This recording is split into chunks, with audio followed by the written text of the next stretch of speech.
matter. Why? Yes, Lord. Yeah. The the leading counsel, she's indisposed. Santila. Yes. Learned counsel, on instructions from MS Santila, has prayed for adjournment of the matter for 3 weeks. Stop. Prayers allowed. Learned additional AG. Ms. Shukre has no objections. List the matter after 3 weeks. Lordship, I'd like to mention item number 2. Hearing. No, item number 2, Okay, admission. okay, yes. Here in this case, I'm representing all the respondents. Lordship, I'm yet to receive instructions. So can you grant me 3 weeks then, Lordship? 3 weeks. Yes. What is this matter about? It's regarding with the payment of Lordship, minimum the skill- direction, it dates back to 2022, September 2022. Now the state has been sorry, the I think scale of pay and then Yes. areas. no? along with areas. If at least a certain You time just frame get given. instructions regarding Yes, the areas. regarding no? with the areas. Yes, yes, Yes, I'm yet to receive on that. matter. Heard learned counsel V. Shukre appearing on behalf of all the respondents. Stop. She has prayed for how much? 3 weeks 3 weeks then. time to receive instruction in the matter regarding the payment of Arrears. pay arrears. Stop. Learned counsel for the petitioner is present. He has no objections to the said prayer. List the matter after 3 weeks. Much obliged. Yes. Please, Lordship. Lordship, I'd like to mention the item number 6, Your Lordship, in orders. Lordship, here, this item has been wrongly listed, Your Lordship. It is supposed to come up next week, Your Lordship. Okay. Yes. This matter has been wrongly listed. List the matter next week. Okay. Much obliged, Your Lordship.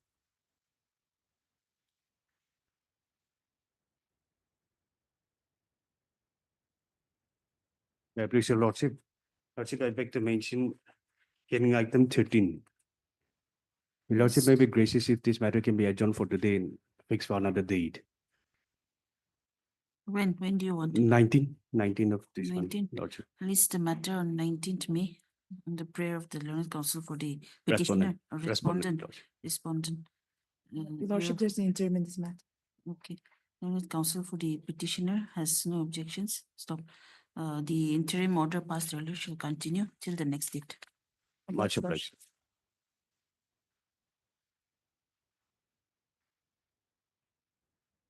Please, Lordship. Yes. Lordship, I beg to mention here in item number 14. My lord, if this matter can be fixed on the 15th next week, my lord. Here for the petitioner, Lordship, learned counsel for the petitioner, she said in such praise for adjourning the matter till 19th, if the matter can be taken up on 15th, 15th. yes, Okay. next Till week, the next week. 15th May, list on 15 May. My lord, there is an interim here. Interim order passed earlier shall continue till the next date. Obliged.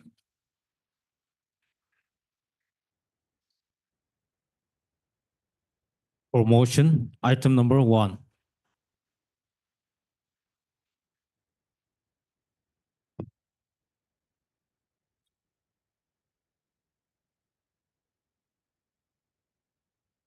May I please, Lordship? Like the Robert Frost has said that this is lover's quarrel. Parties are What fighting happened? for the custody of the child. 3 children are there. The couple married in the year 2012. And family did not run smoothly. So the present petitioner, the wife, who is the wife, filed a domestic violence case before the magistrate court. And during the pendency of that case, the husband's party has approached the petitioner to settle the matter amicably. So the petitioner has given a serious thought and then agreed to withdraw this case. And an agreement was entered on 6th of September 2021. And there are various terms and conditions in the agreement with regard to the approaching an appropriate forum by the parties for divorce. And then with regard to the custody of the child, and also for maintenance in the meantime. So those were the conditions. There are a few conditions. Parties have agreed with that conditions. And in view of that, the wife has withdrawn the domestic violence case which was pending. Mm. And then this agreement has been merged with the order of the magistrate, JMFC, who has passed the order on 21st of September 2021. That is in the DV case. Yes. And then husband has filed an IA under Order 39 Rule 2 of CPC arising out of the matrimonial case. And then in that application, the husband has questioned the agreement and prayed for suspension of that agreement, which was entered on 6/9/2021. So the agreement has been stayed on 16/5/2023. Lordship will find at page 82. And thereafter, the husband has filed a matrimonial case on, and that was disposed of on 30th May 2023. And it so happened that the counsel who has made a concession at the time of hearing that since a divorce case has been filed and that is pending, we will pursue the divorce case. Therefore, I'm not pressing this case. I'm not contesting this case. Mm. And that submission The happens. matrimonial case. Yes, that happens to be a person who was not the engaged counsel. Mm. But then the court has accepted Mm. that submission. Obviously, the court may not know unless it is verified properly. Mm. So the order was passed Mm. and the matrimonial case was disposed of Mm. on 30/5/2023. Thereafter, on 18/6/2024, in the divorce case, divorce case number 16 of 2023, Who filed the divorce? divorce case was filed by wife. By the wife. Oh. That was disposed of on 18/6/2024. And then a decree was passed dissolving the marriage, which was done on 4/4/2012. Mm. Thereafter, husband has filed an application for custody of the child. That is the custody case number 7 of 2024 before the principal judge, family courts. Mm. And then that came to be disposed of by the ambient order on 19th of December 2024. And the ambient order, Lordship will find at page 200. It consists of 46 pages. That is interim order, Lordship. So by way of passing the interim order, virtually a final order has been passed. Virtually the entire custody case has been decided by way of an interim order. Lordship can imagine an interim order expanding up to 46 pages. I have not seen throughout my entire practice of an interim order, which consists of more than 46 pages. Lordship will find in the. All the merits were entered into. Merits all discussed. Yes, everything discussed. And the So- finding, Lordship will find at page 244. If it's a 240 final order, if it's a final order, appeal will also lie actually No, under. it is interim. What I'm submitting is Oh. by way of an interim It's order, an interim order. virtually a but- final but order final has been is passed. decided. So there is nothing left to be considered in the main case. Okay, let's see. So main case is pending. So let the main petition be heard. And in the meantime, the interim, the ambient order may be suspended, Lordship, in the meantime. And the custody of the child has been given to the husband. Mm. And Before this The court- interim order, where were the children? With the With the mother? mother. With the mother. as per the agreement. And submission was made by the husband that virtually as if there is no agreement. Because this order agreement, which was entered on 6/9/2021, has been merged with a final order of the judicial magistrate first class on 21/9/2021. Lord Chair, may kindly see that order at page 27. It has been already merged and there is a clear reference about the agreement. But the principal judge family court has proceeded with the assumption that virtually there is nothing and there is no reference. So a judicial order has been totally ignored. Page 27, has your Lordship got it? Yes, page 27. May I read, Lordship? Learned Counsel Shri N. Kibichusa is present along with agreed person applicant. Learned Counsel Shri Putu So is present along with the respondent C. Mangyang Chemia. Both parties have submitted that they have settled their differences outside the court and have also exhibited an agreement dated 6/9/2021. I'm talking about this agreement, Lordship. A copy of which has been submitted before this court with an application to withdraw the instant case. The provisions of WTV Act are wide enough for this court to consider the same. As such, considering the prayer placed before this court and on perusal of the copy of the agreement dated 6/9/2021, see, it is clearly mentioned. This court deems it fit to allow the prayer of the aggrieved person applicant. Both parties are directed to strive to take steps to abide by the agreement dated 6/9/2021 as mutually consented. At both sides, prayer for withdrawal is allowed. DB case 3 of 2021 is hereby disposed of. Therefore, by this order, which has been passed by JMFC Dimapur, has merged the agreement which was entered on 6/9/2021 has been merged along with this order.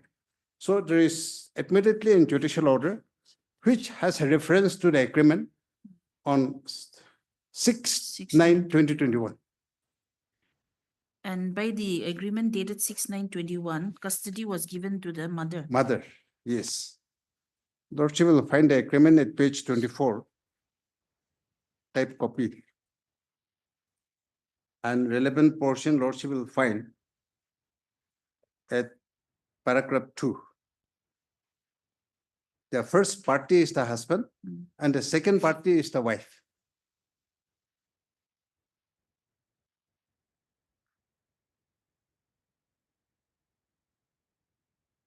And by this agreement, they have mutually agreed to approach the competent court for divorce on mutual consent.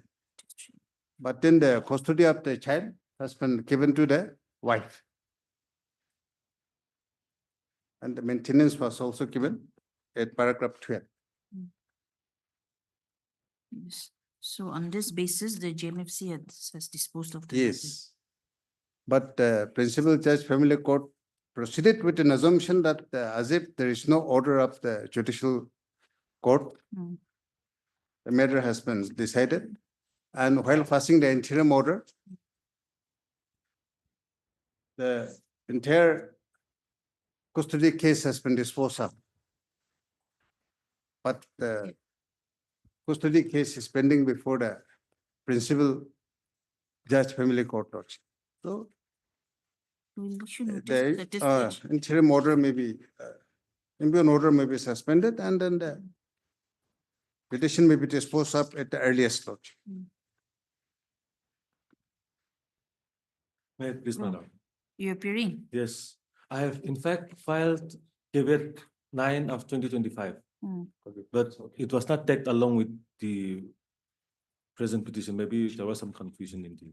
But the petitioners here, they are aware that I filed caveat. You have served a copy. Serve Yes, copy also. Yes.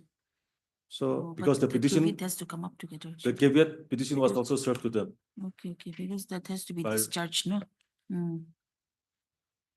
So you have any objections to the interim prayer? Because as of Regarding- today, Regarding early disposal, as per the agreement, it appears that the children are with the mother.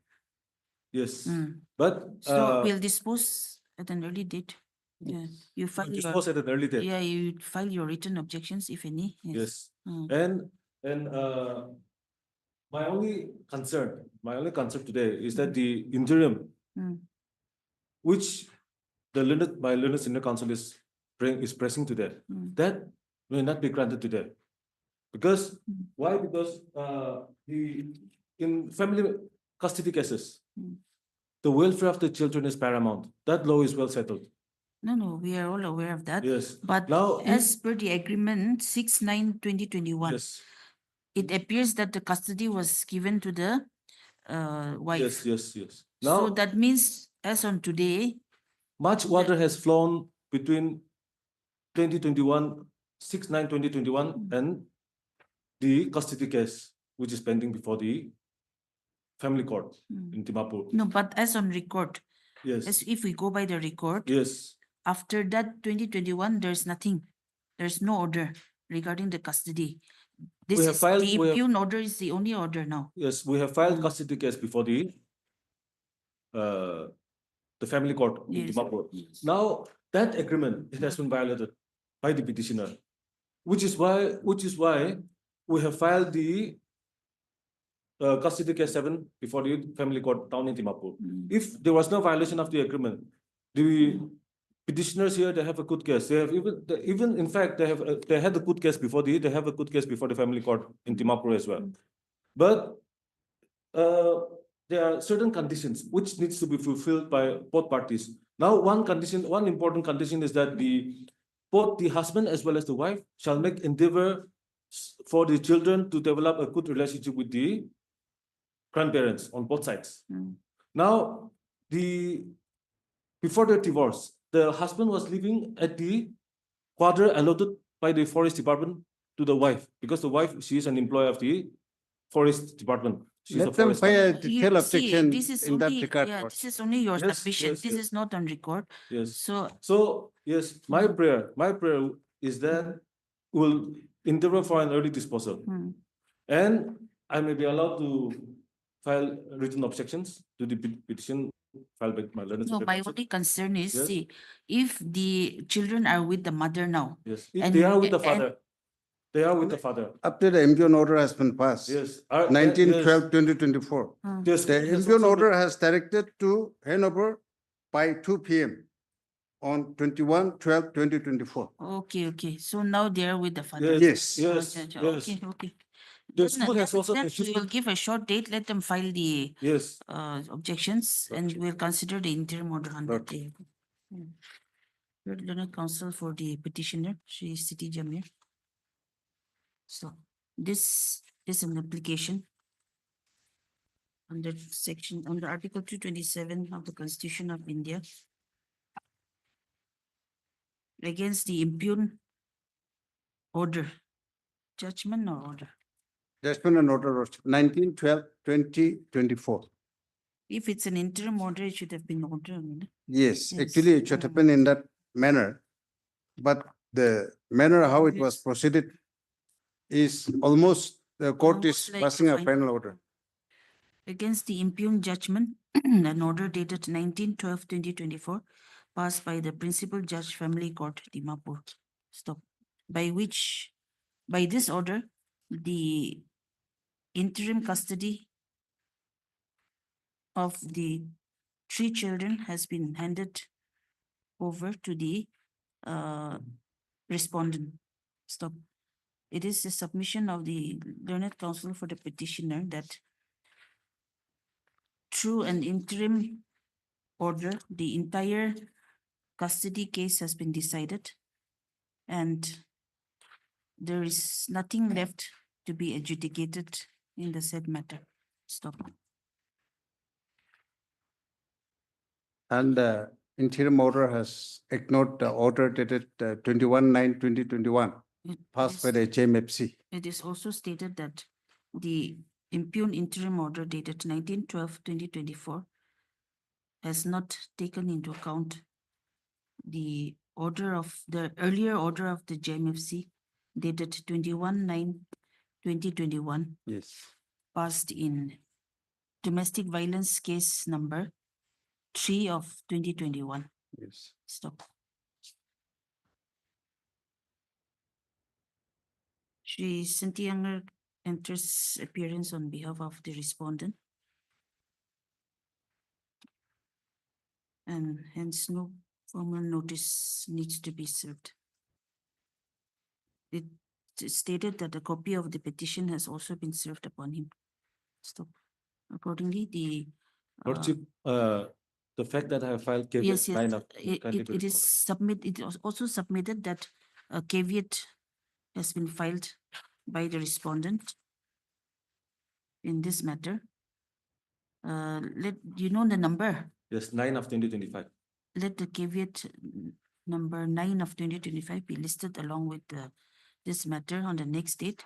List the petition on. How much time will it take? Short date may be fixed, Lordship, after 2 weeks. 2 weeks. 3 weeks, my lord, because I will be filing affidavit here. List the matter of the, okay, let's give a date. Automatic. Today's 15th. So There has been multifarious litigation, 26, so 26, some time may be needed from you to 26. go to the records also, 26th May. my lord. List the matter on 26th May. Stop. On the said date, the prayer for interim shall be considered and effort will be made to dispose of the matter expeditiously. Deeply obliged. Obliged, Lord. For admission, item number 3.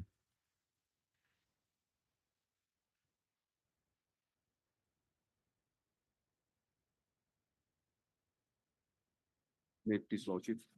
Yes. What about the last occasion, the IA for continuation of delay was allowed?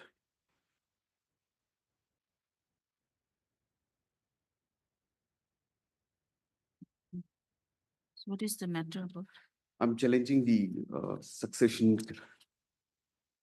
in the judgment passed in succession case number 1 of 2019. It was a decision rendered in favor of the second wife, who is the sole respondent in this case. And I'm the second wife, Second my wife. apologies. The order was in favor of the first wife. And there was a specific direction to give the pension benefits to the first wife, though, and without appreciating the fact that they have been separated for more than a decade, they are living separately. And the second wife, they got married with the husband. Without considering all those facts, the order was passed in favor of the first wife. And the succession basically. Were you made a party in the succession? Yes, I was very much a party. I've entered appearance and it was heard on length.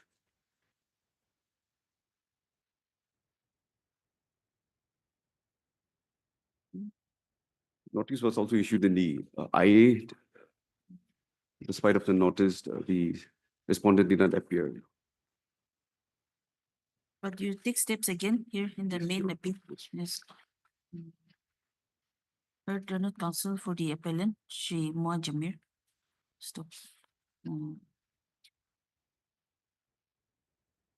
This is an appeal under section 384(1) of the Indian Succession Act, read with section 96/115/151 of the CPC, challenging the impugned judgment dated 23/7/2024, passed in succession case 1 of 2019 by the learned Principal District Judge Tuensang. Stop. It is the case of the appellant that the learned court below had passed the impugned order issuing succession certificate in favor of the respondent under bracket first wife in regard to the claim for pension benefits of late N. Among Chang. Stop. It is stated that the respondent and the deceased had formally dissolved their marriage on 13/12/2012, and thereafter they had been living separately. And the present appellant was the wife of the deceased, and you were living together when he died, Yes, when he Lordship. passed away, and she was living with the deceased when he passed away. Stop. Issue notice to the respondent, returnable within 4 weeks. Stop. The appellant shall take steps to service on the respondent by registered post with AD as well as usual process within 3 working days. And we won't give a fixed date, okay? We'll give 4 weeks. Obliged. For orders, item number 4.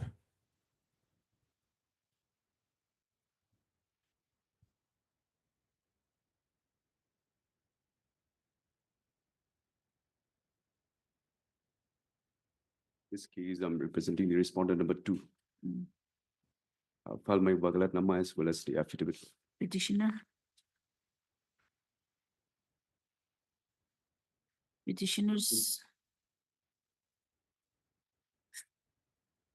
Your matter.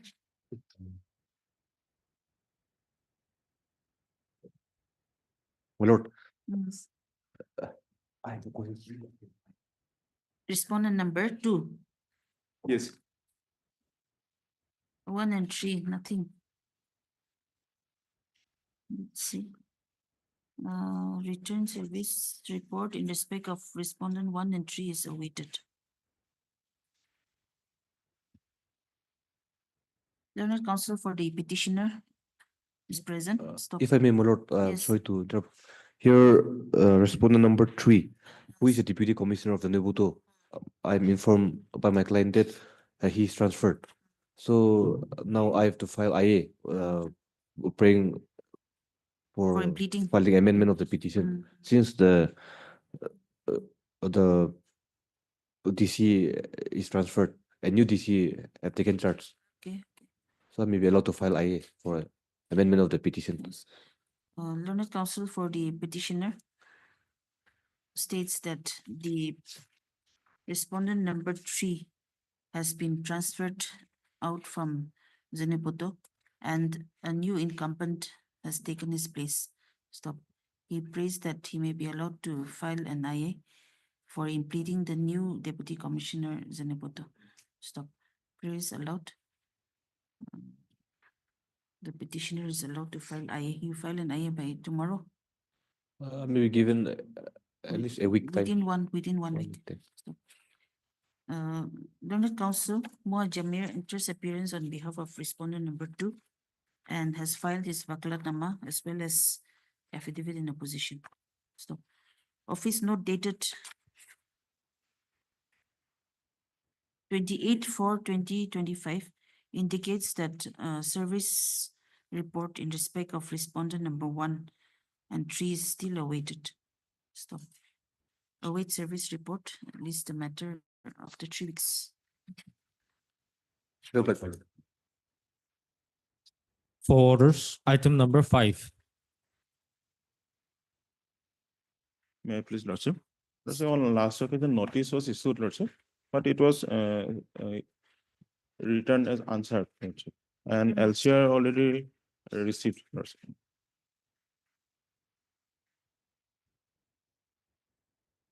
Insufficient address. Yes, Lordship. We will take fresh step, Lordship. But If it's insufficient address, this is the only address you have, isn't it? yes, we have the Then only, in that case, you take steps through the OC, yes, OC of the concerned PS. okay, okay. Mhm. Lordship, interim protection may be given to us, Lordship. We have paid for the stay of GR case number 384.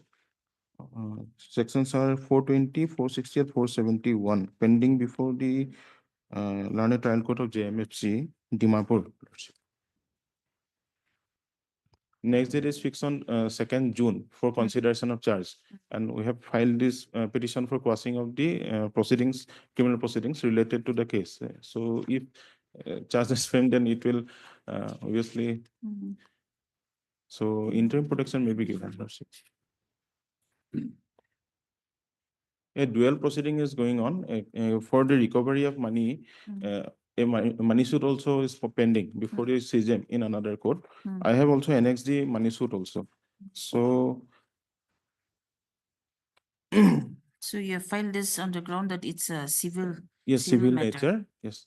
And also the money suit also pending, and the court is executing the case. So My lady, I'm appearing on behalf of my colleague, Mm. MS Esmere. So as far as interim is concerned, if it is to be considered, if the matter may be passed over to tomorrow, because Tomorrow. I have no, But our they have station. station lawyer, I think. Yes, Lord. but I don't. You don't have the brief also, no? No. It's the problem. Next week, Then let's say maybe if on not tomorrow, then next week. 29 or 30 this month, Lordship, because next date is fixed on 2nd June. So Lordship. before that, Yes. up Maybe to 29, your maybe convenience. 29 or 30, 29. 29 or Okay, 30. we'll put it on 29 then. Learned counsel for the petitioner, Mr. B. Sinha is. No, MJ Gogoi. MJ Gogoi is Yes. present. Stop.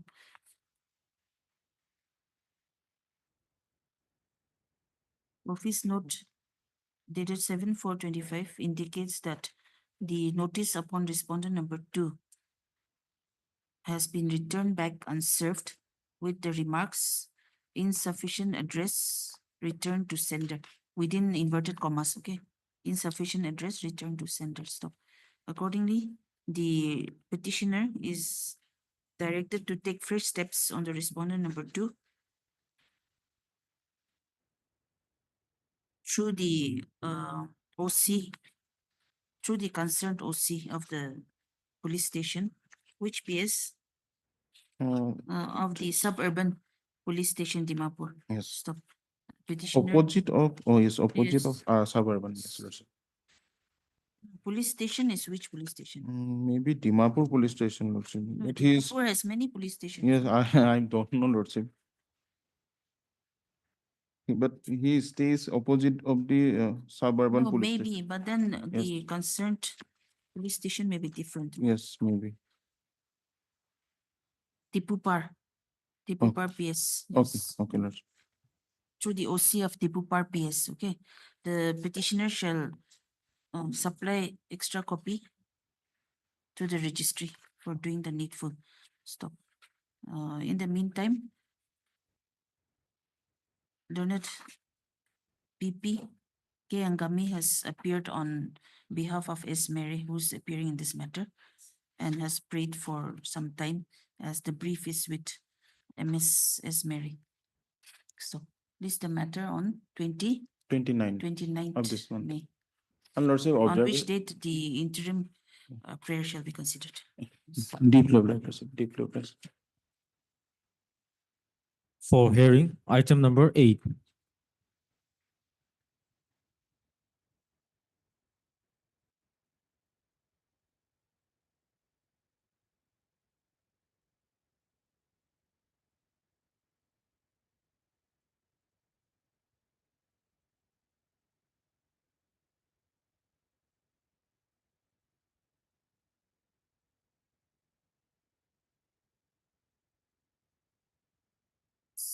Yes, may I please, my ladyship. Please. This petition pertains to appointment to the post of medicine career at Animal Husbandry Center, Sitimi, against the retirement of one Shri Viko K, who was retired on 31st January 2020. Came across one order. Yes, my lord.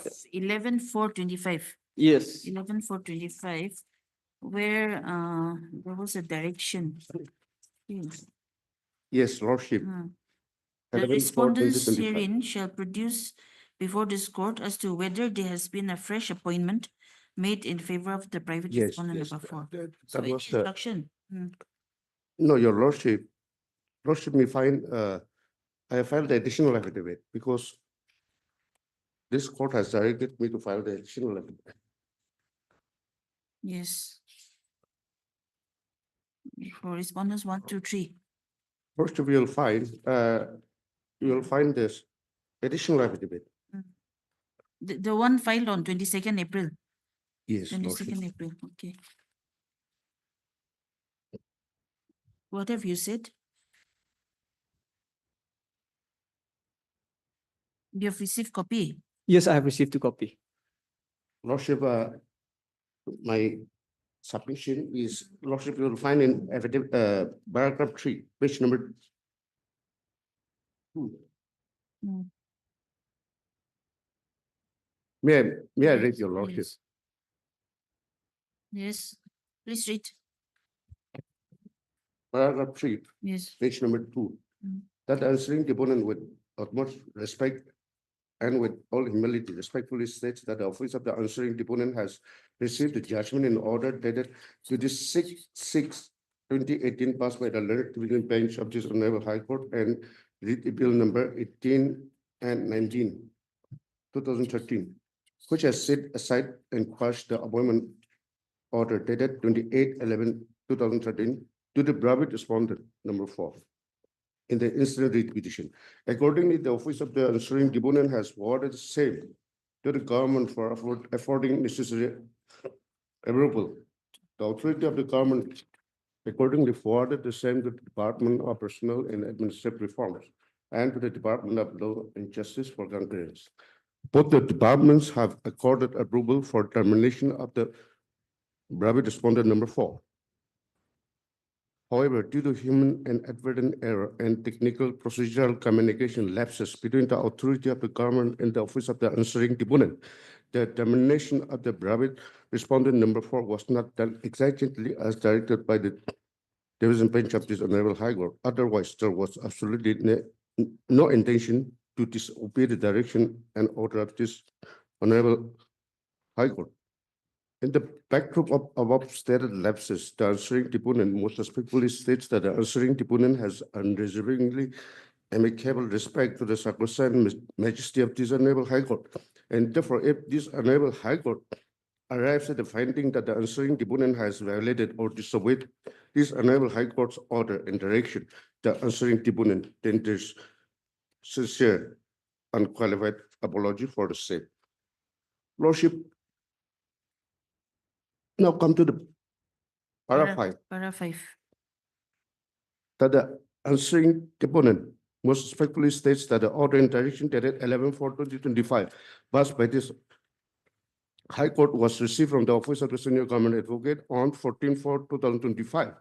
And right after the receipt of the said order, the answering deponent and faithful reliance on the observation made by this Honorable High Court in its order has promptly acted and with great earnest and removed the appointment of the private respondent number 4 as medicine care under the establishment of Animal Husbandry Center at Sidimi under Gauhati District. Your Lordship will find in the last page, that is page 13, Annexure P, you'll find the cancellation order of the appointment of the private respondent number 3 in the instant writ petition. Appointment of Sri N. Abdovi.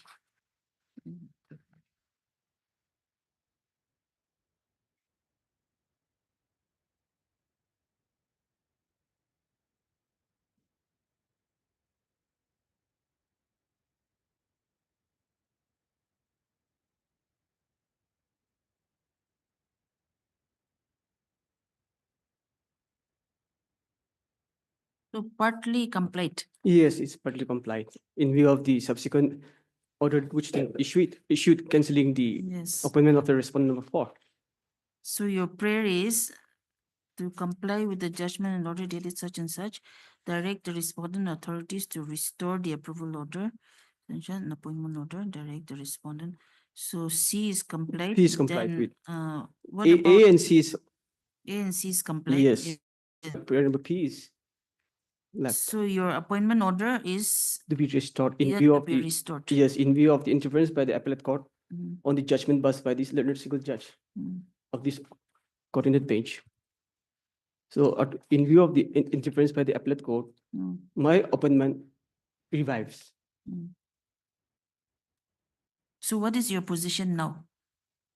You're out. Still out. Yes, I am. I'm supposed to be appointed, reverted back, Mm. but the respondent number 4 was allowed to continue till the order of till 14 April. Till 14th April. Yes. Then we can dispose it off. Yes, my Isn't my it? ladyship. We can So if order terminating the private respondent is already out, then where's the use of keeping this? Yes, my lord. My ladyship. It can be disposed of. May I please sit. Dekili, you're appearing for a respondent. Yes. Oh. But, yeah. But now, what do you have to say now? On my part, I just rely on the affidavit filed by the affidavit in opposition filed by the government. Yes, yes. And Appellate court order is already there. DB order. yes, Mm. and I also have the submission that there was no specific direction in the absence of specific direction for reinstatement of the petitioner in the judgment order. I was Let's see the division bench order page. if my lord will kindly just for Page 50, clarity. page 56. By the time when the judgment order was passed, his 1 year period was also over. There are some lacunas. But there was continuation of litigation. And then though the respondent number 5 appointment was quashed and set aside way back in 2018 till this month, he was Here the continuing. Yes. Lordship, I don't have much to say because by now they have terminated the appointment of the respondent number 4 that I am representing. However, the issue here is the fact that the respondent number 4 is the landowner of the established office. So, No, but at this stage, we can't go into. yes, that. yes. So on my part, I have stated in my affidavit in opposition, Lordship, just for clarity.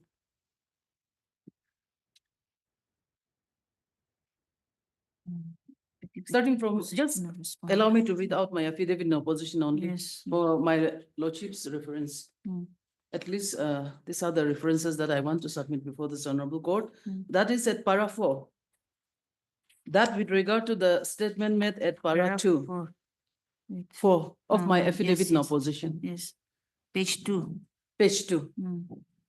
That with regard to the statements made at paragraph 2 and 3 of the writ petition, the deponent begs to state that right after the approval of the present petitioner, the deponent logged the veterinary health center, hereafter referred to as VHC for brevity's sake, a report of which was communicated to the district veterinary officer by the head GB Sitimi Town by letter dated 17/2/2012. Subsequently, consecutive writ petition civil number 166/2010. This is the 4th or 5th round of litigation, Lordship. So writ petition civil number 166/2010, writ petition civil number 238/2011, and writ petition civil number 31/2012 were filed on the same subject matter, and in all the writ petitions, in spite of the deponent's specific allegations that petitioner did not even apply for the appointment to the post of medicine carrier at VHC, Sitimi, neither the petitioner nor the respondents produced the application, and this honorable court on 9/3/11, 10/3/11, and 17/3/11 directed the respondents to produce the record as to how the approval of the present petitioner was processed. But nothing was on record and the respondents were reprimanded. And on this ground alone, the writ petition is liable to be dismissed. In this regard, the respondent have issued the latest procedure for filling up grade D post inter alia appointment on landowner basis by the office memorandum so-and-so dated 3rd March 2022, where the deponent literally falls under 5. That with regard to paragraph 4 and 5 of the writ petition, the deponent begs to state that this honorable court observation, fresh consideration should be inconsistently with the practice being in following in such manner of appointment.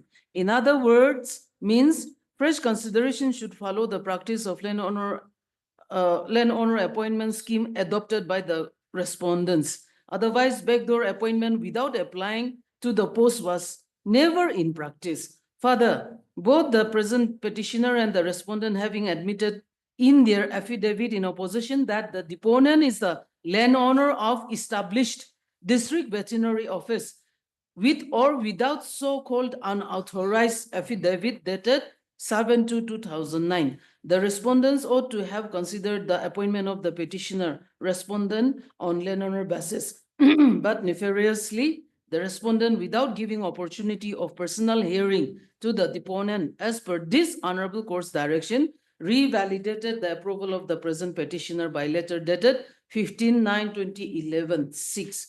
That with regard to para 6 and 7 of the writ petition, against the revalidation letter dated 15/9/2011, the deponent filed writ petition civil number 238K/2020.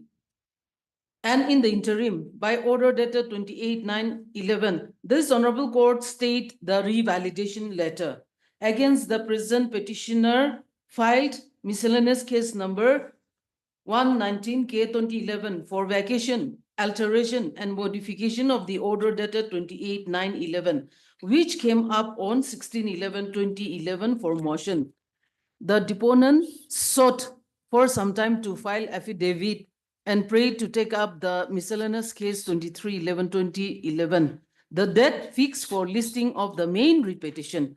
Accordingly, when the matter came up on 23/11/11, this honorable court declined to vacate, modify, and alter the interim order dated 28/9/11, and instead fix both the cases for admission hearing on 28/11/11. However, the matter came up only on 30/11/2011 when the petitioner's counsel went to attend her sister's wedding at Zneboto and instructed her junior to pass over for the day, which was declined by this honorable court, and consequently the interim order dated 28/9/11 was vacated by the order dated 10/11/11 by order dated 4/2/2012.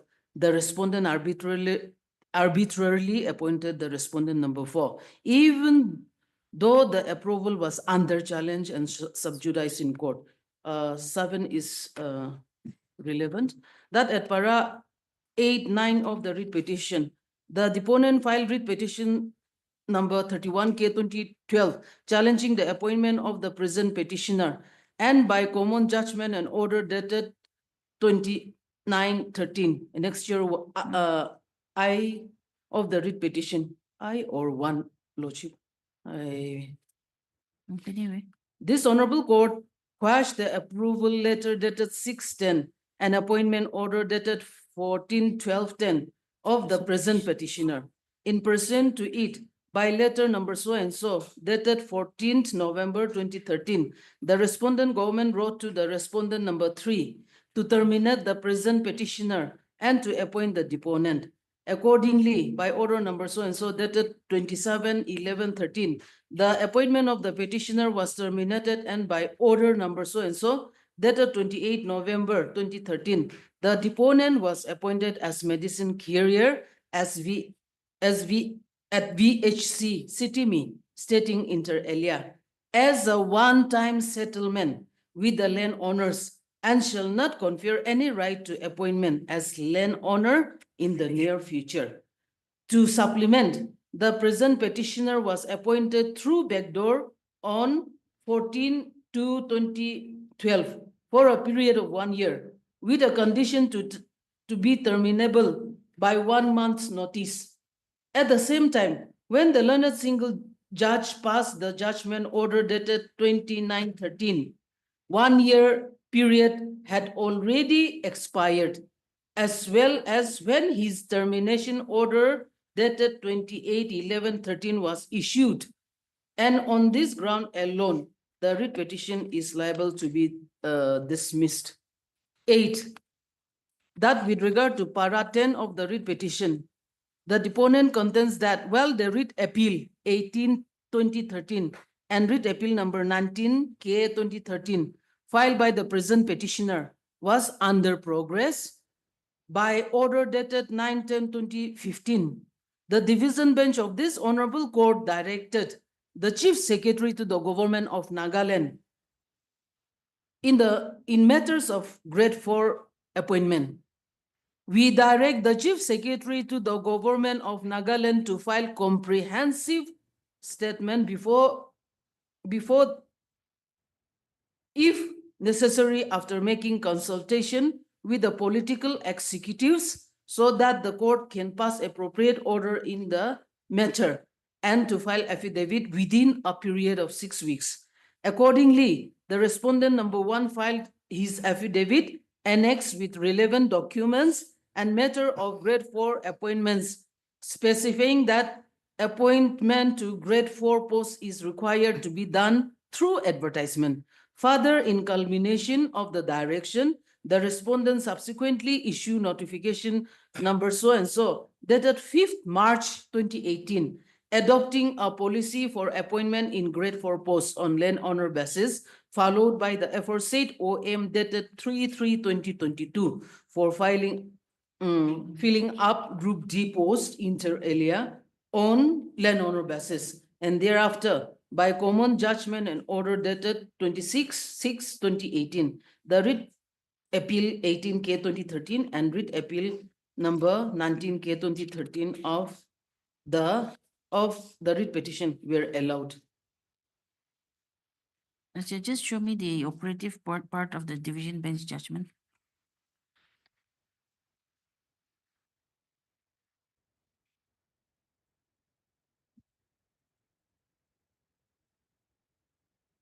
Page 56 of my writ petition.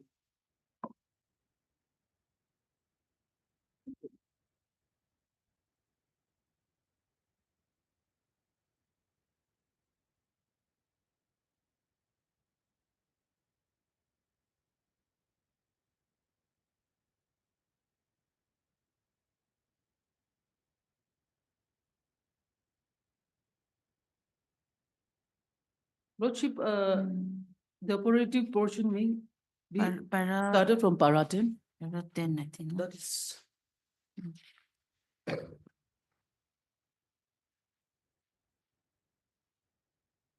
Here also, this is not 67. Page 72. In view of what we have discussed, the judgment and order dated such and such is set aside. Consequently, the order dated 28/11/13, by which respondent 1 was appointed as medicine carrier, is set aside and quashed.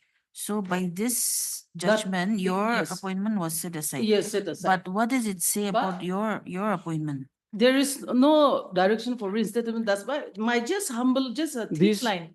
here- Thin line is that in the absence of specific direction for reinstatement. So Lordship, it is a fact that even in the previous orders, this honorable court is very factual that it has quoted Uma Devi's case, this and that, and it is a fact that till date they could not even produce their application order, and this was done on the behest of the politicians. So in my humble submission before this honorable court, the fact that I am the landowner and Lordship is very conversant that Article 371, land belongs to an individual. So No, if- we know all that, but at Yes. this stage, we Yes, just cannot yes, go into exactly, that. exactly. So I only want to know what the division bench said about the appointment of the petitioner, of the present petitioner, because the Nothing was para said. 7 only says your appointment is quashed. Yes, and yes, set no aside. direction. My That's why- ladyship, here, Yes. by this order of this honorable court dated 29/2013 in WBC 23K of 2011 and WBC number 31K of 2012. By this judgment, my approval order and my appointment order was quashed and set aside. Against that judgment, I have preferred in appeal, that is the appeal number 18 and 19. And then the appellate court has set aside the judgment of the learned single judge. So you had been appointed that I have time. been appointed, Mm, and then my appointment was set aside and quashed by this honorable court in WBC 238 and 31. mm. Against that judgment, I have prepared You the had appeal. preferred the appeal. Yes, and in view of the dismissal of the interference by the by the appellate court, setting aside the judgment of the learned single judge, my appointment revives. Anyways, And Lordship, my consequently, only, the subsequent appointment order, which was issued in favor of the respondent number 4, was also set aside and quashed. Lordship, normally, just Yes. though The the only appointment. thing is, since 2012, I Yes. think the litigation had been going on. Continuing years, Mm. 11 years. Here, just Okay. my humble submission Yes. is that this honorable court has specifically stated that my appointment has been quashed. That is in the Yes. judgment order. Yes. That is before this honorable court. Yes. So in any sense, if my appointment order has been specifically stated and stated that it has been quashed, so also when my appointment order is quashed, Mm. the honorable court also, the opposite party is claiming that the respondent is claiming that his appointment order has been revived. However, in between there were so many gaps and No. But this was all a continuation of that Continuation. first Yes. writ petition, Yes, petition yes. 31, I think. No? Yes. Writ Just petition my 31. humble So submission. we have to is- go back to that because in 31, his appointment was quashed. Yes. So, and he appealed against that. So in appeal, it was allowed and Yes. your appointment was quashed. So which means automatically his appointment Revived. is revived. Yes. Okay. Just that there is no specific direction that Yeah, he it is. the appointment of the private respondent appellant has been restored. There was no Yes, specific this direction, was only because. heard Mr. Ali N. N. Longcomer for the petitioner, Learned Senior Government Advocate Moa Imchen for the respondent number 1, 2, and 3, and Ms. Z. Momi for the respondent number 4. So.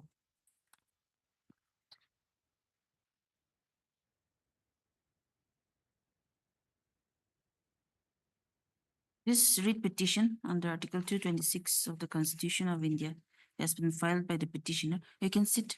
Has been filed by the petitioner on the following facts. Stop. It is stated that the petitioner was appointed as medicine carrier. Wait. Your appointment order. My appointment order is at page number 36, madam. 14 to 2012, Page 36. 36.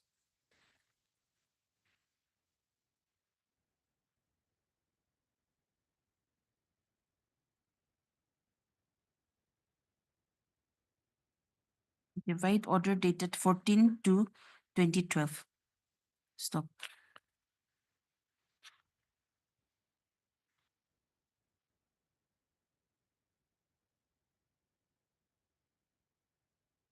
Thereafter, the approval of the petitioner as medicine carrier, as well as the appointment order, was challenged by the present respondent number 4 by filing WPC 166K of 2010 on the ground that he is the landowner of the District Veterinary Office Kifere and claiming appointment on land ownership basis on the strength of an agreement dated 14/2/1972 and affidavit dated 7/2/2009. Stop. After hearing the parties, this court right order dated 24/6/2011 disposed of the writ petition number 166K of 2010 with the direction to consider the matter afresh, taking into consideration all the respondents. Taking into consideration all the parties and the respondent and the petitioner, respondent number 4 and the petitioner were also to be given personal hearing before finalization of the matter by passing appropriate speaking order. So thereafter, both the cases of the petitioner and the respondent number 4 were considered, and the affidavit dated 7/2/2009, basing on which the respondent number 4 claimed appointment, was found to be unauthorized and against the standing government notification issued right notification dated 26/7/2005. Stop. Accordingly, by order dated 15/9/2011, the respondent authorities reaffirmed the earlier approval order issued in favor of the present petitioner. And by the said letter dated 15/9/2011, the affidavit dated 7/2/2009 was nullified by the government as unauthorized. Stop. Next paragraph. Thereafter, against the order dated 15/9/2011, the present respondent number 4 filed a writ petition being WPC 238K of 2011.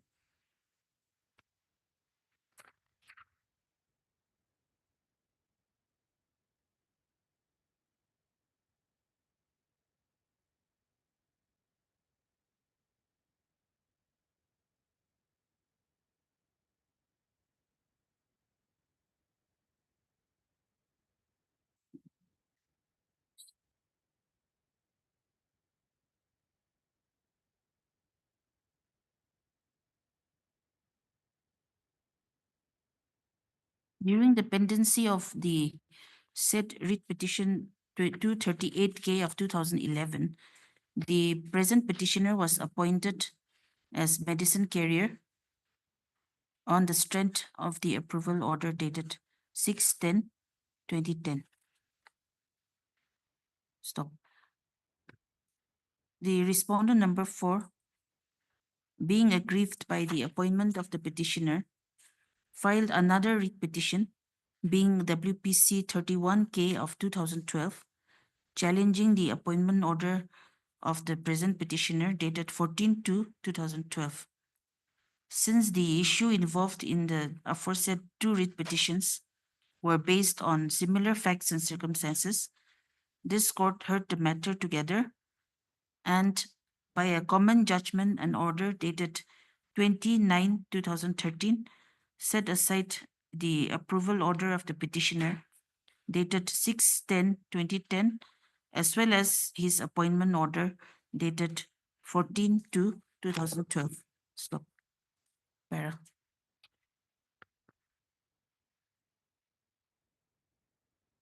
Subsequently, the respondent number 4 herein was appointed to the post of medicine carrier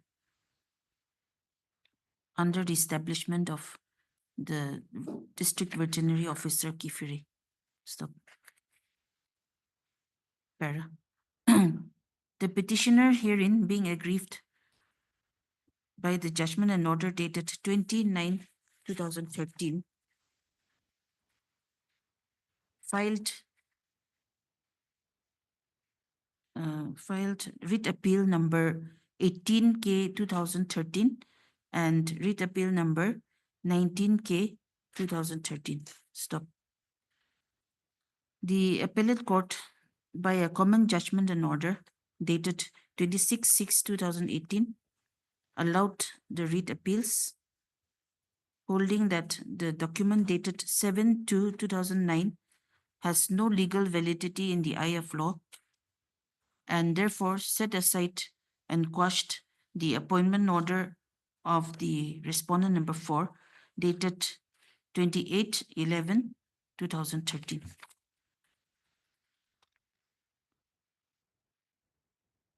Next paragraph.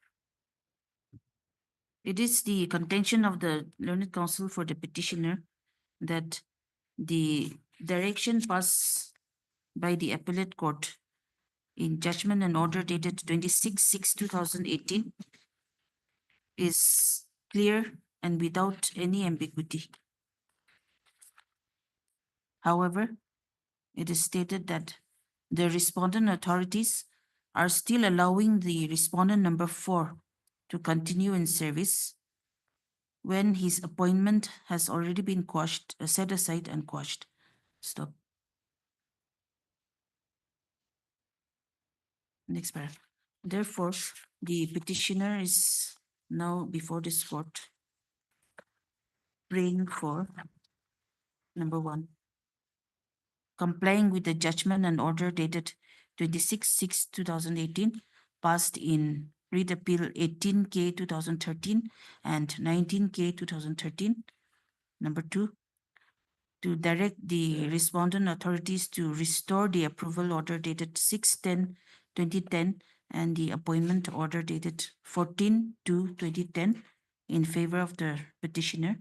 Number 3, to direct the respondent authorities to terminate the respondent number 4 from service as directed and to appoint the petitioner against the post held by the respondent number 4.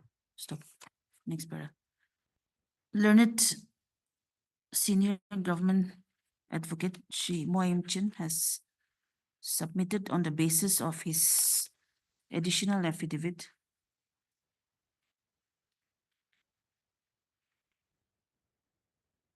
wherein at paragraph 3 and 5, it is stated that the appointment of the respondent number 4 as medicine carrier under the establishment of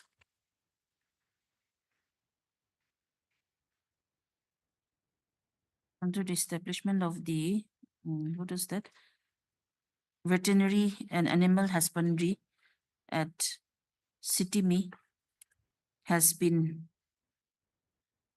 removed. Stop. By and the order of cancellation has been annexed in the additional affidavit as annexure B. Stop. It is therefore submitted that the direction of this court has already been complied by the state respondents, by the government respondents, by the order dated 14 April 2025, by which the appointment of the respondent number 4 has been cancelled with immediate effect. Stop.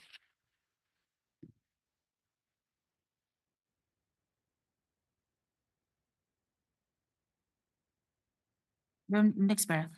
Learned counsel, Ms. Z. Zimomi, appearing for the respondent number 4, has submitted that even though the Writ Appeal 18K 2013 and Writ Appeal 19K 2013 have been allowed by the appellate court, comma. However, there is no clear direction that the petitioner should be appointed in the said post, which was held by the respondent number 4. She has also submitted that the present petitioner has never submitted any application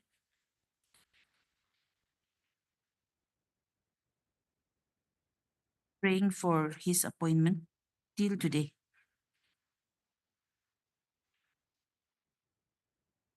Stop. Moreover, learned counsel also states that the petitioner was appointed on 14/2/2012 for a period of 1 year with a condition to be terminated with 1 month's notice. Stop.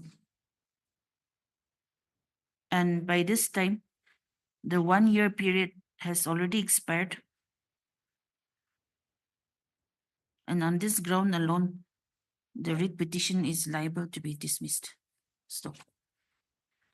Next paragraph.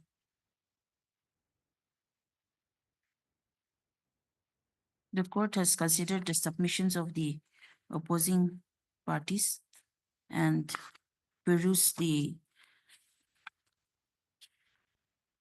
judgment of the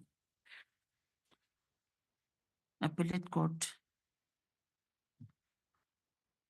in writ appeal 18K 2013 and 19K 2013.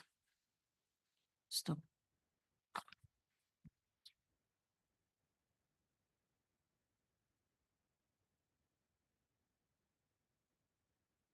It is seen that at paragraph 17 of this said judgment and order, the appellate court has specifically stated that the order dated 28/11/2013, by which the respondent number 1, on the bracket present respondent number 4, was appointed as medicine carrier at Veterinary Health Center City Me under the establishment of District Veterinary and Animal Husbandry Office, Kifuri, is set aside and quashed. Stop. The writ appeal 18K 2013 and 19K 2013 had been filed by the present petitioner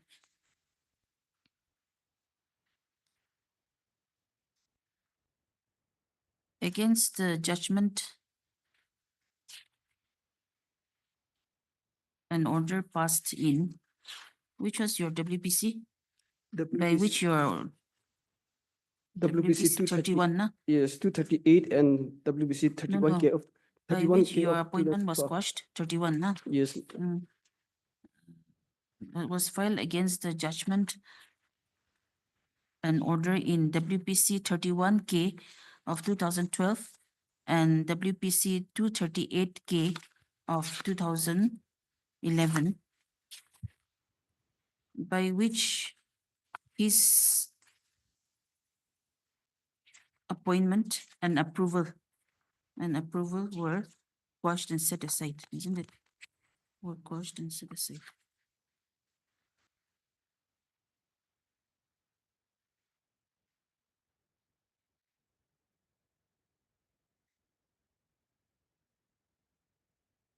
So, therefore, it is the view of this court that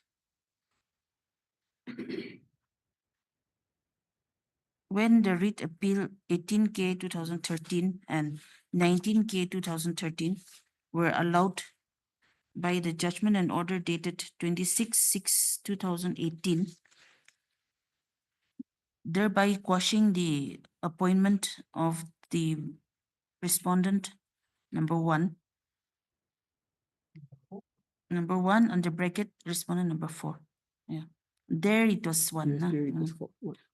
Under bracket respondent number 4, comma, it would mean that the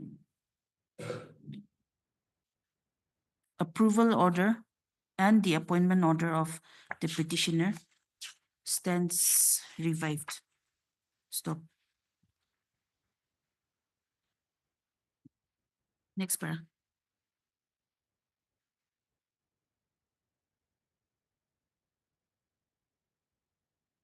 Accordingly, the writ petition is allowed. The respondents have already complied with the prayer of the petitioner for terminating the respondent number 4 from service. Void order dated 14/4/2025. Stop. Accordingly, the respondent number 1, 2, and 3 are directed to restore the approval order dated 6/10/2010 and the appointment order dated 14/2/2012 in favor of the petitioner. Stop. Next, with these observations, the writ petition is disposed.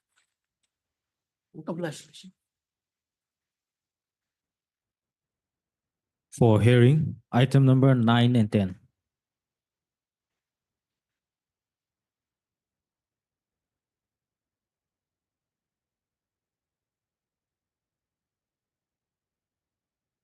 Yes. My lord, here the leading counsel will be appearing through VC. Okay.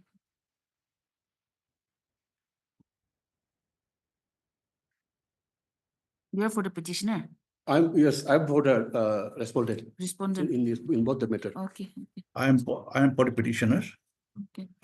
I am appearing from Gauhati. But Yes. Lordship, Yes. before my learned friend advanced this argument, I have a prayer for allowing me to file additional affidavit because there are certain documents which were not part of the record in the lower court. That has been placed before this court, which is in the criminal petition 32 of At this 22 stage. at page starting from page No, what 86. I'm saying is after all time, when it's finally. No, come actually out, here, while preparing for my hearing last night, Mm. I've just come across and I've clarified for my party. And this was never brought to their notice. And now it has become a part of the record of this court. So there are Which certain one? Which one? allegations starting from page 86 of the criminal petition. That is criminal petition 32 of 2022. The Lordship, here there are two petitions. One is the final one is Yes. recast amended petition. One is criminal revision 10. Yes. This is criminal. 32. 32. Yes, 32. So in the recast amended petition, starting from page 86. So in this case, I have a double objection. This case is pending from 22. Today is 25. I'm saying. Final hearing stage. Kindly Lordship go through the series of the orders. Every time they have prayed for time. Kindly Lordship go through this order sheet. Whether at this stage it is permissible.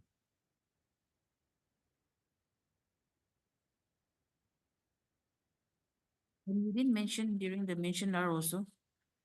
Your Lordship, here actually I was thinking that this is appropriate documents, but from the analyzing the documents, Your Lordship will come to page 89A.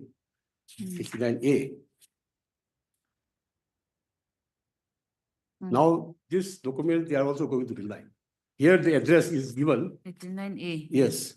This is dated 26/07/2021. Termination of memorandum, this one. No. This is typed copy of. Yes, Yes. Written to MS Written to, yes. Razubun Othong. Yes. Your Lordship will see the address. Mm. The address given here is Arunachal Pradesh. Sierra Traders, Bomdila. Yes. So that is not the address of the respondent. Your Lordship will kindly see the page number 2 of the criminal petition.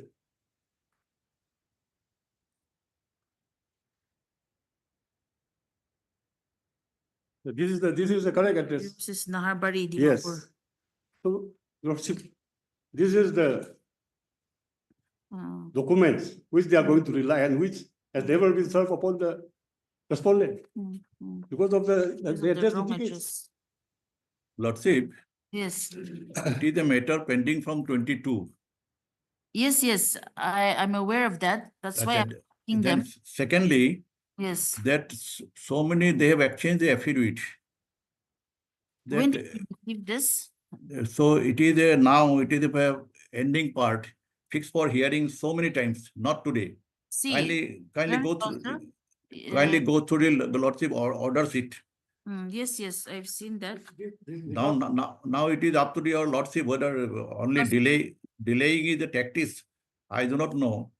Because today also they have not mentioned in 10:30. Nothing had been done.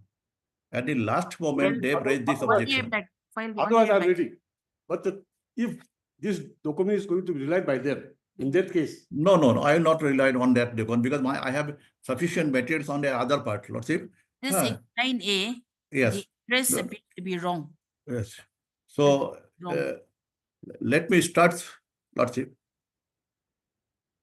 Okay, if necessary, because If necessary, after hearing Lordship, I'm not then gonna- he may pass an order, Lordship. Okay, please start. So, yes.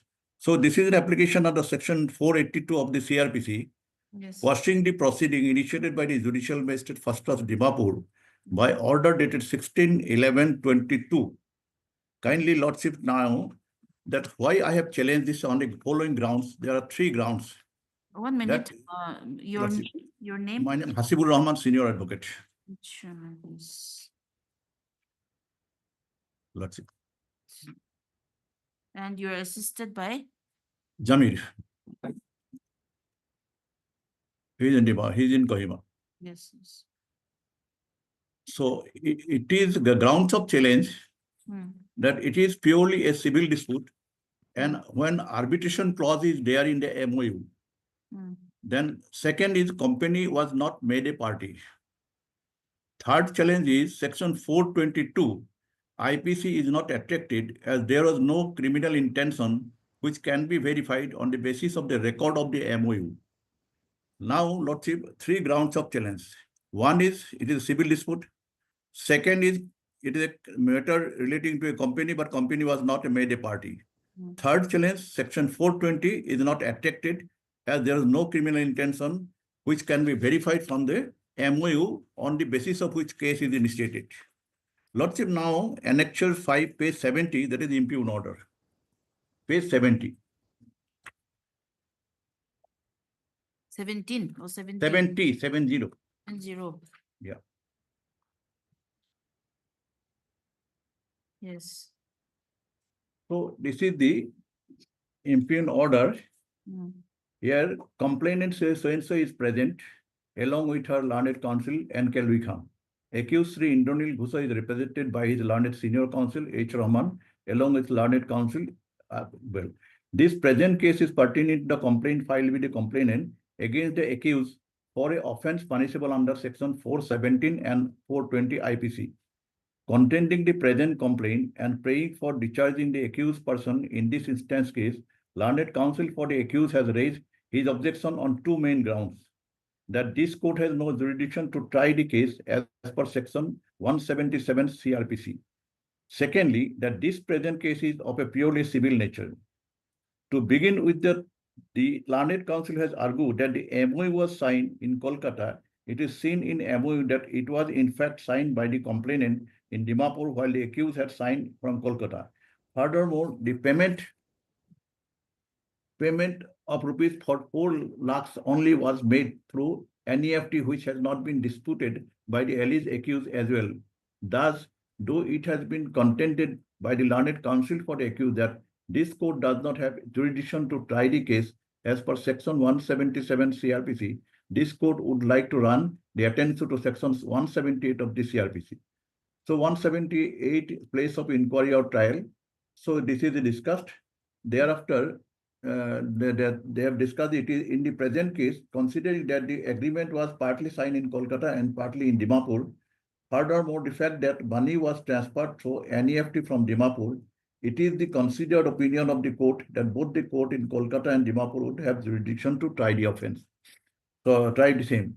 Moving to the next contention, whether the present case is of purely civil nature. It is submission of the learned counsel that for the accused, apart from signing the MOU as CEO of the company, he had no other role to play as he was only vested with the authority by. That the accused had also resigned from the company which was accepted as on 3/8/22.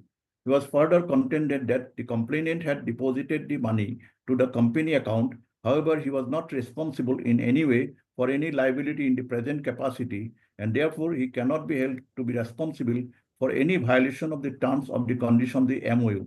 That in this present case, the dispute had arisen due to a violation of the terms of the MOU, which makes it in a case of civil nature, and that the criminal court had no jurisdiction to try the matter.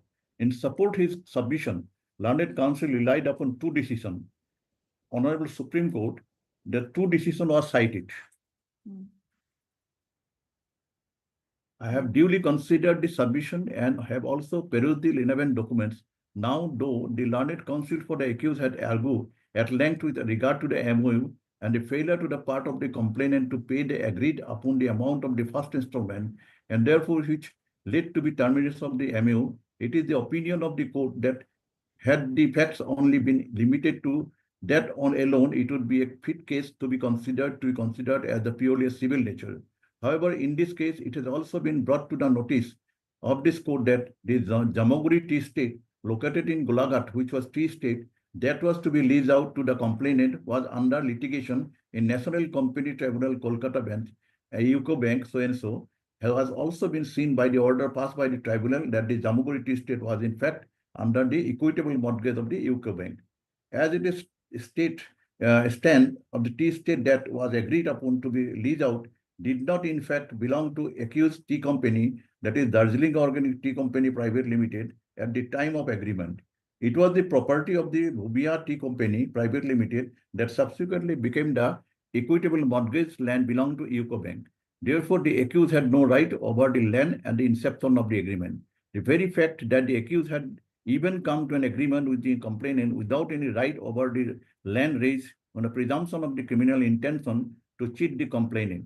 Furthermore, one cannot rule out of the fact that had the complainant known about the situation of the tea estate, she may have thought otherwise than to sign an agreement with the accused.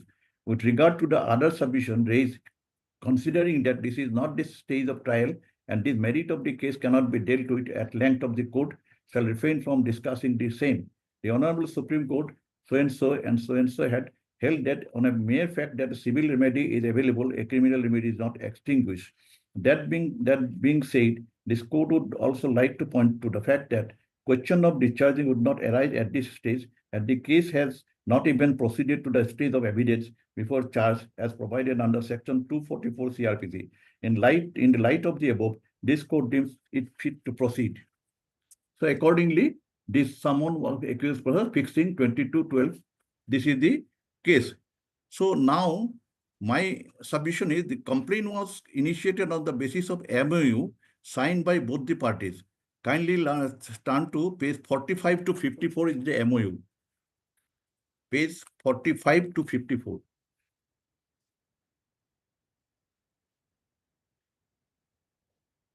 Yes. Lordship, important clause, I like to point out, not all, important clause, clause 5, page 48.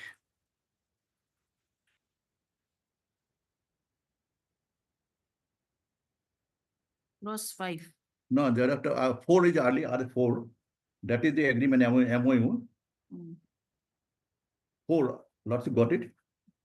Yes, the second party shall Yes, pay. yes. Second party shall pay the first party upon execution of this MOU a security deposit of which 2 crores only to the first party. Payment of the said sum shall be condition precedent to the effectiveness of the MOU. This amount will be paid in the following manner.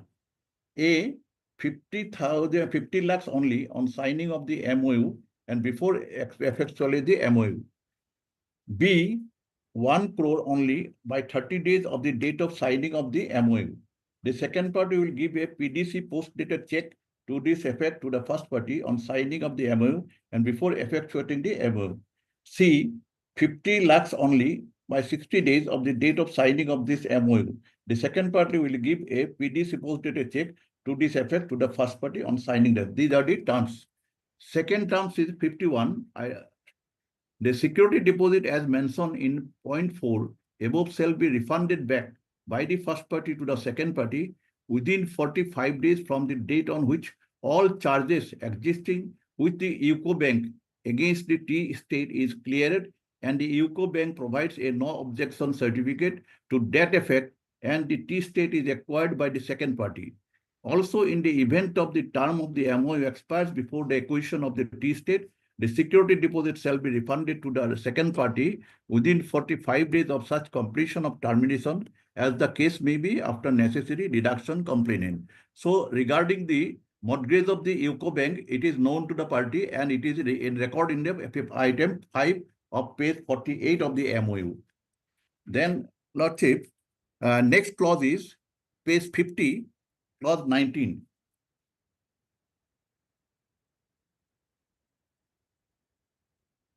Lordship got it. Yes. Clause 19, page, that it is understood by the second party that the ownership of the tea state remain with the first party till the second party acquires the tea state after clearance of the outstanding dues of the UCO Bank. The second party will not make any representation in any form to any entity in the interim implying or claiming ownership of the tea state. So it is also again mentioned that tea garden was with the UCO Bank. Then, Lordship, page 51.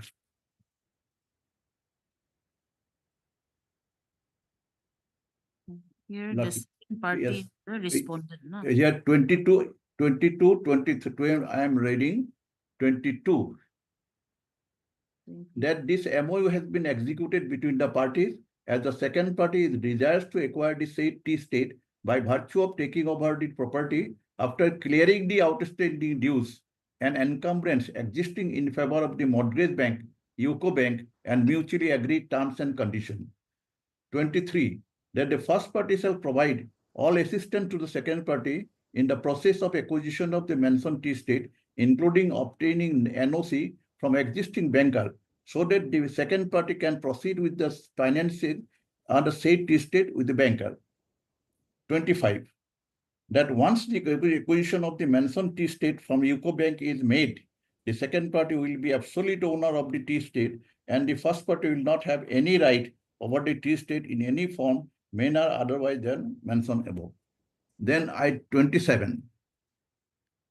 Any failure by the second party to pay the rental rate as per clause 3 or make necessary payment as per clause 4 herein above in the event of breach of any obligation under the MOU by the second party, the first party shall be entitled to terminate this MOU forthwith, and the lease shall stand forfeited, and the first party shall be entitled to re-enter into tea state. In the event of such termination by the first party, the second party shall lose all the rights conferred on it under this MOU, including right of operate and manage the tea state. Then item 38.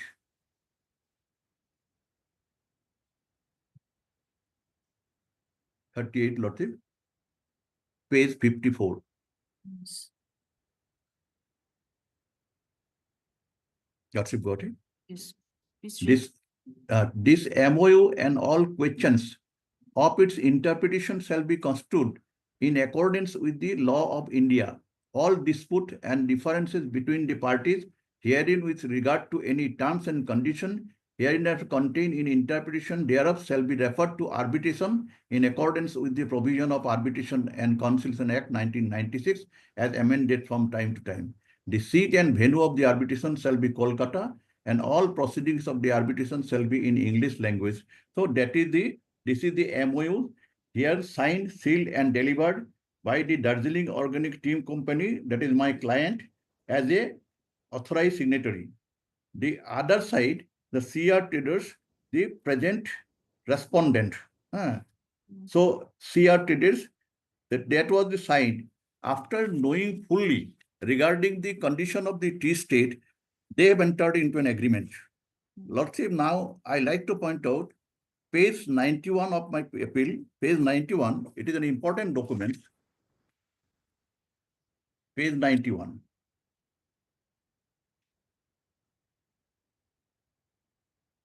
Annexure 9. Annexure 9, page 91, yes. Dated 31st May 2021, it is a letter. Correspondence. Lordship. Yes. Yes. Here it is written by the opposite party to the Deputy General Manager, UCO Bank, so-and-so, interest to purchase Jamuguri tea state, that is this disputed tea state. The so-and-so proprietor of the CRS would like to inform you that I, along with my team, visited the Jamuguri tea state under Darjeeling Organic Tea State, situated Wating District, Golaghat, PS Gilidhari, Assam, so-and-so, and shown our interest in taking over that tea state along with the BL fee. It was informed by the management of the Darjeeling Organic Tea Estate that the above mentioned tea estate is under mortgage terms with your bank. So it is 31st May 2021. Kindly note the date. 31st May 2021. It was known to them that after initial verification of the records for the respective acquisition of the tea estate, I have assessed a total consideration of rupees 15 to 16 crores only that can be offered to your bank, but the final takeover amount shall be materialized only after making the due diligence of the property along with the respective financial statement and as mutually agreed upon between CR Traders Darjeeling Organic Tea Estate Private Limited and UCO Bank. That I am in the line of making necessary arrangement with my financial bank for the fund and hereby assured to complete the arrangement by June 2021. So it is a letter 31st May 2021 and the MOU was signed. Kindly note the date of MOU. That is 1st June 2021. Then after knowing 31st May 2021, it is the communication with the bank and they know the condition of this Darjeeling Tea Estate company along with the Jamguri Tea Estate that it was mortgaged to the UCO Bank. That is clearly known and clearly mentioned in 31st May 2021 letter. And the MOU was signed on 1st June 2021. Kindly note it. So when knowing fully well everything, they have entered into an MOU for violation of the MOU. As per agreement 38, they could have approved the arbitration clause. So they have filed, instead of they have filed a complaint which before the first class magistrate in Dimapur. On the basis of the complaint, this process was issued by the Honorable Court, Annexure 4, page 68. Page 68, they have issued the process. Kindly.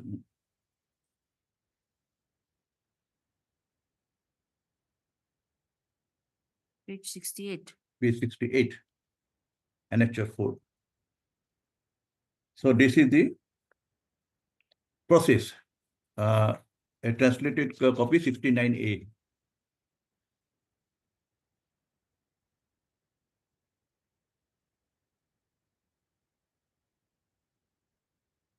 In the very interestingly, it is mentioned in the order sheet in handwriting. The decision which I have cited, it is not mentioned. Kindly note it. The Supreme Court judgment decision I have cited. This is not mentioned. This is not discussed. Clearly violation of the Constitution under Article 41. When Supreme Court judgment was placed before the court, it was not recorded. That is the very interesting case in this case. Kindly see the order sheet 7/10/22. In support of the argument, Learned Counsel has relied on decision of the Supreme Court in thereafter gap. Lordship bind it? Yes. Page 60. Then, yes, that is 69A, that is gap. In support of his argument, Learned Counsel has relied on decision of the SC. This is mentioned the judgment. I do not know why. I have put up the judgment, it is not mentioned. Learned Counsel for the complainant has tendered no submission. However, he has prayed for refixing the matter. I have taken into consideration submission made by the court today. Accused from the internal goes complainant so is present. So thereafter, they have against this impugned order, I filed this petition on these following grounds. So here, my grounds of challenge is purely a civil dispute because in the MOU, clearly it is mentioned that I have no intention for cheating because letter 31 says that section 42 is not attached. There is no criminal intention. And actual 9 page 91 I have already mentioned. Then abuse of the process of the court and miscarriage of justice. On support of my argument, I like to submit the following decision of the Honorable Supreme Court, Lordship, that this is a purely civil nature. This is company is not made a party here.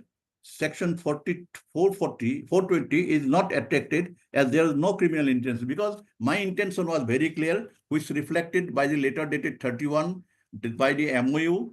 Every clause is mentioned here. The garden is under a bank mortgage. This is clearly reflected in the MOU.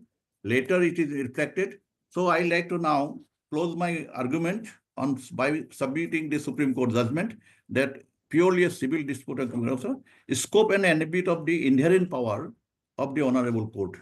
So here You marked the relevant paragraphs. Yes, yeah. I have already my junior will submit this submission. Relevant paragraphs have not been marked. Lordship, I'll do. Here, Lordship, number one, Lordship, I'm submitting. Ahmad Ali. Just a minute. Yes, I have marked it. Yes, 2020-13 SCC, page 435, Lordship. 2020. 435. 435, yes. Here, page, paragraph 10, Lordship. Paragraph 10.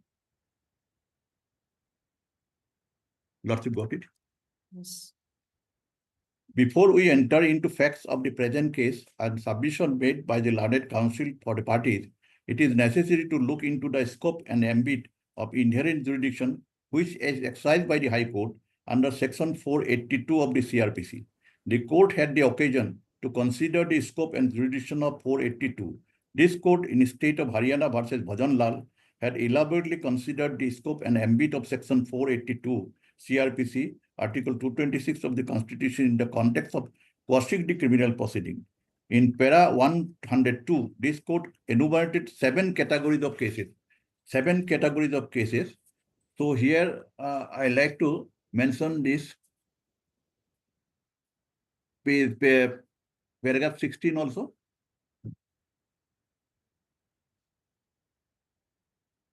Yes. Page paragraph 16. After considering the earlier several judgments of this court, including this court, State of Haryana versus Bhajan Lal, Vinit Kumar, this court laid down the following in paragraph 41. Lordship got it. Vinit Kumar, this one. Yes. So Vinit Kumar's case. So this is the inherent power of the court, Lordship. Then, Lordship, that 2015 8 SCC.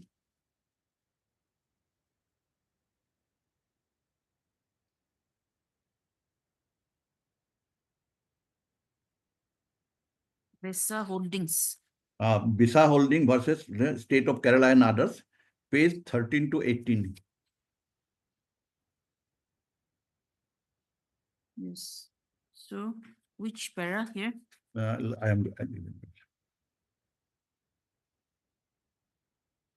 15 Visa Holding. Here, Lordship, this is a paragraph 12.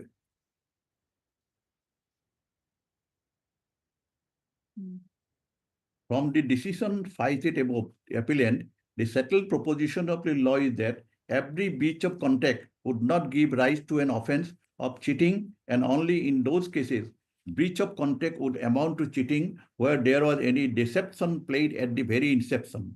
If the intention of cheat has developed later on, the same cannot amount to cheating.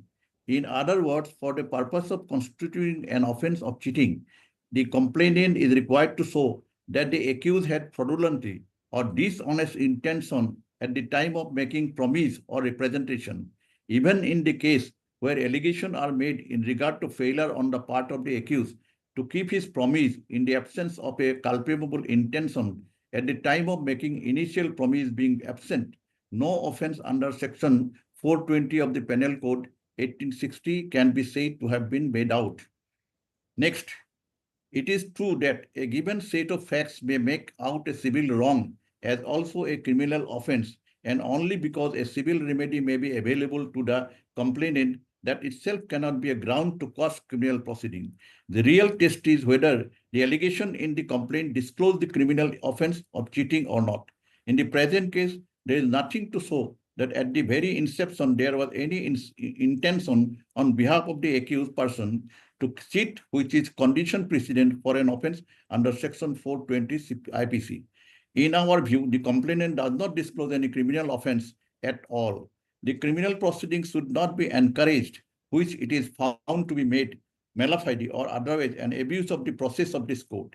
To superior courts, while exercising this power, should also strive to serve the ends of justice. In our opinion, in view of these facts, allowing the police investigation to continue would amount to an abuse of the process of the court, and the High Court committed an error in refusing to exercise the power under Section 482 of the Criminal Procedures not to quash the proceeding. Accordingly, all the appeals are allowed, and the impugn order so and so rendered by the High Court is set aside, and the complainant and the proceedings so and so section against the appellant are hereby quashed. So this is the criminal intention must be there. So in MOU, there is no criminal intention because MOU, all the conditions I have fulfilled. I have clearly stated in MOU that tea garden was in the custody of the bank. It is clearly mentioned. Only later, before signing of the MOU, it is the party who has already corresponded with the bank authority, and it was they knows that this was the mortgage property. Even after knowing everything, they have entered into an agreement. Next, that a 2005-10 SCC.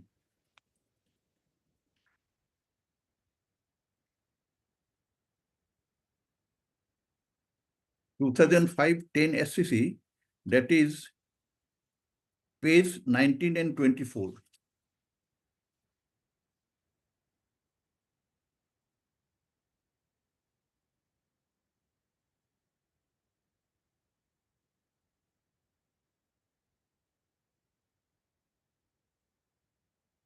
You just give the para number because the Yes, page para 8, Lordship.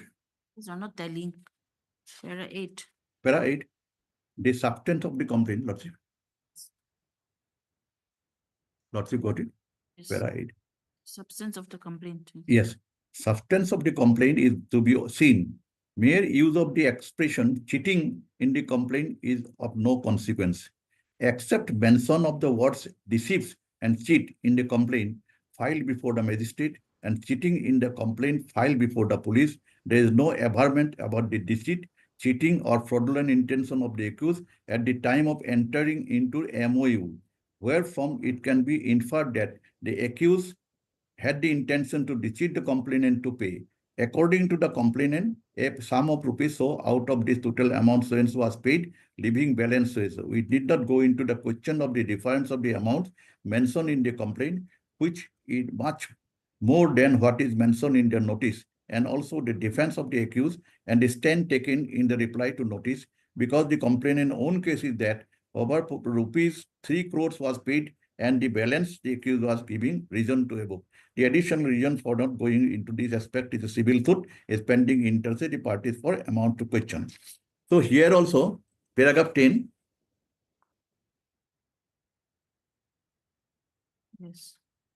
The fact in the present case have to be appreciated in the light of the various decisions of this court.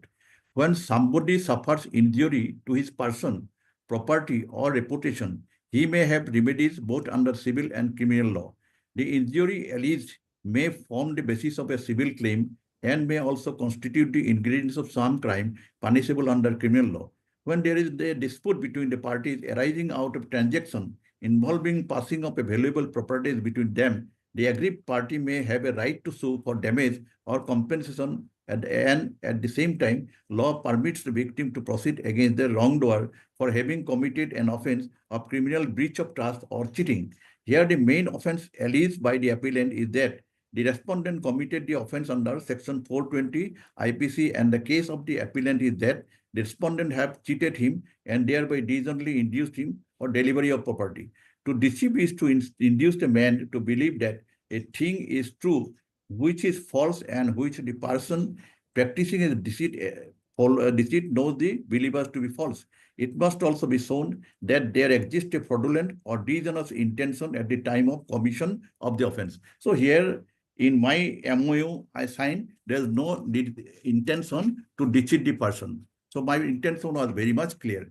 So thereafter, that is 2023 SCC.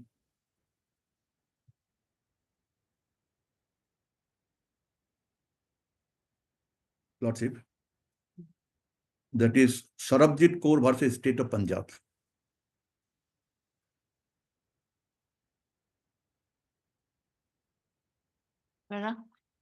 Paragraph, Lordship, 13 and 14. 13 paragraph, page 28. Lordship.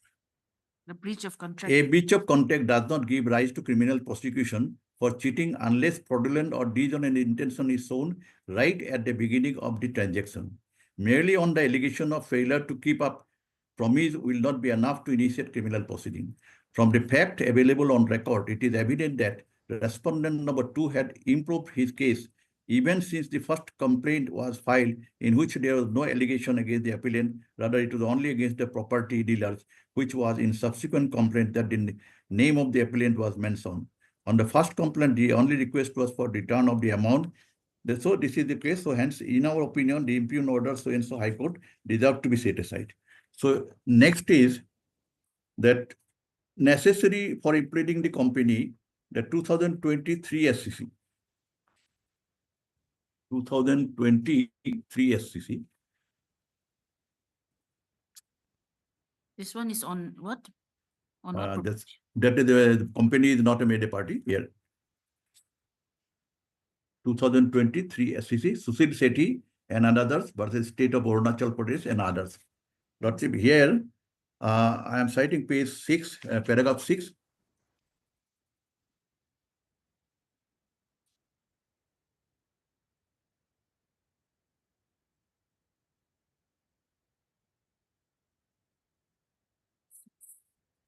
Yes. Considering the averments. This one. Yes. Yes, ma'am. Considering the averment of the allegation and FIR, and even charge sheet, the main allegation are the company, namely so-and-so limited supply substandard materials, runner bucket so-and-so, so-and-so. While considering the prayer of the appellant to cause to impede criminal proceeding against the appellant for the offence under section 420 IPC, few decision of this court in exercise of the power under 482 is required to be referred. So Bhajanlal, it was referred. Bhajanlal, I have cited. The Besa holding, it was referred. Hiralal Hari, this was referred. So here it is the case where company was a supplier, but the company was not made a party here. It is mentioned in this page 30, first, Lordship, kindly. Page 30. 2023 SCC, Sushil Sethi and others, State of Arunachal Pradesh and others. You have just read para 6. Yes, now I like to come up on page 30. That would be para. That is paragraph 1 to 3rd. The charge sheet has been filed against the appellant for the offence under section 420, read section 120B. There is no specific allegation and averment in the FIR, and even in the charge sheet that fraudulent and dishonest intention of the accused was from the very beginning of the transaction. The contract between S and the government was from supply of commissioning of Nurung Hydel power project, including 3 power generation unit. The appellant purchased the turbine for the project of another manufacturer.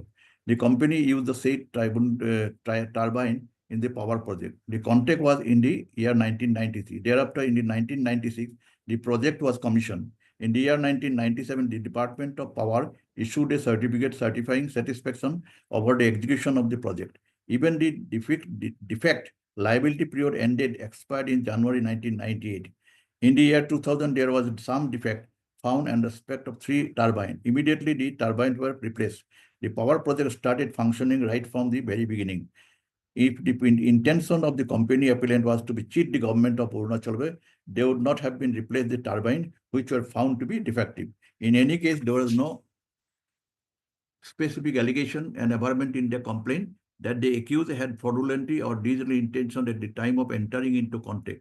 Therefore, it cannot be said that even a prima facie case for the offence under section 420 IPC has been made out. It is also required to be noted that the main allegation can be said to be against the company. The company has not been made a party.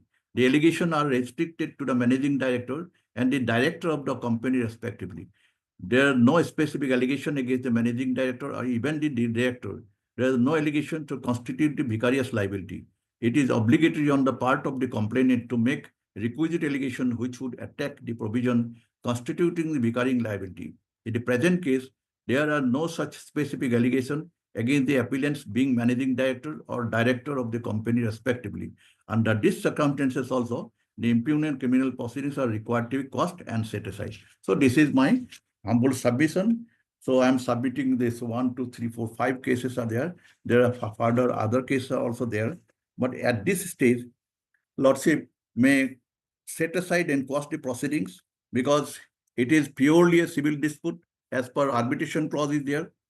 Company was not made a party. Section 420 is not affected as criminal intention was not there between the parties. On the basis of the signing of the MOU, she knows the opposite party knows everything because she has corresponded with the bank authority also. She knows the position of the tea garden. Thereafter, she entered with the MOU. Hence, the 420 is not criminal proceeding is not maintainable in this process. So that is my submission. So I am submitting all this judgment also. Now, Lordship to decide the case and to set aside the proceedings pending in the first class judicial magistrate Dimapur. Thank you, Lordship.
Yes, Mr. Raman, you were showing Yes, me.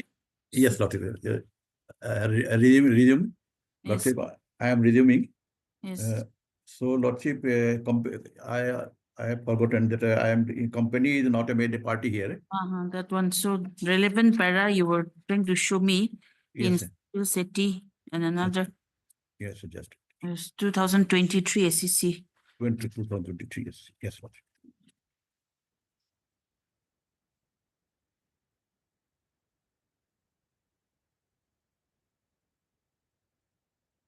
Yeah, page 242. Yes. Yes, it is also required to be noted that the Okay. main allegation can be said to be against the company. The company has not been made a party. The allegations are restricted to the managing director and the director of the company respectively. There was no specific allegation against the managing director or even the director. There was no allegation to constitute the vicarious liability. It is obligatory on the part of the complainant to make requisite allegation which would attack the provision constituted vicarious liability. In the present case, there are no such specific allegation against the appellants being managing director or the director of the company respectively. Under these circumstances also, the impugned criminal proceedings are required to be quashed and set aside. Paragraph 8.2. Paragraph 8.2.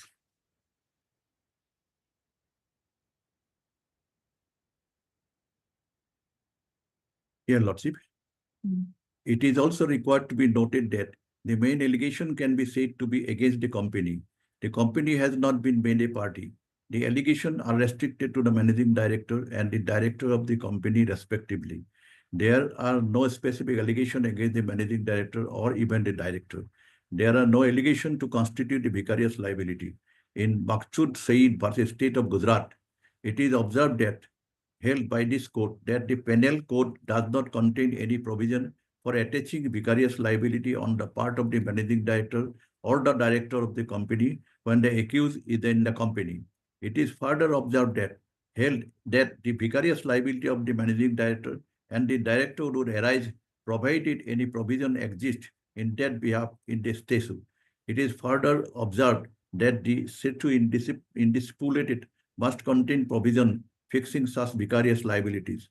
It is further observed that even for the said purpose, it is obligatory on the part of the complainant to make requisite allegation which would attack the provision constituted the vicarious liability. In present case, there are no such specific allegation against the appellant being managing director or the director of the company respectively. Under these circumstances also, the impugned criminal proceedings are required to be quashed and set aside. So here, Lordship, kindly turn to MOU. MOU, that is MOU page 46, Lordship. In my appeal petition. Yes, page 46. Yes, that is this memorandum of understanding made on 1st day of June 2001 at Kolkata between Darjeeling Organic Tea State Private Limited, which express sell unless excluded by reference to so-and-so, as a first party, as company incorporated under the provision of the Company Act. Secondly, Rojan Thong proprietor CR Traders, which express sell unless excluded by reference to the subject of contest be deemed to be mean and include the successor of party, head of record, second party. So this is the MOU signed between the company and the other party. And as an executive, my client only signed as an executive CEO, Chief Executive Officer. Kindly last page, only page 57. He signed as a Darjeeling Organic Tea State Private Limited authorized signatory. He is only authorized signatory. Lordship got it. And moreover, Lordship, clause 38 is very clear. Arbitration clause is there. That is there, arbitration clause. So now, my humble submission before your Lordship, that it is not a case of criminal nature, because number one, it is a civil dispute because it is arising out of the violation of the agreement, MOU. So if MOU is violated, they can go up to Article 38 of the MOU. company was not made a party here. Yes, personal, this Gauhati is made a party, not the company. Then here, section 420 is not attracted because my intention when signing the agreement, there is not clear-cut intention because MOU clause clearly says the garden was under mortgage. Then later, that is page 91, I have found a letter. That letter was between the party and the bank authority. It is a communication. They knows the everything before signing of the agreement. Then how the criminal intention that it page 91, annexure 9, 31st May later. Yes. That is very clear. That is, it was informed by the management of Darjeeling Organic Tea Company, Darjeeling Tea Company, IM Tea Company, that above mentioned tea estate under mortgage. So I have informed them. And they have agreed because it is the letter to the Deputy General Manager Bank. They have intimated that I am intending to take over this tea garden. So how 420 is attracted here? So this is my humble submission before your Lordship. Now, Lordship to decide under this scope and ambit of the power of the 482. So in the inducement of the very inception is necessary to establish the offense of the cheating. Reference 215 8 SCC, 205 10 SCC, 223, then 223 5 SCC. There's so many things are there. Then company is not a implemented party 2023 SCC. So I'm citing all this reason to decide a press to Lordship. The next case is relating to same. Next is because it is a revision matter. So on the same point, same ground, same decisions. Lordship, it is my humble submission before your court. Now Lordship can hear the opposite party and to decide it. No, revision is against which order? The same order, same order. Same order. Same order. This is also a annexure 5, page 68. This is the revision case. Same order, page 68, 73. Lordship, kindly down. Why you filed revision as well as 482? More precaution. 482 is the Quashing. Yeah, and 4 more precaution for revision. Lordship. Okay. Yes.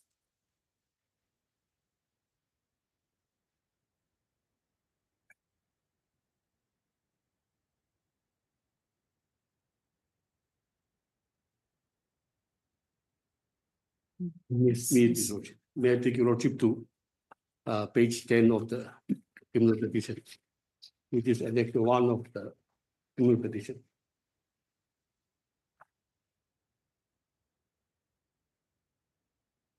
Page 10. This is the complaint which was filed by the respondent. Page 10 of the Criminal petition 32. yes. So Lordship, there are two petitions. One is recast. Oh, The final one is recast amended petition. You're referring to the Yes, original one. recast. Recast. Yes. Filed on 25th April 2024. Yes. So, Lordship, this is the complaint of the respondent. No, wait. Complaint. Page 10. Here, page 10 is the prayer portion. Page 10 is the prayer. Then it page is 12. it is written as 10. So I think it will be very confusing because Pages are not there. my running pages along with the 10. But anyway, Annexure 1, page Annexure 1, 12 yes. is the Yes. petition. So the next page, this is the contents of the complaint petition. May I read from para 1? This is in the matter of commission of offense punishable under section 1417 and 420 IPC. Most respectfully issue it that the complainant is a bona fide and peace-loving citizen of India and permanently residing at Naharbai, Dimapur, Nagaland within the jurisdiction of this honorable court. That the complainant is the proprietor of CR Traders, a business firm having its registered office at house number so-and-so, Naharbai, Dimapur, Nagaland. The proprietorship firm of the complainant deals in purchase and supply of various commercial goods in the state of Nagaland. Next page, page 3. That the complainant sometime in the month of March 2021 decided to start in purchase and sale of tea, especially organic tea in the name of the firm CR Traders. That accordingly, the complainant instructed Sri Pranab Kumar Patawari, technical advisor of the firm, to find out from the internet about tea gardens producing organic tea. Subsequently, the complainant came to know about a company by the name of Darjeeling Organic Tea Estate Private Limited, along with the contact number of its CEO, Sri Indranil Guha, being mobile number so and so. That is the petitioner here. That thereafter, sometime in the last week of April 2021, the complainant instructed Sri Pranab Kumar Patawari, technical advisor of the firm, to contact with Sri Indranil Guha over phone and inquire about organic tea. And upon further discussion, the accused Sri Indranil Guha represented himself to be the CEO, Chief Executive Officer, and power of attorney holder of Darjeeling Organic Tea Estates Private Limited, and informed that his company wants to lease out one of the organic tea estate by the name Jamguri Tea Estate, situated at Golaghat, Assam. Para 6, that on 3/5/2021, the accused through WhatsApp sent the picture of Jamguri Tea Estate and tea factory to the complainant, informed about execution of MOU, Memorandum of Understanding. Thereafter, on 6/5/2021, the draft copy of MOU was mailed by the accused to the complainant. Para 7, that as per the draft copy of the MOU, the accused induced the complainant by stating inter alia that the company of the accused is willing to give the Jamguri Tea Estate, situated at Golaghat, Assam, on lease to the complainant on making security deposit of ₹2 crores in 3 installments with 50 lakhs as first installment. That on 11/5/2021, the accused through WhatsApp informed the complainant that the final version of the MOU will be sent for confirmation of the complainant. Thereafter, on 13/5/2021, the accused informed the complainant that the MOU copy 2 sets will be sent by courier service to Sri Sanjeev Borua for handing over to the complainant. Para 10, that on 14/5/2021, the accused sent the details of the bank account of the company of the accused, where the money is to be deposited by the complainant. Para 11, that on 17/05/2021, the accused informed the complainant that the security deposit to be deposited as per MOU terms as below: ₹50 lakhs on signing, ₹1 crore on 30th day, and ₹50 lakhs on 60th day. Para 12, that thereafter on 28/5/2021, the accused also sent one write-up to the complainant, wherein it is mentioned that the complainant's firm, CR Traders, will operate and manage the Jamguri Tea Estate under lease on payment of security deposit as per the terms of the MOU, and the NOC letters will be provided by the accused, and ownership will be transferred to the firm of the complainant upon completion of loan takeover from UCO Bank by complainant's banker. Para 13, that on 29/05/2021, the accused induced the complainant to remit ₹50 lakhs on or before 1st June, stating that the accused has to make payment of ₹40 lakhs to activate BTCPL GST account. Accordingly, the complainant informed the accused that the first installment of security has been arranged. Para 14, that on 7/06/2021, the complainant through NEFT, National Electronic Funds transferred the sum of ₹40 lakhs in the account of the company of the accused, and duly acknowledged receipt of the same by money receipt dated 7/06/2021. That on 11/06/2021, the accused through WhatsApp informed the complainant that the MOU will be sent on the next day, and further informed to pay ₹1.10 crore the following weeks. That on 14/06/2021, the accused through WhatsApp informed the complainant that the signed hard copy of MOU has been couriered. That on 18/06/2021, the accused through WhatsApp informed the complainant that the hard copy of MOU has reached at Jamguri, and the same will be handed over to the complainant by Sri Sanjeev. Accordingly, the hard copy of the MOU was received by the complainant. That on 19/06/2021, the accused through WhatsApp informed the complainant that the deal as per MOU should be done by 15th July. That on 21/06/2021, the accused through WhatsApp informed the complainant that the amendment of MOU and signing can be done on receipt of the balance amount of the security deposit from the complainant. That on 23/07/2021, the accused through WhatsApp informed the complainant that the draft copy of the amended MOU would be sent by the next day as the finance and legal teams of the accused needs to go through. Your Lordship, now they are banging on that MOU alleged to have been signed on 1st June 2021. But from the conduct of the accused till 23/7/2021, the MOU has not been finalized, which is at para 20 of my complaint petition. MOU was signed on 1st June. As per, this is the prepared one, which they have sent to the petitioner, the respondent, the complainant. Okay, this one. Yes. So from the preceding correspondence, from 7. But your signature is also there. From para 15. Para 15, from para 15, it will be clear that on 11/6/2021, the accused through WhatsApp informed the complainant that the MOU will be sent on the next day and further informed to pay rupees 1.10 crore the following week. This is on 11 June 2021. Then next para, that on 14/06/2021, the accused through WhatsApp informed the complainant that the signed hard copy of MOU has been couriered. Is all the WhatsApp messages are already annexed. Your Honor can refer to the WhatsApp message, which is at page. There will be some starting from differences in my. Yes, annexure, starting from annexure Yes, 3. at annexure 12. Annexure 12, it is at page 42. In my petition, it is page 42.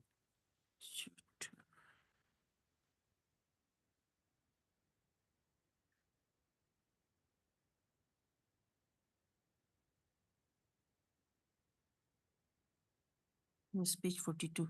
Yes. So here, 11 this is dated 11 June 2021. So the message is the fourth paragraph. My office will courier the signed copy of the agreement tomorrow. Hopefully you should get it on Monday.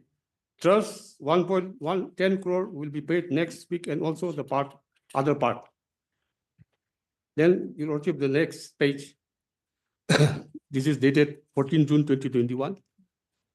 Today, signed hard copy is being couriered. Between have informed Sudeep to talk to you and inform that we are transferring the last due wages from Kolkata today. Once you receive the MOU and the SDC part is paid, the same can be reimbursed by you. Then next page, page 44. This is 18 June 2021.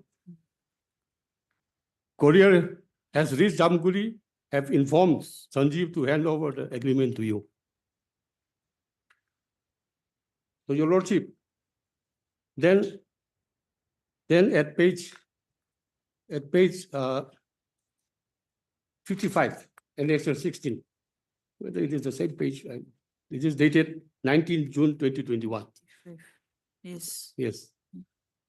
So here, the para 1, this is BLF vacation, should be time bound. Number 2, we want to close the deal by 15th July or else we will be losing a lot of money. Lordship, till this message, there is no MOU signed. Though it has been reflected that it was signed on 1st June. But as for this correspondence, the MOU has not been finalized. Then next page, Your Lordship.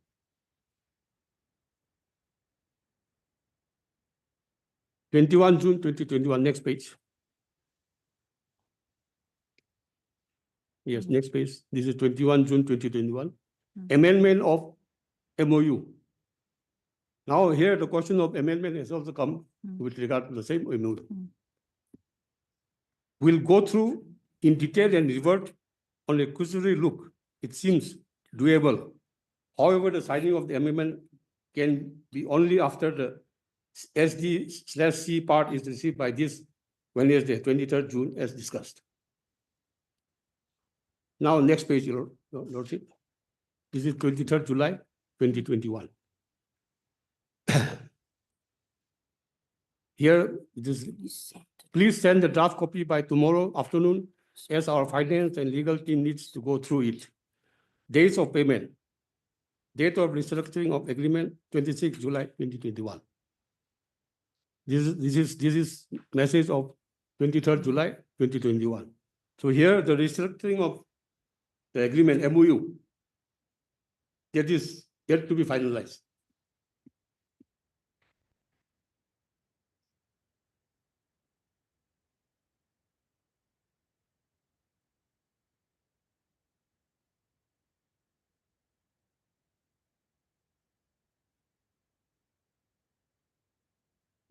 So now coming back to my complaint petition at para 21.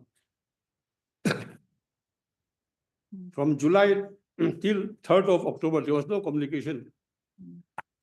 The accused avoided to keep in touch with the petitioner. So this is para 21. Thereafter, the accused avoided to attend the phone call and WhatsApp message of the complainant till 3rd October 2021. That surprisingly, the accused on 3/10/2021 through WhatsApp message informed the complainant to connect the accused next morning. However, the complainant informed the accused to call as per convenience of the accused. Next para 22. That the complainant was waiting for the call of the accused. However, the accused never contacted the complainant again. Thereafter, para 23, that the complainant sometime in the month of November 2021 visited the Jamkuri tea estate and tea factory at Golaghat, Assam, and upon inquiry, this is the tea estate which was supposed to be given to the petitioner, the respondent. And upon inquiry, could come to know that the said tea estate and factory belongs to Bhumia Tea Company Private Limited, 20 Colbert Hoboken Road, Kolkata, and is under litigation with UCO Bank, Kolkata, before the National Company Law Tribunal, Kolkata Bench, Kolkata. This information was divulged on visiting the proposed tea estate. Now at para 24. That having come to know about the facts and mischievous act of the accused person, the complainant has been making efforts to contact the accused and also collect information with regard to the pending litigation before the National Company Law Tribunal, Kolkata Bench, Kolkata. And para 25, this is important tip.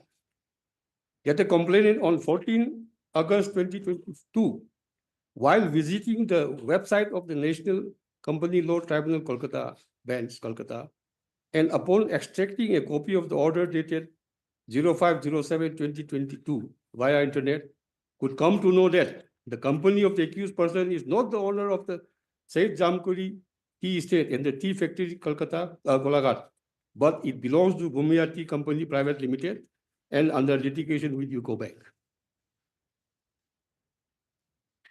Your Lordship will kindly turn to page 59, annexure 20.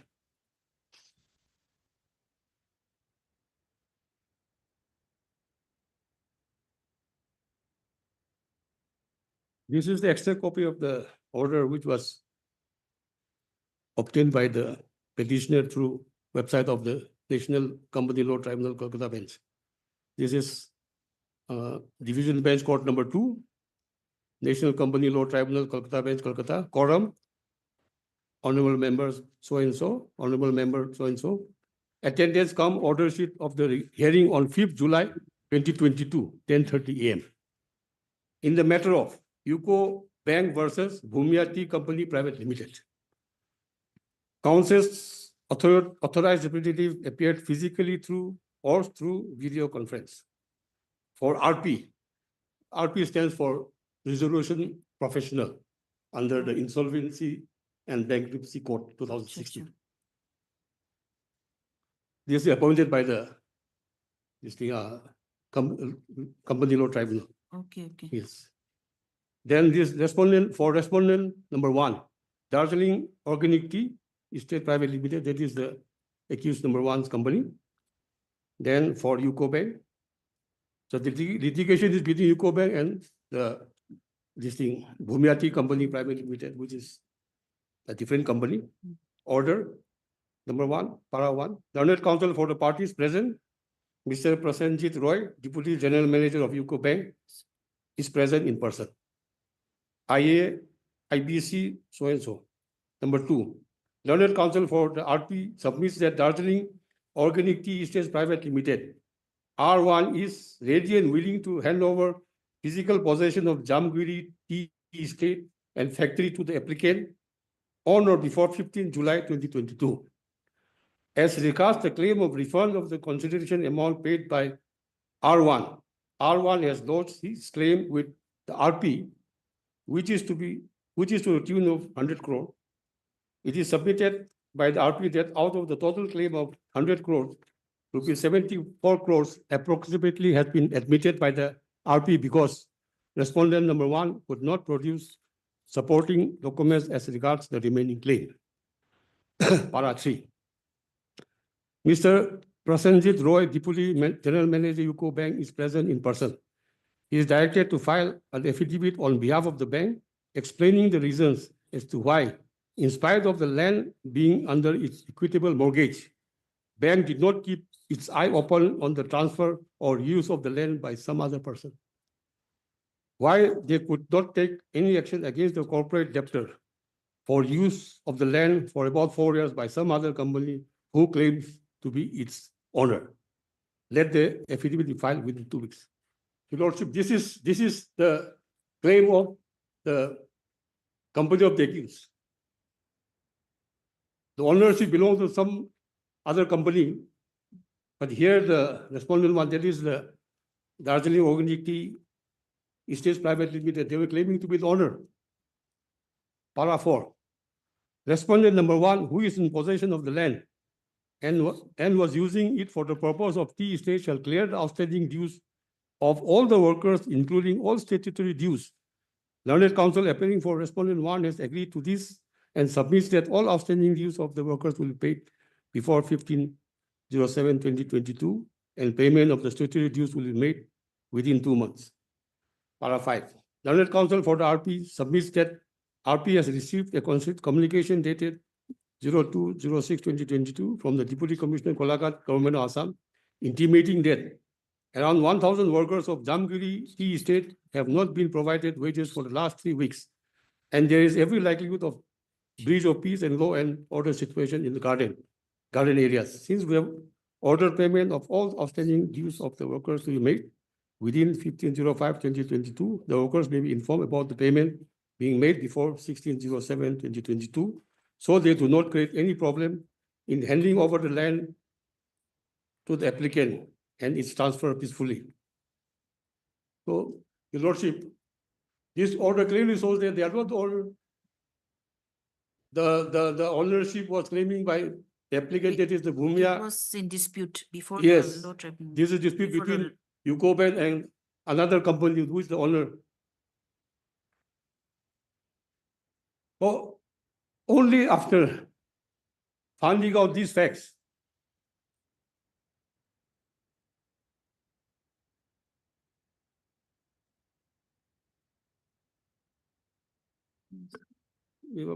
Your Lordship, at para 26 of my complaint petition, in my petition is running page 10, but in this petition, in my petition, it is page 19. It's okay, para 26 na? Yes. Yes. So now here, that the accused with a view to deceive the complainant hatched the plan and thereby induced the complainant to part with huge sum of rupees 40 lakhs and dishonestly grab the hard-earned money of the complainant. Para 27. That the accused was well aware of the fact that the said Jamguri Tea Estate and tea factory at Golaghat, Assam does not belong to the company of the accused. However, the accused with a view to deceive the complainant thereby made false representation. Okay, let's continue the one. Okay. Two.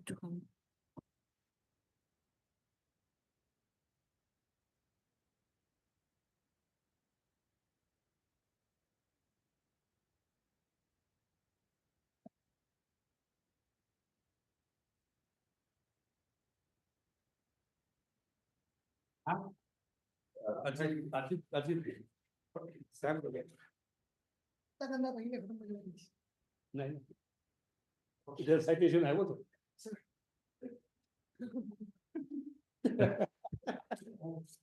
See you at 2 o'clock, sir.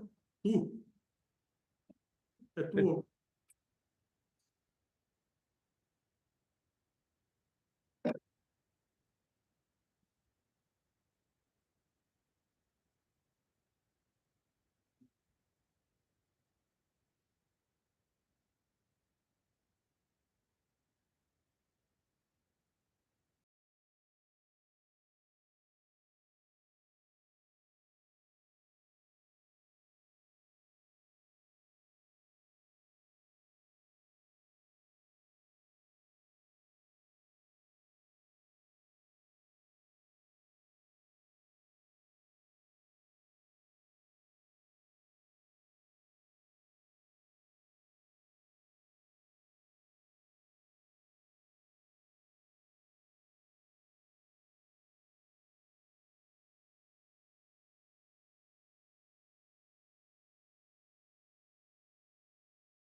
mention hearing item 11, Lordship.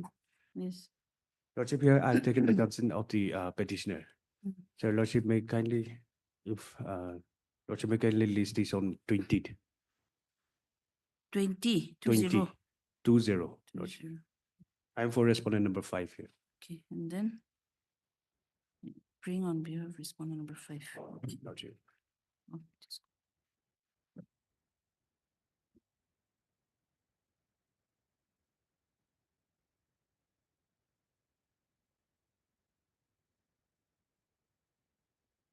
Item 11 and 12 are 11 and analogous, 12, no? Lordship. Mm. Analogous matter.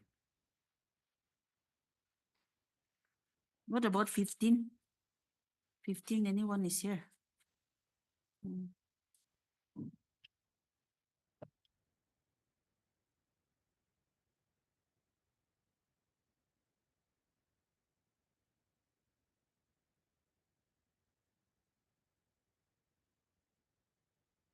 Yeah. Yeah. Are you ready to take up the hearing? Achha. Item 11 for hearing, okay. On the prayer of the learned counsel for the respondent number 5, list the matter on 2025. No objection. No objection, Your Lordship.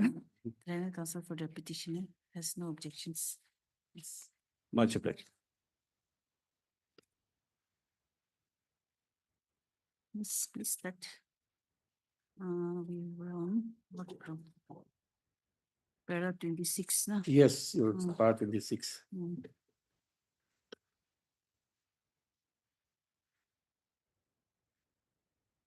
Let me continue part 26. Yes. That the accused with the view to deceive the complainant hatched the plan and thereby induced the complainant to part with huge sum of rupees 40 lakhs and dishonestly grab the hard-earned money of the complainant. Para 27. That the accused was well aware of the fact that the said Jamguri Tea Estate and Tea Factory at Golaghat, Assam does not belong to the company of the accused. However, the accused with a view to deceive the complainant thereby made false representation. The complainant would never have parted with the sum of rupees 40 lakhs, but for the representation made and having acted upon the same, the complainant has suffered a loss of rupees 40 lakhs. That the accused has committed the offense of cheating, which is punishable under section 417 and 420 of the Indian Penal Code. That the accused has committed the aforestated offense in his personal capacity and is an influential criminal. Therefore, the accused is required to be booked by issuing warrant of arrest. Otherwise, there is likelihood of frustrating the process of the Honorable Court in the event the accused comes to know about filing of the present complaint case against him. Para 30. That the aforementioned offense has been committed by the accused within Dimapur as the complainant is a resident of Dimapur. Therefore, this Honorable Court is having jurisdiction to take cognizance and try the case. That the accused being a resident of Kolkata, West Bengal, which is outside the jurisdiction of this Honorable Court. As such, this Honorable Court may be pleased to exercise jurisdiction under Section 202 CRPC. So, Your Lordship, now. This 40 lakhs, when did you pay? Is there Your, any? it is there. I have annexed the receipt. Where is it? It is at page.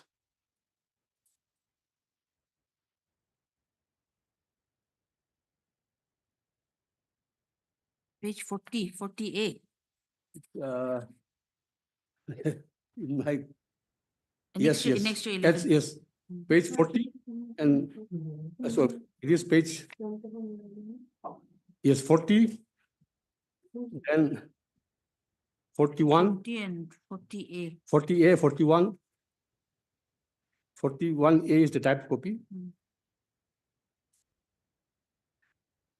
So this was payment was paid on 7 June.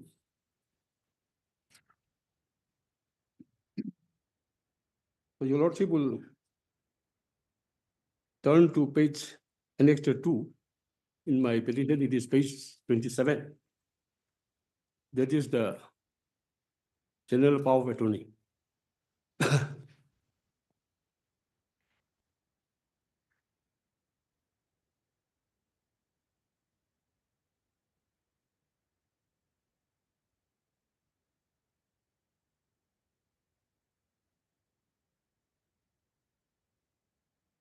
Yes.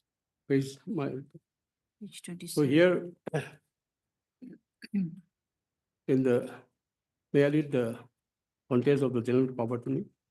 Know all men by this present that we Darjeeling Organic Tea Estate Private Limited, a company incorporated under the provisions of the Companies Act 1956, having CIN number so and so, hereinafter referred to as the company, which expression shall, unless it is repugnant to the subject or context thereof, includes its successors, executors, and permitted assignees, do hereby nominate, constitute, and appoint Mr. Indo Nil Goho, who is the accused, the petitioner, CEO, and Mr. Ranjan Singh, CS, jointly and severally hereinafter referred to as the attorneys, as our true and lawful attorney to do the following acts, deeds, things, and matters on our behalf and in our stead and name.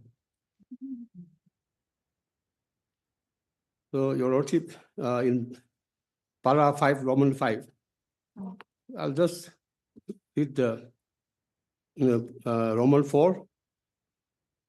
To act as the principal point of communication for all affairs related to the operation and management of the company. Then Roman 5, to act as the authorized signatory of the company for all matters pertaining to the company. Then Roman 6, to perform the executive roles and functions of the company. So, Lordship, the accused was controlling the affairs and management of the company. So he was the only person who was having the overall management. The petitioner. Yes.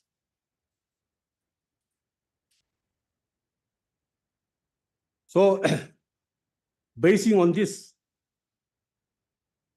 power of attorney, the respondent believed that he is the genuine person, he is the right person to be concerned for the transfer of the tea estate. Now, in Romans 8, Roman 8 in the same power of attorney, to sell company's vehicles, scrap stock, assets of the company for a value not exceeding, as mentioned in the investment agreement dated 6/12/2016, sale, mortgage, pledge, lease or transfer of any assets of the company worth more than 15% of the turnover of the company of the immediately preceding financial year comes under reserve matter. So here it will be below 15% of the turnover of the company of the immediately preceding financial year with prior intimation to the board of directors. So now, the accused, in view of this power of attorney, he has made all the correspondence with the respondent, the petitioner and respondent.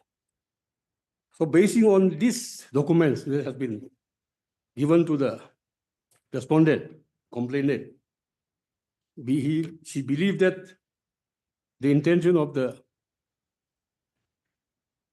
petitioner was very clean. Now, coming to the MOU that is dated 1st June 2021. Your Lordship, I have already pointed out that till July 23rd July 2021, the MOU has not been finalized. It was under the process of amendment,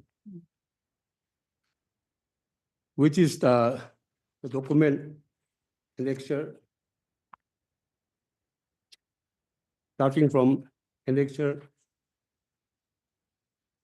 16. Annexure 16.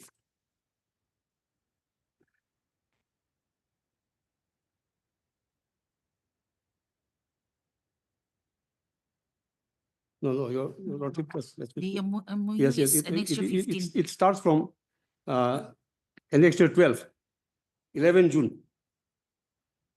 Yes, those Yes. WhatsApp messages. Yes, MOU with regard to MOU. Now, they have alleged that the MOU was executed in Calcutta.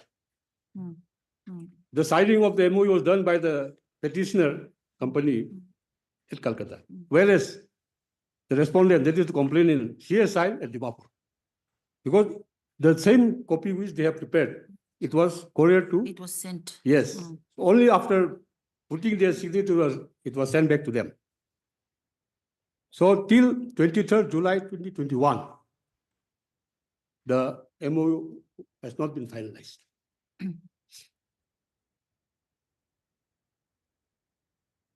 Thereafter, there was no communication till October 3rd October 2021 from the petitioner, that is the accused. And after the communication that was made on 3rd October 2021, the petitioner, he avoided to contact the complainant, that is the respondent.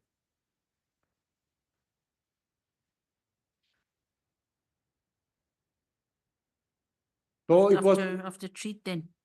yes, 310/21. that was the last communication, 310. Thereafter, he avoided to communicate to the complainant. So in November 2021,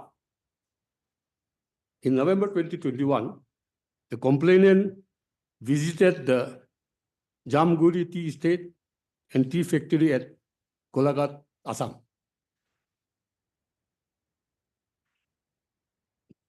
That is, I have already stated in my complaint petition at para 23. November 21. Yes, 2021. The exact date has been forgotten, but it was in November 2021. So on inquiry from that tea estate, the complainant came to know that it belongs to a Bhumia Tea Company Private Limited, 20 Colbert Hoboken Road, Calcutta, which is another company, and is under litigation with UCO Bank, Kolkata, before the National Company Law Tribunal, Kolkata Bench, Kolkata. Between the UCO Bhumia Bank Tea and yes, Company? UCO, yes. I have already cited, Yes. pointed out that is annexure 20 at page, in my petition, it is page 59.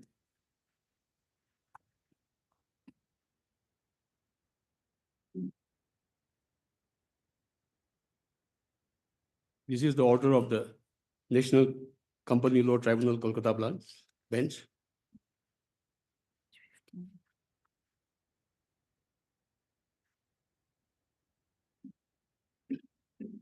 So in the first column box, in the matter of this is UCO Bank versus Bhumia Tea Company Private Limited. Under section IBC, under section 7, this is Insolvency and Bankruptcy Court. So RP stands for what you were saying? RP stands for Resolution Professional. Those who are expert in corporate laws. Though they are advocates, but they are mainly complying with the corporate affairs. Here RP, for RP, there are 3 named advocates: Mr.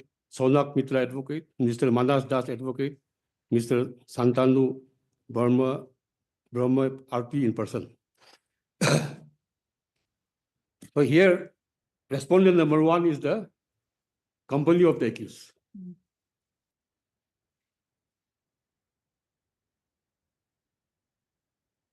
So your lordship, from para 3 and para 4 of the state order, which is in the next page, it is very clear that the company of the accused is not the owner. Para 3 married. Mr. Prasanjit Roy, Deputy General Manager, UCO Bank, is present in person. He is directed to file an affidavit on behalf of the bank, explaining the reasons as to why, in spite of the land being under its equitable mortgage, bank did not keep its eyes open on the transfer or use of the land by some other person. Why they could not take any action against the corporate debtor for use of the land for about 4 years by some other company who claims to be its owner. Let the affidavit be filed within 2 weeks. Respondent number 1, who is in possession of the land and was using it for the purpose of tea estate, shall clear the outstanding dues of all the workers, including all statutory dues. Learned Counsel appearing for R1 has agreed to this and submits that all outstanding dues of the workers will be paid before 15/07/2022, and payment of statutory dues will be made within 2 months. Then what about the letter which you wrote to UCO Bank stating about the mortgage, that means you knew about the mortgage. But that was, the clear picture was not given.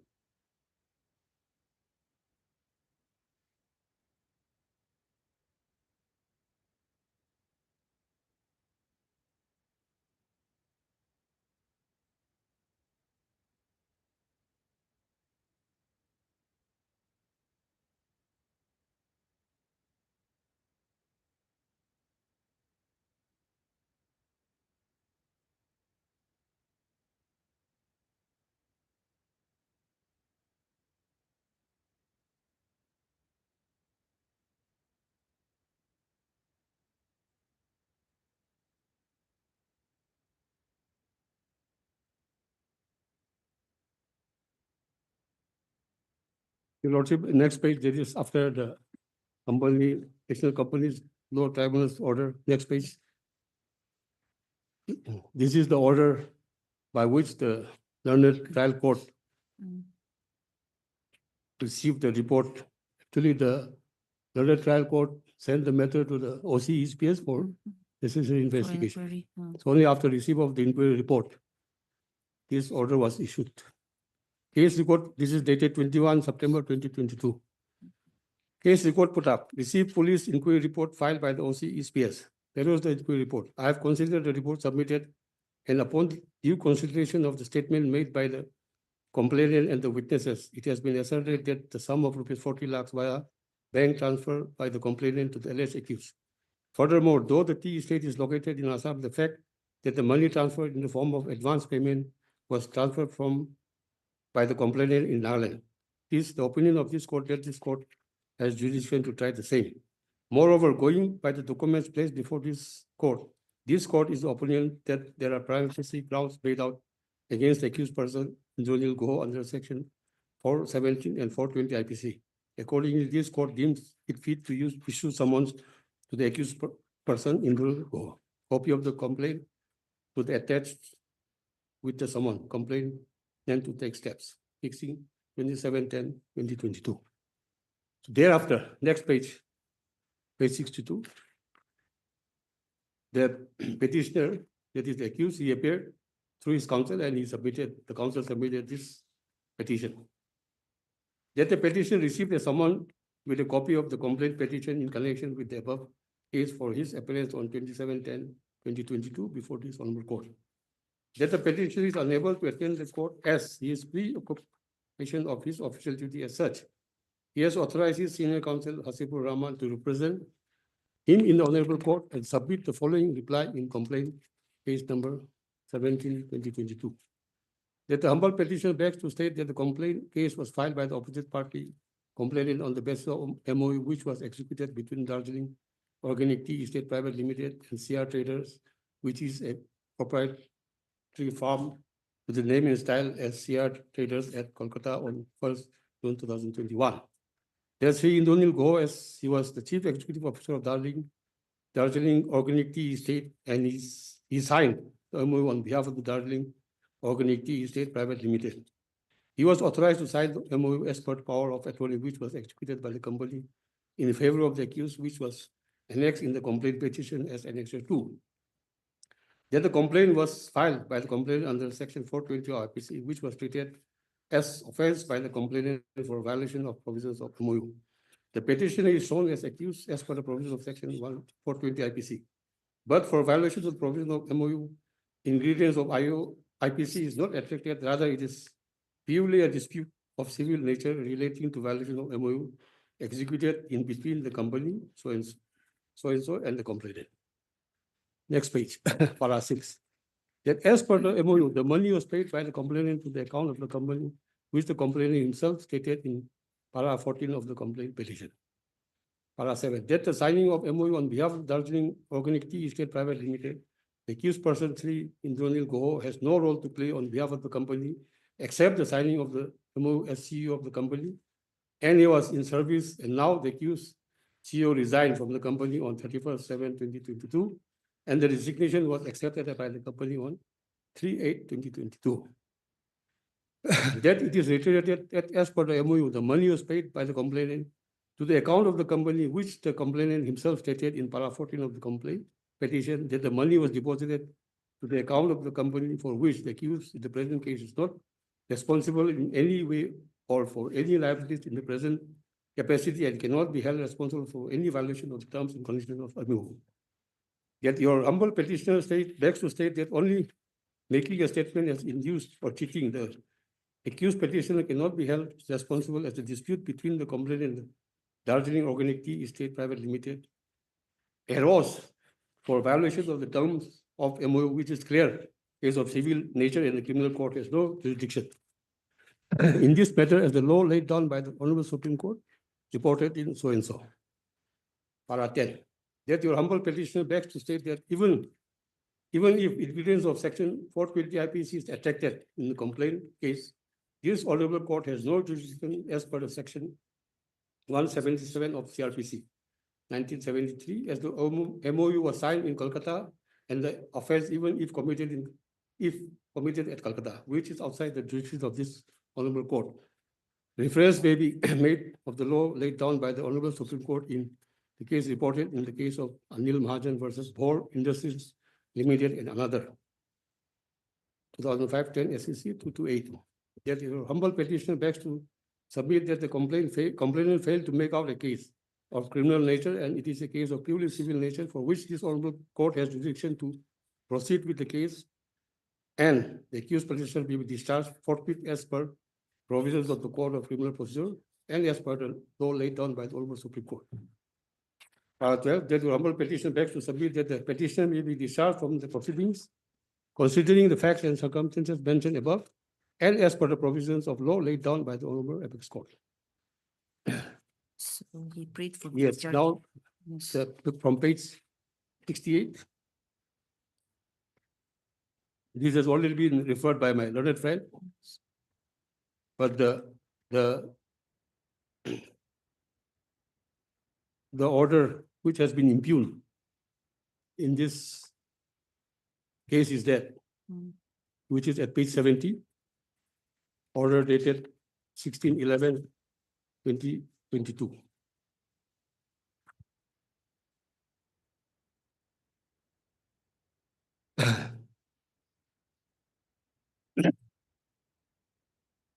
May I read? Today he speaks for necessary order. Complainant Srimati Rosabono Thong is present along with her learned counsel N.K. Likam. Accused Sri Engineer Goh is represented by his learned senior counsel H. Rahman along with learned counsel A. Iqbal. This present case pertains to the complaint filed by the complainant against the accused for offense punishable under section 417 and 420 IPC. Contending the present complaint and praying for discharging the accused person in this instance case, learned counsel for the accused has raised his objection on two main grounds. Now, Your Lordship, this is important. The point that they have raised on two grounds. The objection they have raised. Firstly, Jurisdiction. yes, this court has no jurisdiction to try the case as per section 177 CRPC. And secondly, that this present case is of a purely civil nature. To begin with, though the learned counsel has argued that the MOU was signed in Calcutta, it is seen in the MOU that it was in fact signed by the complainant in Dimapur, while the accused had signed it from Calcutta. Furthermore, the payment of rupees 40, here it is written 4 lakhs, but it should be 40 lakhs, was made through NEFT, which has not been disputed by the alleged accused as well. Thus, though it has been contended by the learned counsel for the accused that this court does not have jurisdiction to try the case as per section 177 CRPC, this court would like to turn attention to section 178 CRPC, which is as follows. Your Lordship, this is important. Section 178, place of inquiry or trial.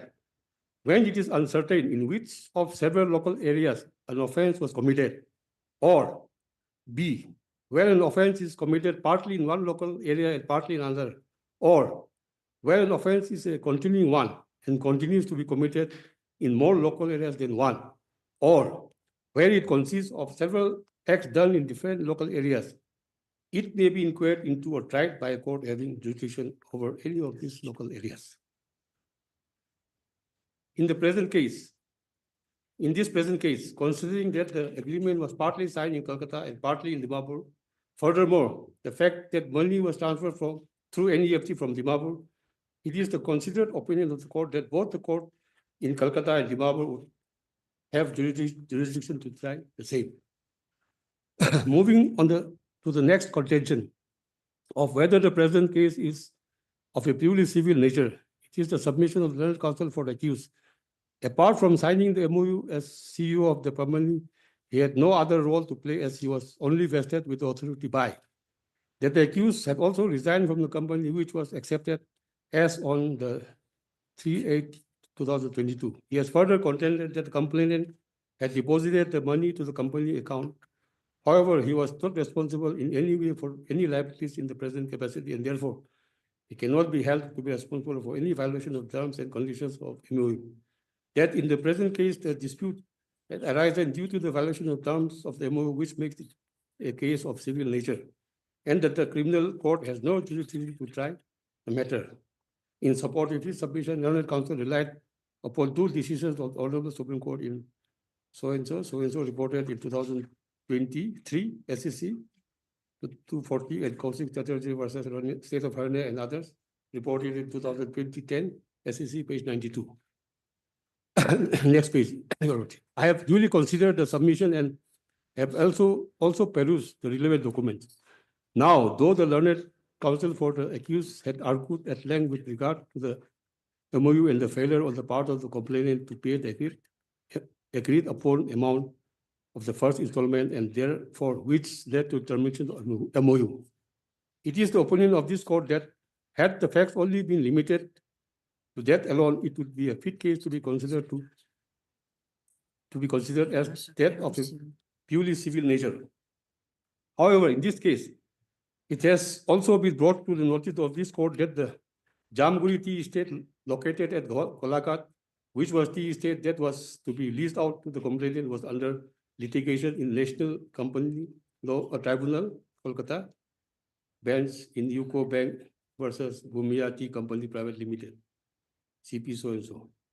It was also seen by the order passed by the tribunal that the Jamguri tea estate was in fact under the equitable mortgage of UCO Bank. As it stands, the tea estate that was agreed upon to be leased out did not in fact belong to the accused tea company, that is Darjeeling Organic Tea Estate Private Limited, at the time of the agreement. It was the property of the Bhumia Tea Company Private Limited that subsequently became the equitable mortgage land belonging to the UCO Bank. Therefore, the accused had no right over the land at the inception of the agreement. The very fact that the accused had even come to an agreement with the complainant without any right over the land raises the presumption of criminal intention to cheat the complainant. Furthermore, one cannot rule out the fact that had the complainant known about the situation of the tea estate, she may have thought otherwise than to sign an agreement with the accused. With regard to the other submission raised, considering that this is not the stage of trial and the merits of the case cannot be dealt with at length, this court shall refrain from discussing the same. The Honorable Supreme Court in MS Medici Chemical Pharma Private Limited versus MS Biological E Limited and others reported in AR 2000 SC 1869 had held that on a mere fact that a civil remedy is available, a criminal remedy is not extinguished. That being said, this court would also like to point to the fact that the question of discharge would not arise at this stage, as the case has not even proceeded to the stage of evidence before charge, as provided under Section 244 CRPC. In light of the above, this court deemed fit to proceed. Accordingly, issue summons to the accused person.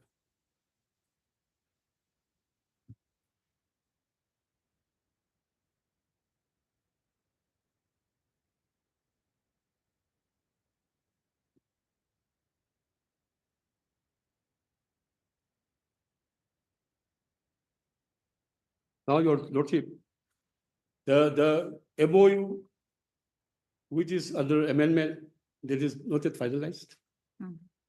And by a notice dated 26/07/2021, though it has been addressed to Arunachal, but since they have only made the election in this, by this letter, they have terminated the MOU for June 2021, which is not final.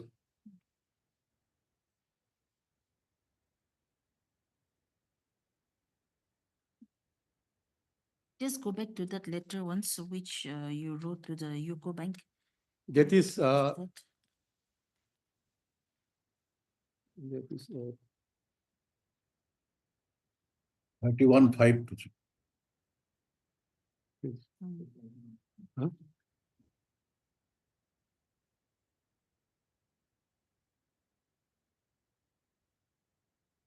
And what? Page 91. Page 91.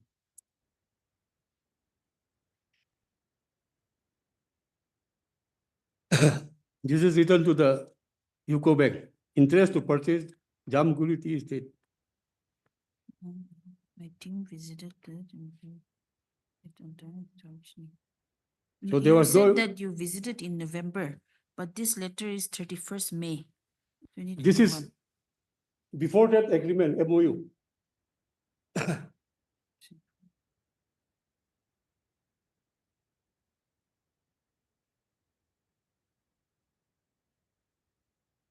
When the discussion was going on with the Darjeeling Organic Tea Estate.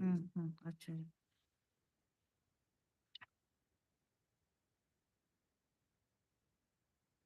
So there was no further correspondence from the bank.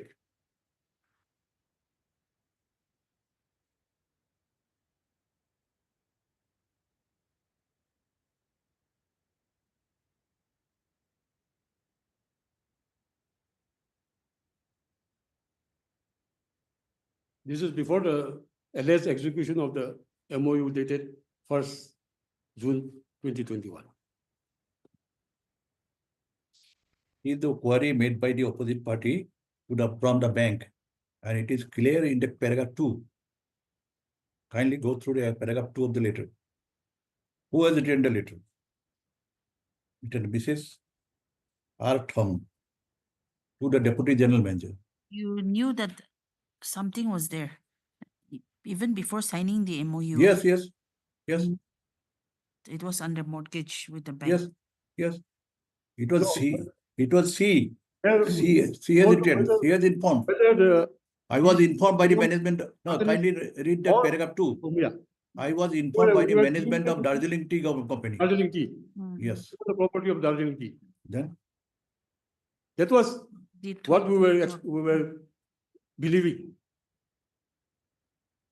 as per the reputation. As per the reputation of the petitioner.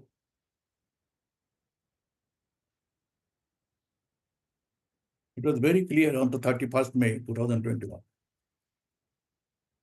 which was recorded in the MOU also.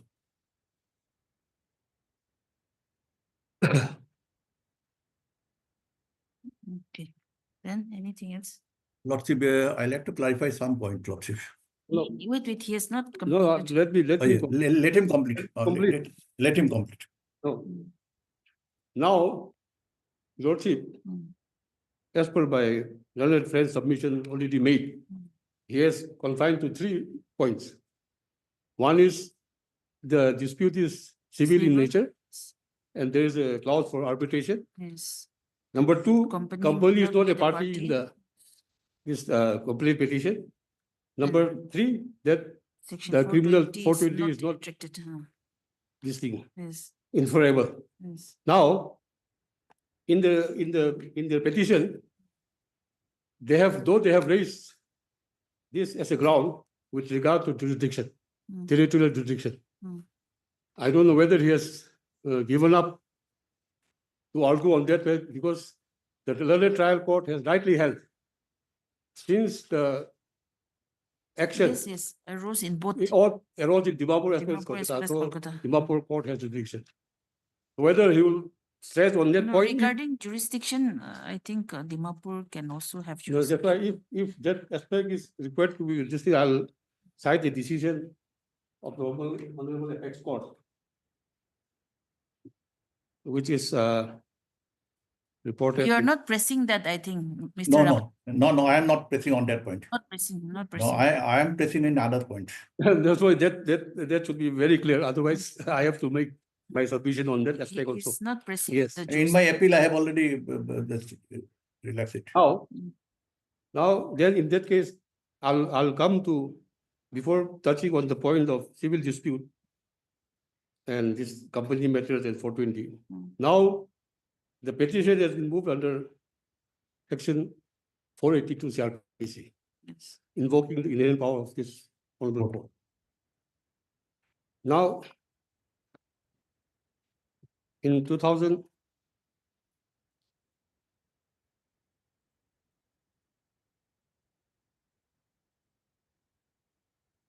yes, in 2014, volume 3 SEC at page 383, Bhaskar Lal Sharma and another versus Monica and others. The relevant para I would like to cite, it is referred, that is para 11 of the said judgment. Para 11, which is at page 387. May I read? Para 11, yes. Para 11.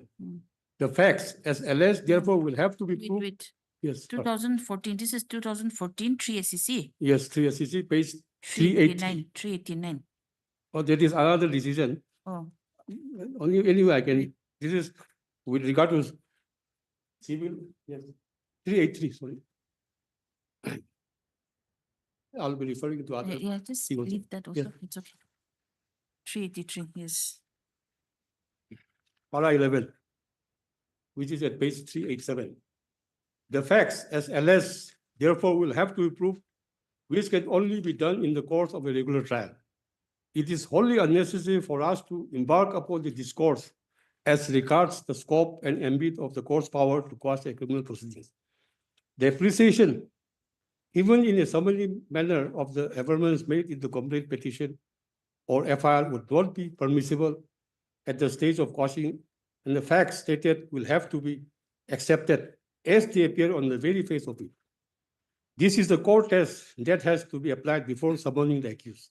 Once the aforesaid stage is overcome, the facts alleged have to be proved by the complainant prosecution on the basis of legal evidence in order to establish the penal liability of the person charged with the offense.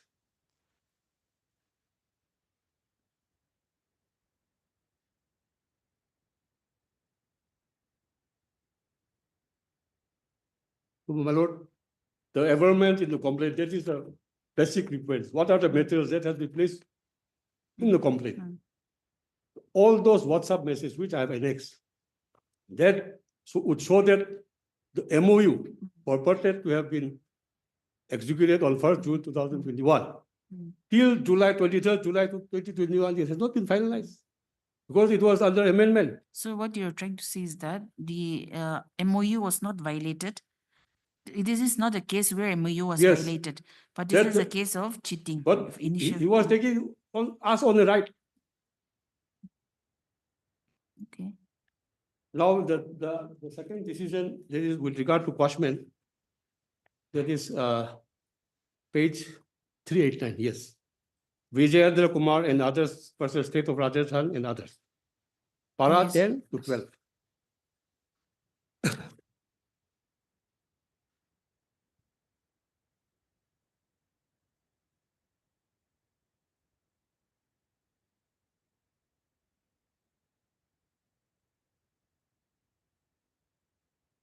Yes, at page 393. Yes. Para 10. Yes, para 10.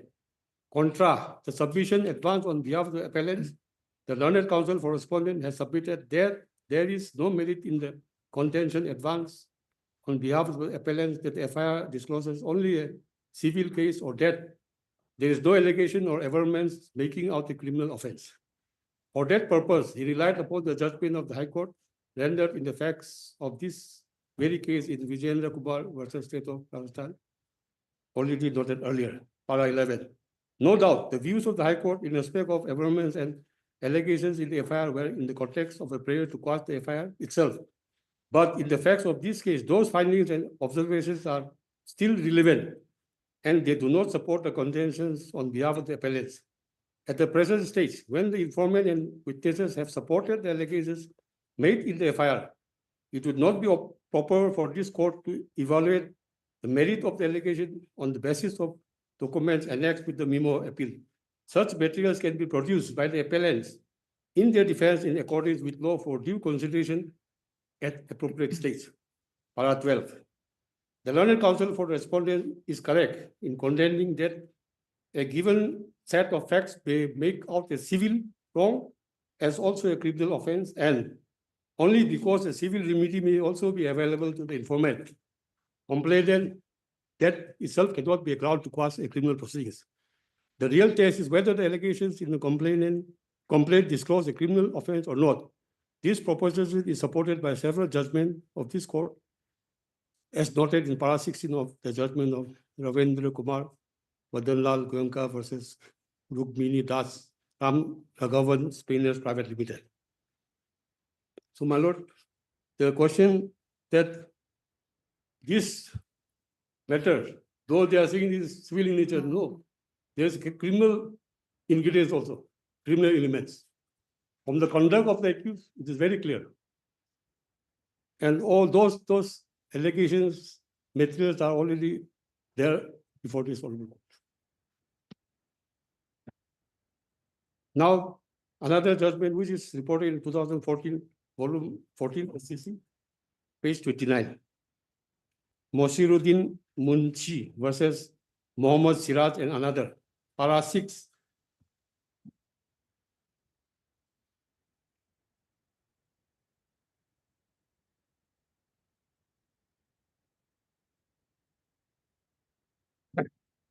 Your lordship, Para 6, yes. para 6 at page 31. Yes. Para 6, sub para 4. Next page, it is at page 32. If the allegation discloses a civil dispute, the same by itself may not be a ground to hold that the criminal proceeding should not be allowed to continue.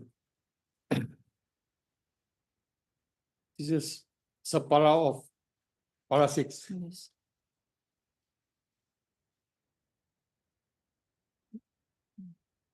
Then, Lordship, para 8. In the present case, the complaint does make averment so as to infer fraudulent or dishonest inducement having made by the respondent 1 herein and accused 2 pursuant to which the appellant parted with money.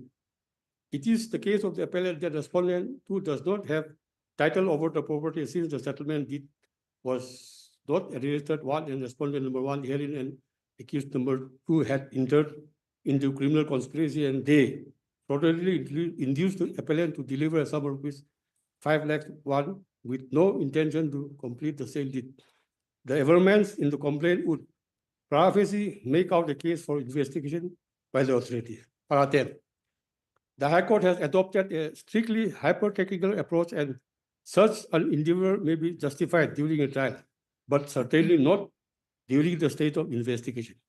At any rate, it is too premature a stage for the High Court to step in and stall the investigation by declaring that it is a civil transaction wherein no semblance of criminal offense is involved.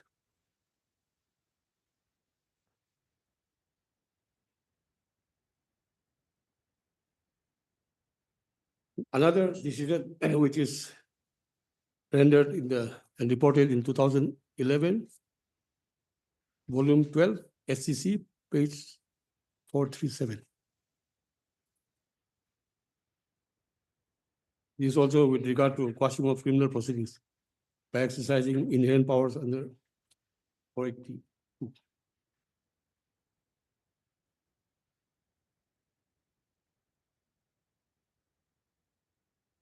2011, 12 SCC, 437. Yes, 12 SCC, yes. 437. So the relevant para is para 17, page 443. The Indian Oil Corporation versus NEPC India Limited, a petition under Section 482 was filed to quash two criminal complaints. The High Court, by a common judgment, allowed the petition and quashed both the complaints. The order was challenged in appeal to this court. While deciding the appeal, this court laid down the following principles. Number one, the High Court should not exercise their inherent powers to repress the legitimate prosecution. The power to quash criminal complaints should be used sparingly and with abundant caution. Number two, the criminal complaint is not required to verbatim reproduce the legal ingredients of the alleged offense. If the necessary factual foundation is laid in the criminal complaint, merely on the ground that a few ingredients have not been stated in detail, the criminal proceedings should not be quashed. Quashing of the complaint is warranted only where the complaint is bereft of even the basic facts which are absolutely necessary for making out the alleged offense. Number three, it was held that a given set of facts may make out A, purely a civil wrong, B, purely a criminal offense, or C, a civil wrong as also a criminal offense. A commercial transaction or a contractual dispute, apart from furnishing a cause of action for seeking remedy in civil law, may also involve a criminal offense. Para 18. In the state of Orissa versus Faraj Kumar Sahu, it has been held that probabilities of the prosecution person cannot be analyzed at this stage. Likewise, the allegations of malafide of the informant are of secondary importance. The relevant passage reads thus: it would not be proper for the High Court to analyze the case of the complainant in the light of all probabilities in order to determine whether a conviction would be sustainable, and on such premises arrive at the conclusion that the proceedings are to be quashed. It would be erroneous to assess the materials before it and conclude that the complaint cannot be proceeded. And para 33 and 34, the same judgment. Para 33 at page 448. Yes. Yes. On going through the entire complaint, materials collected and stated in the form of charge sheet, statement of witnesses LW1 and LW2, and on conjoined reading of all the above materials, it cannot be presumed that there is no legal and acceptable evidence in support of the prosecution. In the light of the principle enunciated in the various decisions which we have noted in the earlier paragraphs, we are satisfied that the High Court has exceeded its power in quashing the criminal proceedings on the erroneous assumption that the ingredients of the offense alleged by the prosecution have not been made out. The High Court has also committed an error in assuming that with the materials available, the prosecution cannot end in conviction. For the above reasons, and in the light of the materials which we have discussed, we are unable to sustain the conclusion arrived by the High Court. There has been order quashing the criminal proceedings against respondent so-and-so, so-and-so, of so-and-so of the file of the first additional assistant sessions judge, so-and-so arising out of PRC number so-and-so on the file of the second additional judicial magistrate first class. Raja Mundri is hereby set aside. The trial court is directed to proceed with the case against the respondent in accordance with law. The appeal is allowed, accordingly allowed. So now the first question, that is with regard to the civil dispute. Here in this complaint, yes, what they have said was right. There is a civil dispute also. Not only civil, even criminal. The criminal element is there. So they cannot say this is purely civil. Now, with regard to arbitral proceeding, if taking into consideration the clause of the MOU 1st June 2021, this clause 38. Now I have a decision on that matter, which is reported in 2021, volume 16 SCC, page 142.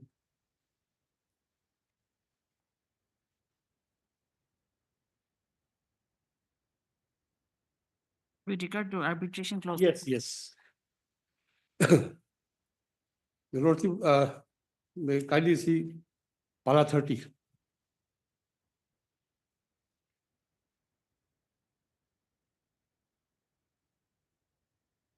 But the, let me, Be it noted, son.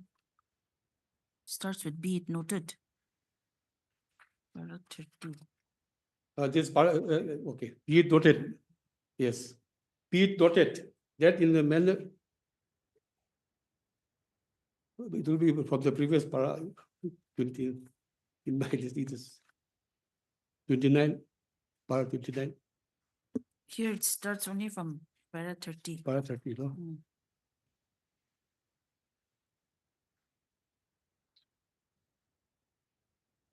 In the instant, 29 will be in the instant case. In the matter under consideration, no. Yes, the complaint FIR charge sheet as Yes, noticed in the above. instant case, yes. Yes, in the instant case, the complaint FIR charge sheet as noticed above. Thus, however, lend credence to the question posed. It is settled that one is not supposed to dilate on this score. I intend to present that the allegations in the complaint will have to be accepted on the face of it, and the truth of falsity of which would not be gone into by the court at this stage.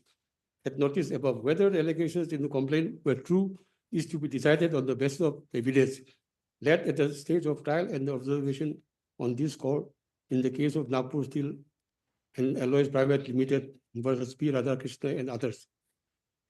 Ought to be noticed in Para 3, this court observed. Para 3, we have perused the complaint carefully. In our opinion, it cannot be said that the complaint did not disclose the commission of an offense, merely because the offense was committed during the course of a commercial transaction would not be sufficient to hold that the complaint did not warrant a trial. Whether or not the allegation in the complaint were true was to be decided on the basis of evidence to be led at the trial in the complaint case. It certainly was not a case in which the criminal trial should have been cut short. The causing of the complaint has resulted in great miscarriage of justice. We therefore, without expressing any opinion on the merits of the case, allow this appeal and set aside the impugned order of the High Court and restore the complaint. The learned trial magistrate shall proceed with the complaint and dispose of it in accordance with law explicitly. Then next para, be it noted that in the matter of exercise of inherent power by the High Court, the only requirement is to see whether continuance of the proceeding would be a total abuse of the process of the court. The Criminal Procedure Court contains a detailed procedure for investigation, framing of charge and trial. And in the event when the High Court is desirous of putting a halt to the known procedure of law, it must use proper circumspection with great care and caution to interfere in the complaint FIR charge sheet in exercise of its jurisdiction. Next para. In the instant case, as a careful reading of the complaint FIR charge sheet, in our view, it cannot be said that the complaint does not disclose the commission of an offense. The ingredient of offense under section 406 and 420 IPC cannot be said to be absent on the basis of the allegation in the complaint FIR. Now, I'll just directly come to the relevant point, that is with regard to arbitral proceedings, which will be at para 33.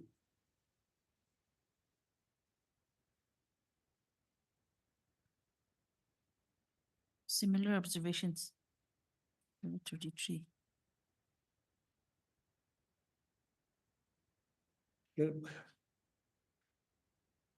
So far as initiation of arbitral proceedings is concerned, there is no correlation with the criminal proceedings. Hmm. That apart, the High Court has not even looked into the charge sheet filed against second respondent, which was on record to reach at the conclusion that any criminal offense as stated is privacy being made out and veracity of it indeed be examined in the course of criminal trial.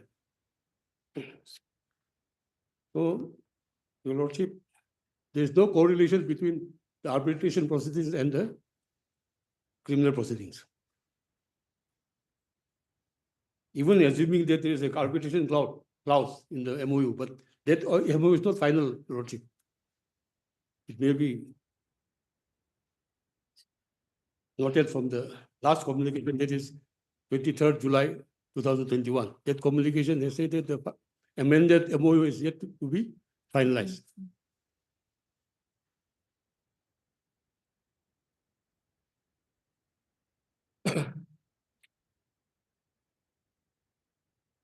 Now,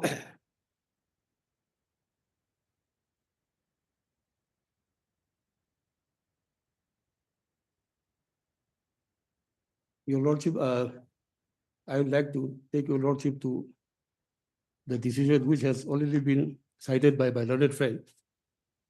That is in the case of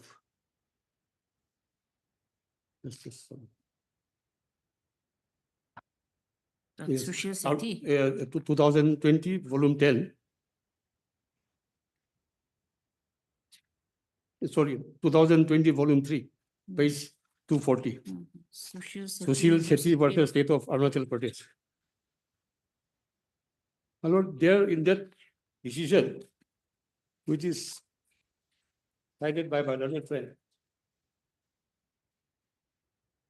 para 8.2.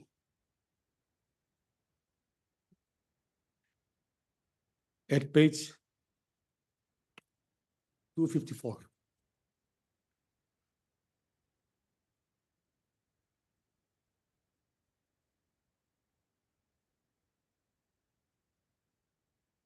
Between 2020, volume 3 SEC, page relevant para 8.2, 8.2, page 254. Here, Your Lordship, the only it is distinguishable. Here, the Honorable Supreme Court has held that there is no specific allegation against the managing director and the director. But in my case, there is a specific allegation against the president, that is the CEO, managing director, this is chief executive officer. So and now one relevant aspect, which is section 319 CRPC.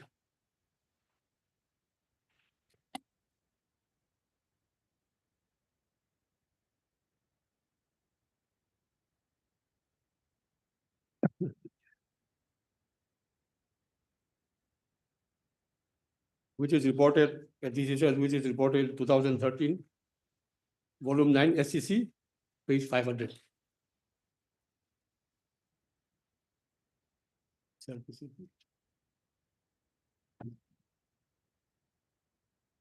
Section? Section 319, CRPC.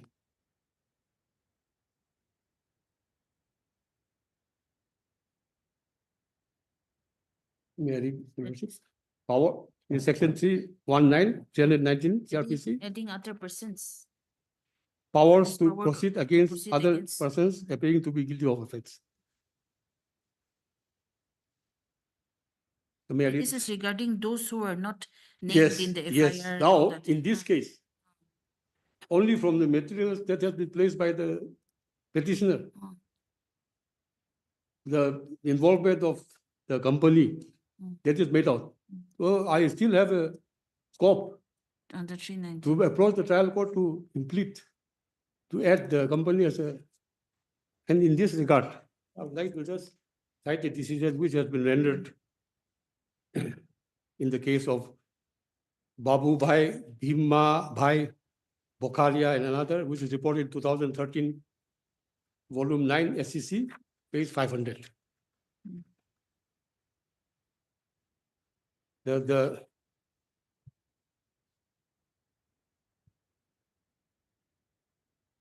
relevant para is para 3, para 10 and 13. Para 3 is at page 502. May I read? Para 3. The police charge sheet cited a large number of witnesses. Wait, give me the book only because here they have taken out only from page 505.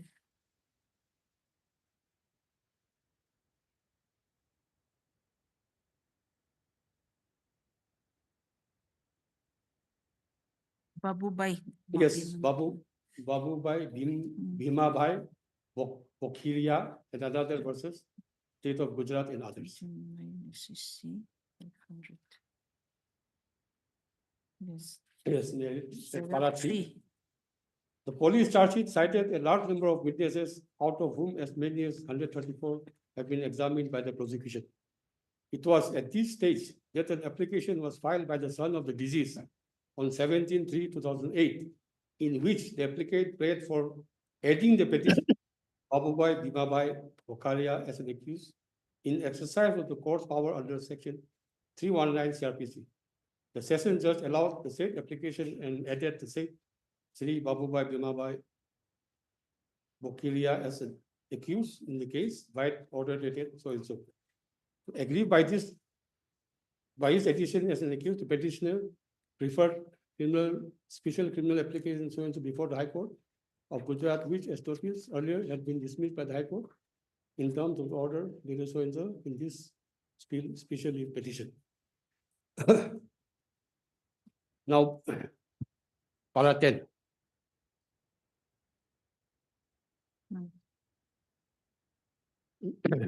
Where it time now to deal with the contention urged by Mr. Singhvi that the expression could be tried together appear in section 319 CRPC means that the newly added accused must be tried along with the accused already sent up for trial. The question is no longer res integra in the light of the judgment of this court in Shashikant Singh versus Tarkeswar Singh, wherein this court was examining a similar contention that failed to impress this court and was rejected in the following words. Para 9, the intention of the provision here is that where in the course of any inquiry into or trial of an offense, it appears to the court from the evidence that any person not being the accused has committed any offense, the court may proceed against him for offense which he appears to have committed. At that stage, the court would consider that such a person could be tried together with the accused who is already before the court facing the trial. The safeguard provided in respect of such person is that the proceedings right from the beginning have mandatory to be commenced afresh and the witness reheard. In short, there has to be a de novo trial against him. The provision of de novo trial is mandatory. It vitally affects the rights of a person so brought before the court. It would not be sufficient to only tender the witness for the cross-examination. And para 13. In the light of the above two decisions rendered by the coordinate benches of this court, we have no hesitation in holding that even if the addition of petitioner Babubai Bimabai Bokilia is held to be justified by the constitutional bench of this court, the mere fact that the trial of the remaining accused has already been concluded would not prevent the prosecution of the petitioner for the offenses for which he has been summoned by the trial court. So, Your Lordship,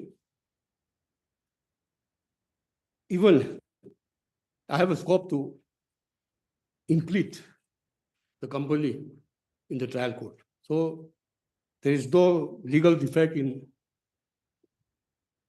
remanding back the matter to the trial court for taking the proceeding with the trial.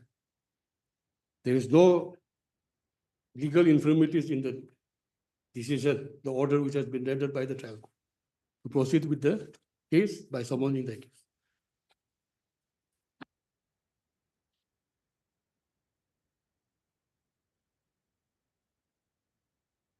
Now, under the Companies Act 2013,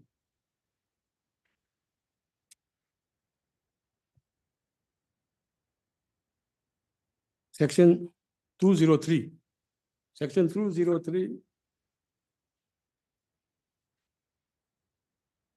appointment of key managerial personnel. So, my lord, the subsection 1, clause Roman 1, he is the managing director or chief executive officer. So he has been appointed. Now, the important question that has been already submitted by the petitions counsel is that he has resigned. But the fact is that it has not been officially resigned in the before the registry of the companies, register of the companies. And as per this section, the section 203 subsection 4. Subsection 4 is important. If the office of any all-time key managerial person is vacated, the resulting vacancy shall be filled up by the board at a meeting of the board within a period of 6 months from the date of such vacancy. That is one aspect. Now, the second aspect is that it has to be reported to the register of companies, which is provided under Section 170 of the Companies Act. 170. Yes. Section 170.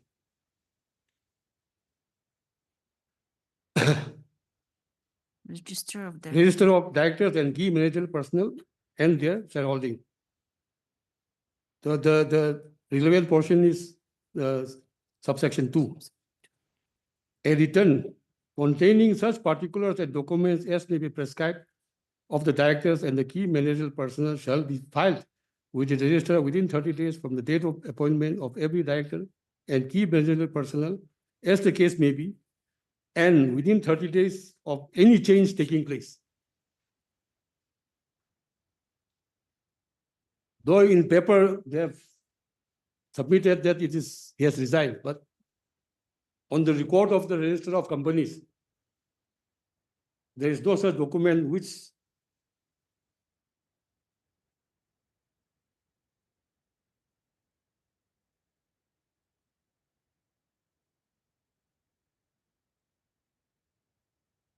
thus, in order to avoid the implication with this criminal complaint, this has been worked out.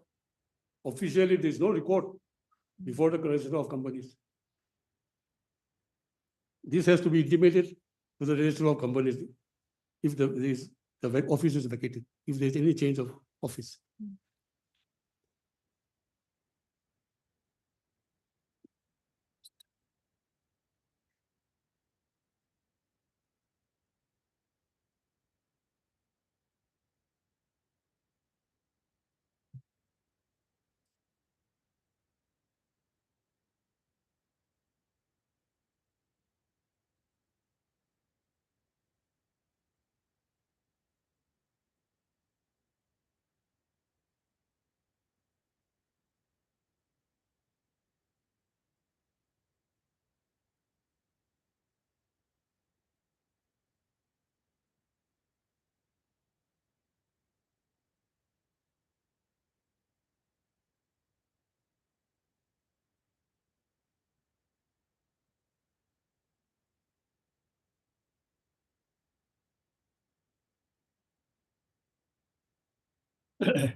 Your Lordship, my respectful submission is that the complaint petition has clearly made out the case of inducement for the purpose of cheating. And by that inducement, the complainant has been made to deliver property that is a value into 40 lakhs, that is cash in cash. And from the termination of, it will be very interesting, Your Lordship, from the termination letter, which is dated 26th July 2021, there, it will be very interesting. There they are claiming 8 lakhs from me. Since I have not acted as per the MOU, they have incurred loss of 48 lakhs. My 40 lakhs minus, I have to pay them 8 lakhs. Was that? Yeah, I'll come to that. So, Your Lordship, this is very interesting. Though this letter was not received by me, yet this is their document. I'll just come to the relevant page. At page in my this 89C. Yes, yes. Yes, para 8. May I read? Further, we refer to clause 20 of the MOU, said MOU, wherein you are to indemnify our losses arising out of our action. Since you had shown your interest in the Jamguri board beef factory, Jamguri BLF, as an add-on to the Jamguri tea estate deal, we had terminated a leave and license agreement of Jamguri BLF with an erstwhile licensee. This was done based on your assurance and commitment to take the Jamguri BLF on lease.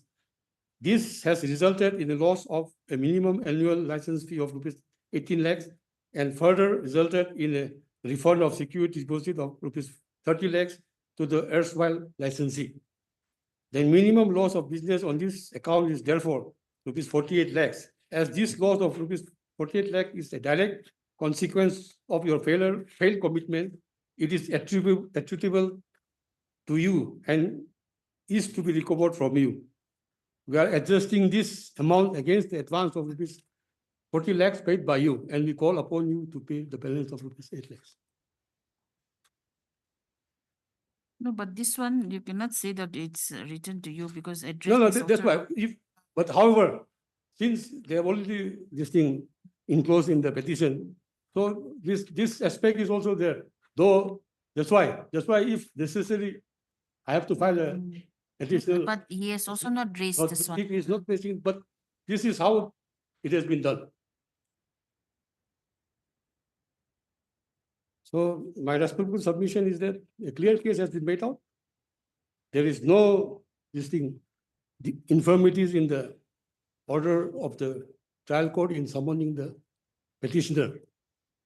And I still have a scope for impleading the company in the case as per section 139, 319 of the CRPC.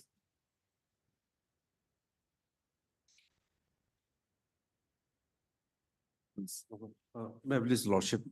My lord, I am appearing on behalf of respondent number 2. My lord, here my colleague V. Zimomi is appearing, and due to some urgent work is out of station. However, my lord, I'm informed that I've been instructed that state has nothing to say in this matter, my lord. This case? Yes, Yes, it's a private complaint. Yes, my lord. That is my submission. Otherwise, you have made a party.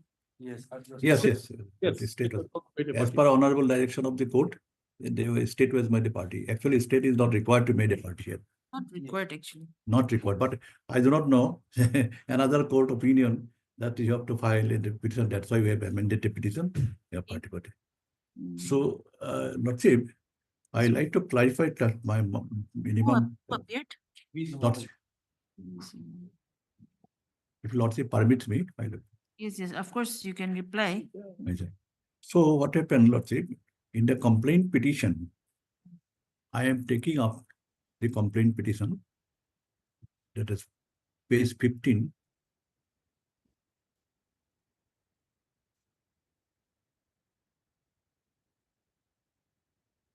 Yes, page 15. Paragraph 6, that on 3/5/21, the accused through WhatsApp sent a picture of Jamaguri tea state of the tea factory and complaining and informed about execution of MOU.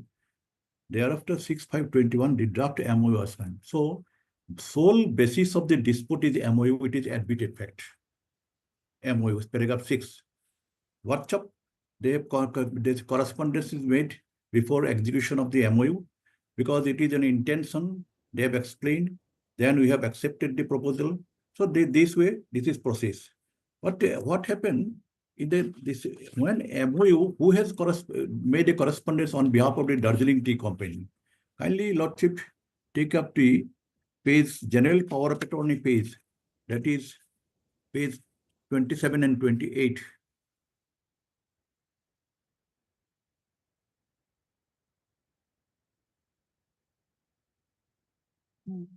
Yes. It is Darjeeling Organic Tea Company, Lordship. Hmm. Yes. So it is the company who has authorized the CEO for do some needful work on behalf of the company. This is the admitted fact. Next page is that a board resolution, Darjeeling Organic Tea Company, that is a board resolution.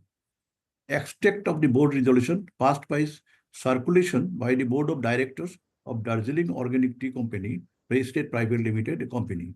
So here resolved that the consent of the board of directors of the company be and is hereby accorded to nominate, constitute and appoint Indranil Guha, CEO, and Mr. Rajan Singh, company secretary, as true and lawful attorney. So on behalf of the company, he has acted upon. So their admitted fact that they have, as per the correspondence made by the representative of the opposite party, as well the representative of this company, they have prepared, they have proposed, then they have come forward for the MOU. Then MOU was signed, that is the page 46. Yes. It is not by Patwari, not by somebody, not by Borua. It is organic, Darjeeling Organic Tea Estate versus Ranjim Thong Proprietor CR Traders. It is very much clear. Here, Jamhuri Tea Estate mention is there, paragraph, first paragraph. No, but who signed? This signing authority is Who signed? attorney holder Indranil Guha, CEO, and this Thong are CR Traders. This Thong, this opposite party are Rajan Thong, proprietor CR Traders.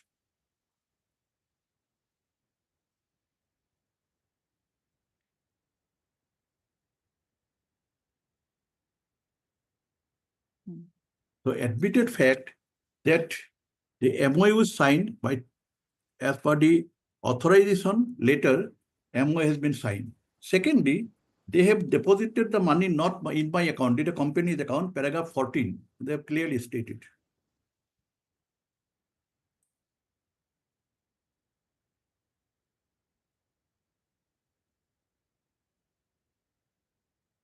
Account of the company. Yes, that on 7/6/21, paragraph 14, the complainant through NEFT National Electric Funds transferred the sum of 40 lakhs in the account of company of the accused and duly acknowledged receipt of the same by money receipt number so and so. So this is the admission that money has been transferred to company, not to Indranil Guha and accused.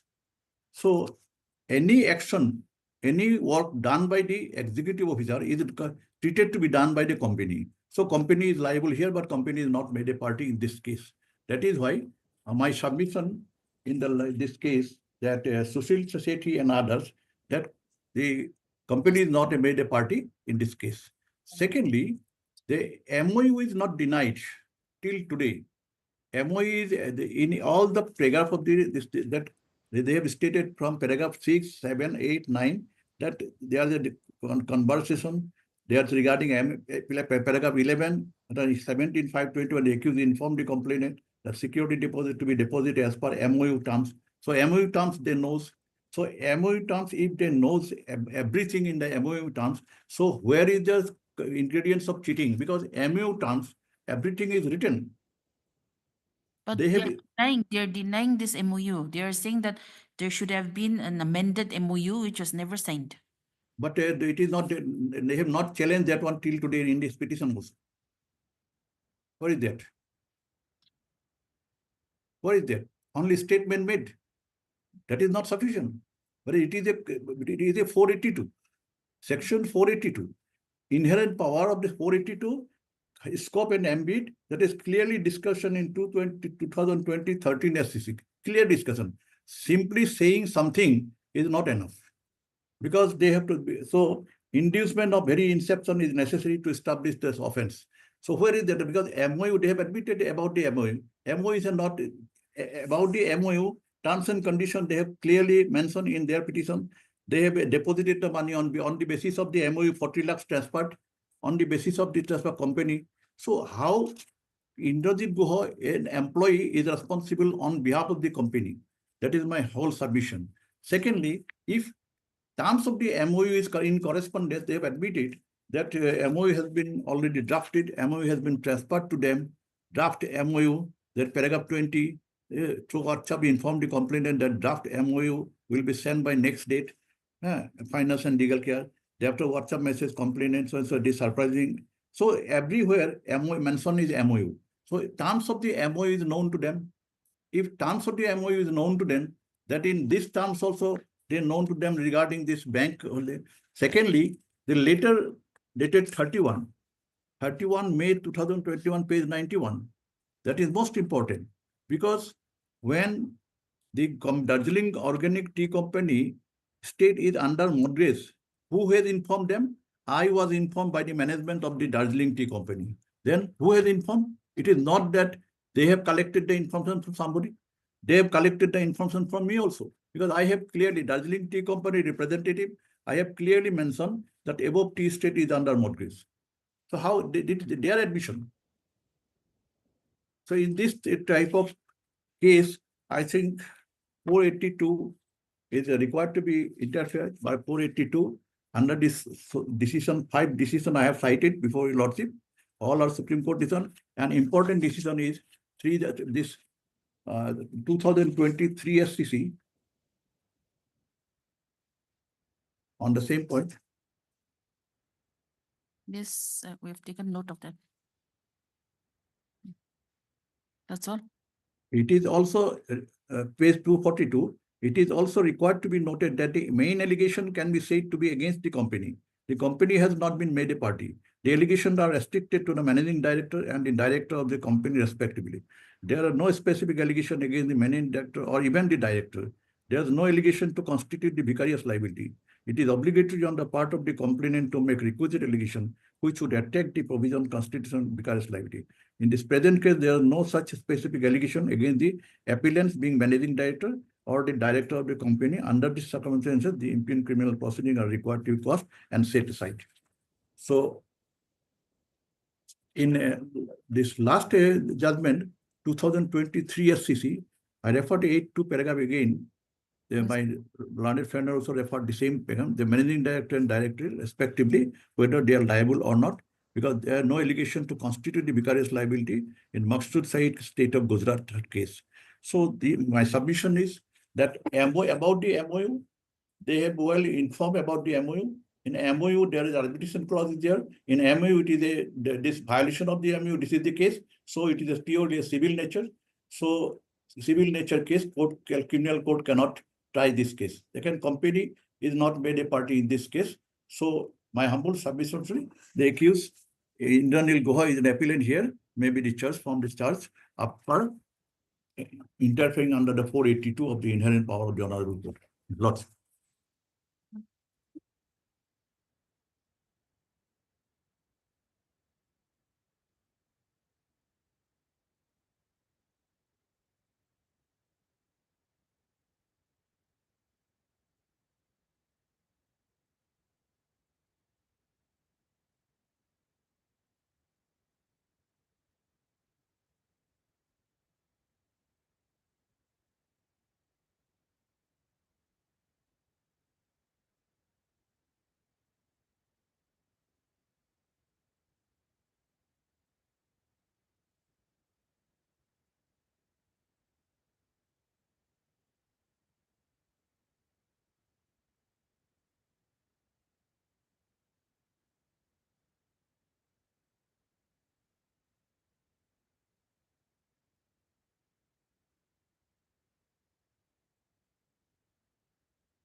Item 9 and 10.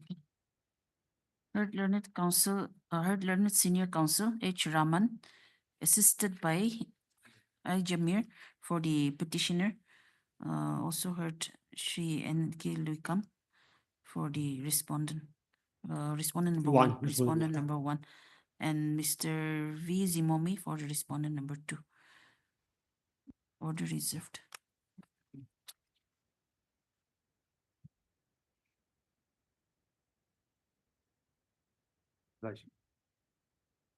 For hearing, item number 15 and 16.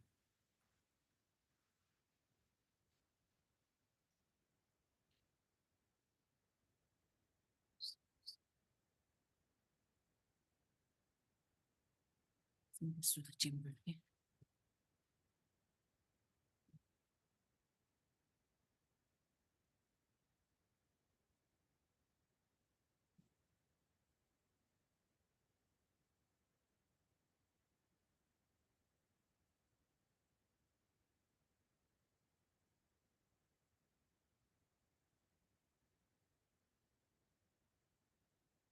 Bless you, Lord. My Lord, Wait, Tim. WPC 314 of 2023. This one is 71. 71 is dismissal. Oh. 314. In 314 is for disability pension fund.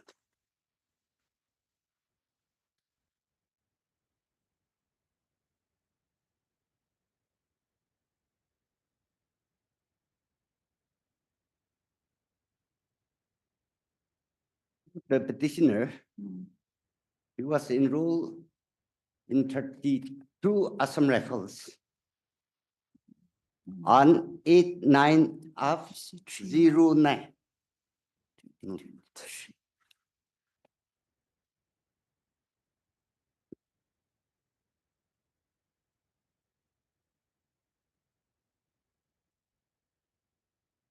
Then what happened is this, my lord, annexure 1.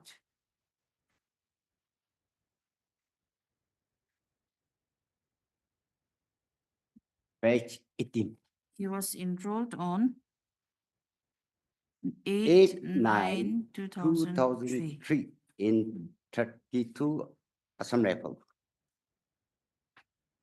Mm. as rifleman general duty. Yes. Then while the petitioner was serving annexure 1, Yes.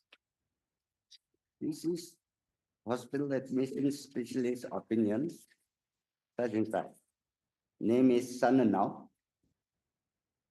33 years. Mm. Services 11 years.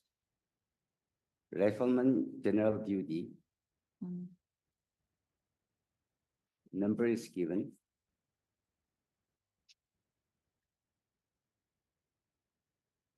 Date on which this examination was done is 17/9 of 14.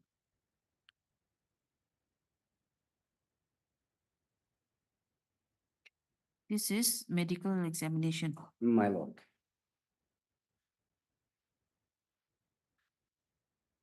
New case.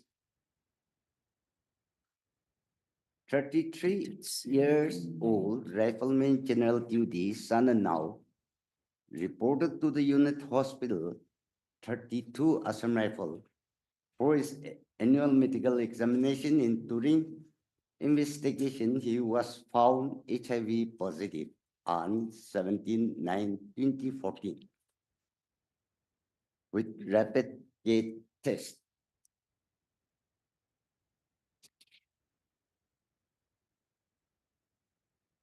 So when he was found positive,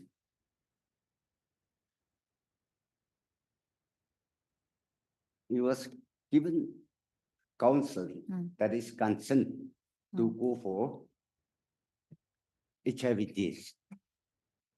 Number such agree to undergo screening tests for HIV voluntarily and have been duly counseled by the medical officer to the implication of the result of the test that if positive, I have been also told about the different precautions to be taken to prevent HIV infection. That is a language I can understand. Signature of the petitioner dated 17/9/14. Certificate by the medical officer. On the same day. Yes. Okay. I have been carried out pre-test counseling of individual. I undertake the responsibility of post-test counseling for this individual in maintaining confidentiality. Same day. Then annexure 3. This is for special investigation from the unit hospital. The same date. Then investigation was given 21 page on the same date. Then annexure 4.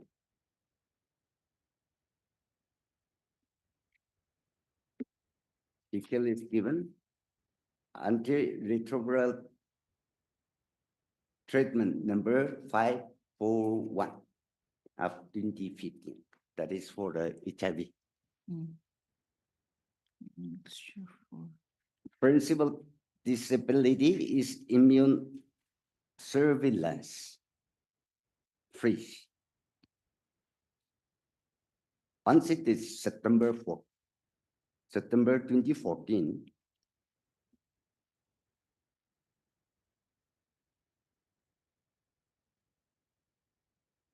when was this? September 2015. Yes. Your test with special investigation was Investigation, yes. 17/9/2014. Then this is September 2015. So in between what happened? This is from 17/9/2014 to September 2015. Onset. September, that is the Okay, onset. Onset. Because the investigation was done on 17 September 2014. Annexure 4 Treatment. for admission, for hospital admission. September 2000. This is from the unit hospital. Diagnosis, immune surveillance. This is 13/12 of 2015.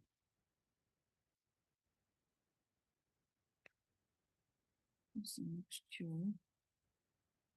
Back copy, Manot, 23A. Yes. Page 23A.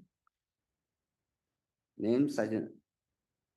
This 1, is- 2, 3 details as pointed out earlier. 11, diagnosis, jaundice in immune surveillance. Hospital admission on 13/12/2015. So September. Okay. And it said that you're willing to undergo treatment at ARCH Sukhoi. ERCH is Assam Rifle Composite Hospital.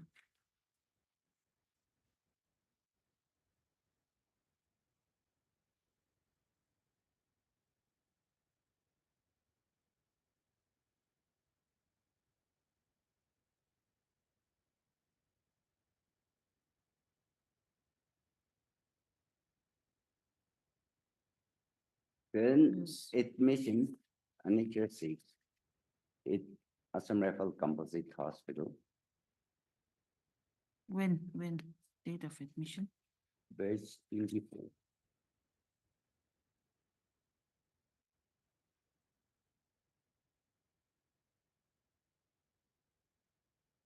This is admission. Yes. Admission date. Dated. Date of admission 14/12. 14/12/15. 14/12/2015. Reference as per the reference from the unit, that is 13/12. 13/12/2015. Then on 14/12, he got admitted at Yes. the composite hospital at Sukhoi. Yes, ma'am. Then what happened?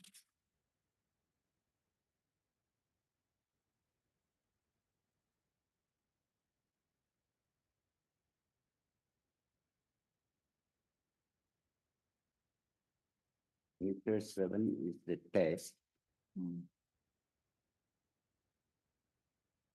Then annexure 8.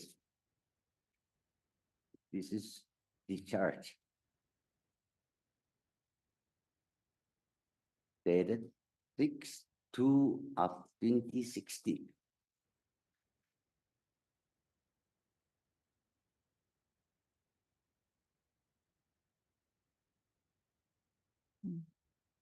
This is discharge to home, DDH, column 20. Column 20. Disposal, discharge to unit, Disposal, home, discharge to depot, leave, invalidment, transfer to. This is to So what is DTH? discharge to home. Discharge to home. My lord.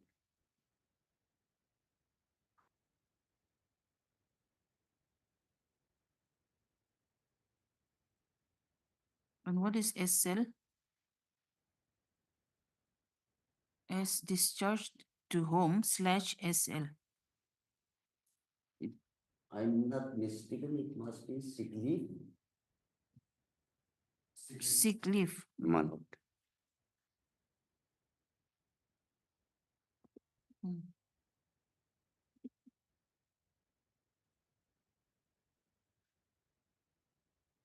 Yes.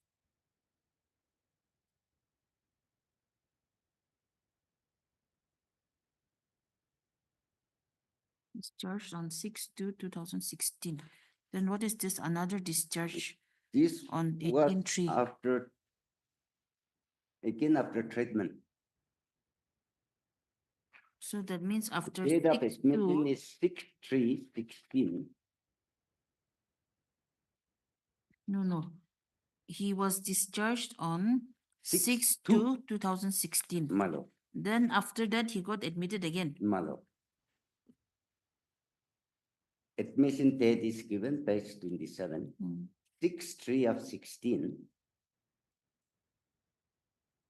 Then discharge On 6/3/2016.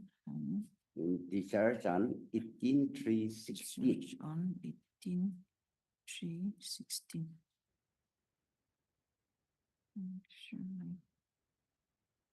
Again to DTH. Yes.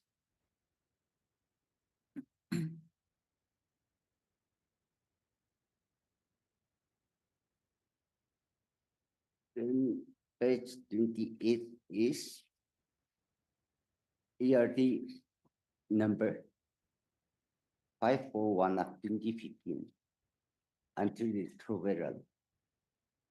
Yes, that was already given to you by Annexure 4. Yes, yes. So what is this? Then, this is page 29 is medical proceedings.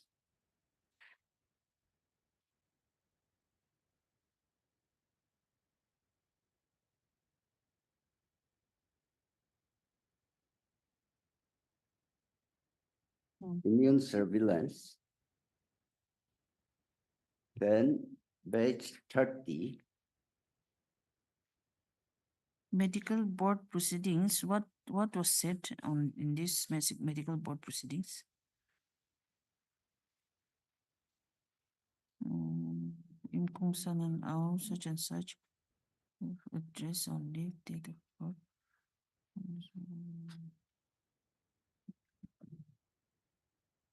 This is as per the authority of Assam Rifle Composite Hospital, Sukhumvit, convening order dated 11 January 2016.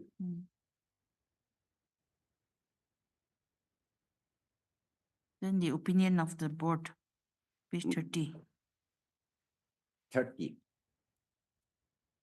Was the disability contracted in service, my lord? That is, yes. 2, was it contracted under circumstances over which he had no control? Yes.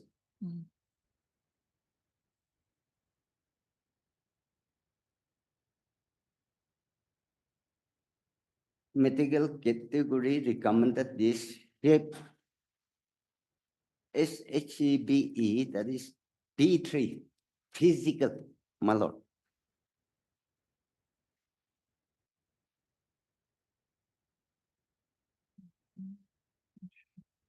Shape I've given in page 7 of the petition. What is shape?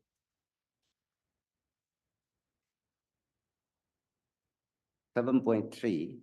The word shape is an acronym for psychology, S, H for hearing, A for appendages, P for physical, E for eyesight.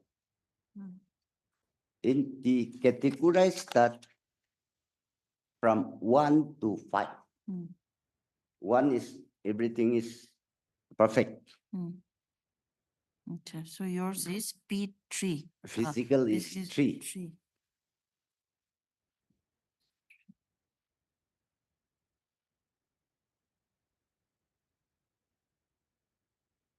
principal disability, that is page 29 is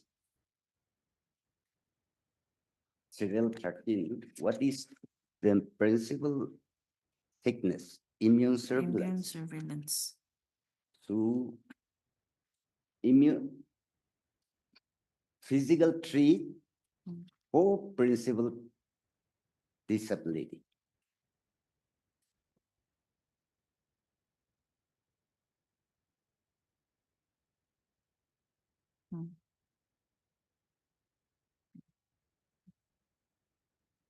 So it is presented by President of the Board, Dr. Such and such. Members. Members 1, Captain, RMO, 18 Assam Rifle. 2, Dr. H.R. Prasad, Assistant Commandant, Medical Officer, 37 years. So that is the medical board proceeding and their finding. You are placed in low medical category such and such for 24 weeks with 18 March, subject to approval of higher authority, intervening period up to the date of board to be considered as such and such.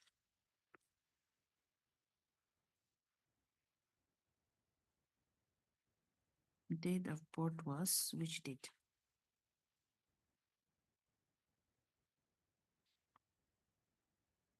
This board sitting is dated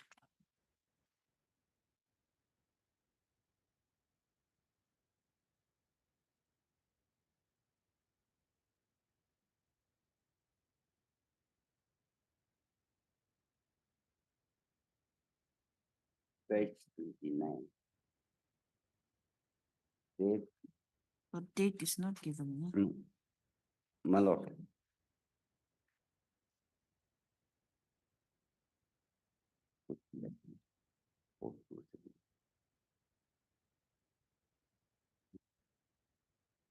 January 2016.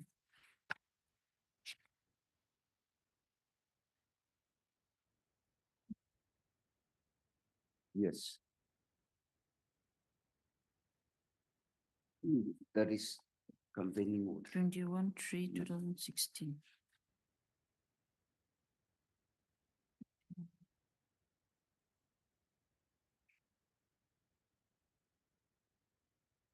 Oh, and the date is here, 21/3/2016.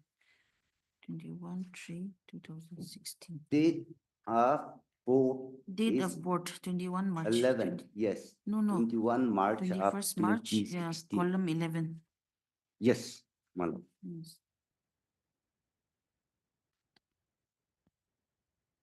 Then after that, what happened?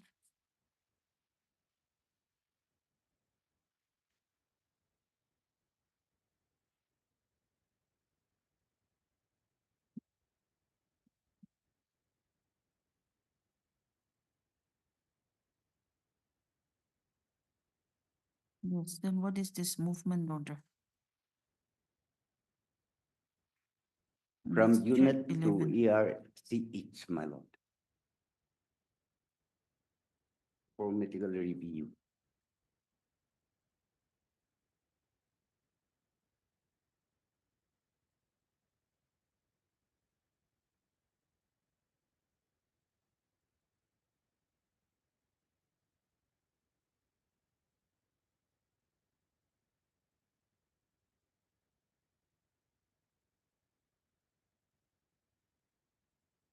Then what happened is that This is dated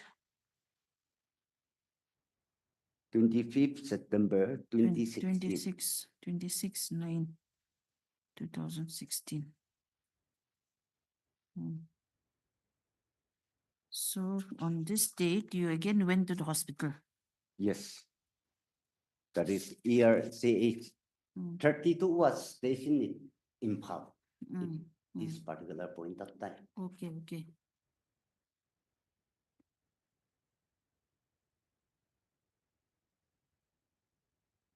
Manipur, Manipur. 32 assault rifle was at Imphal, Manipur, that Muli. much, yes. At that time. Okay. Then, so on 26/9/2016, again, you got the movement order to go to the Sukhumvit Yes, madam. hospital for medical review.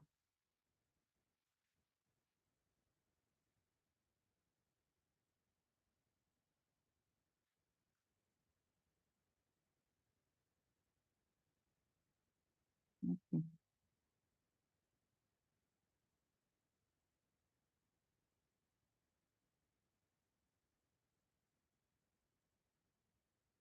Then he was sent to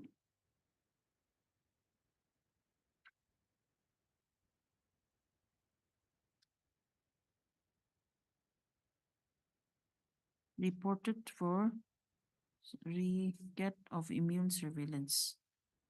referred to IGER South Hospital for medical special opinion. Page 32.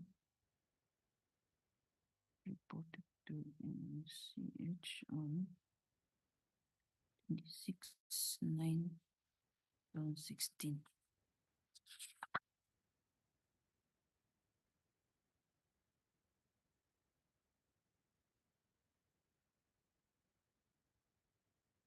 Where was that referred to? Where is that?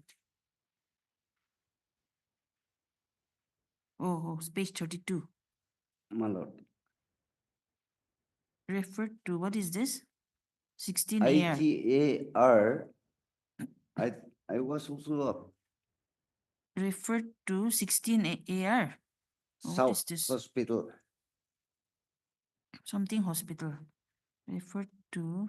If you are saying that this is Oh, IGAR IGAR. South Yes. Hospital IGAR. for medical special opinion. South Hospital. For medical special opinion. Then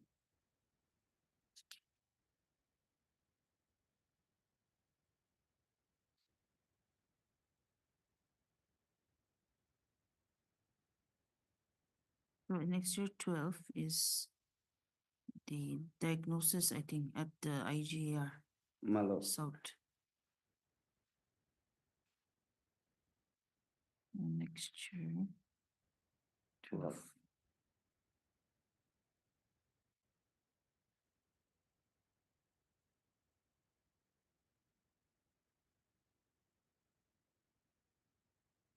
Cannot read, or cannot understand anything, of course.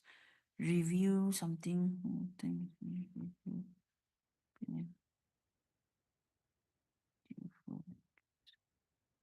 Surveillance. 33 old serving soldier. Immune surveillance.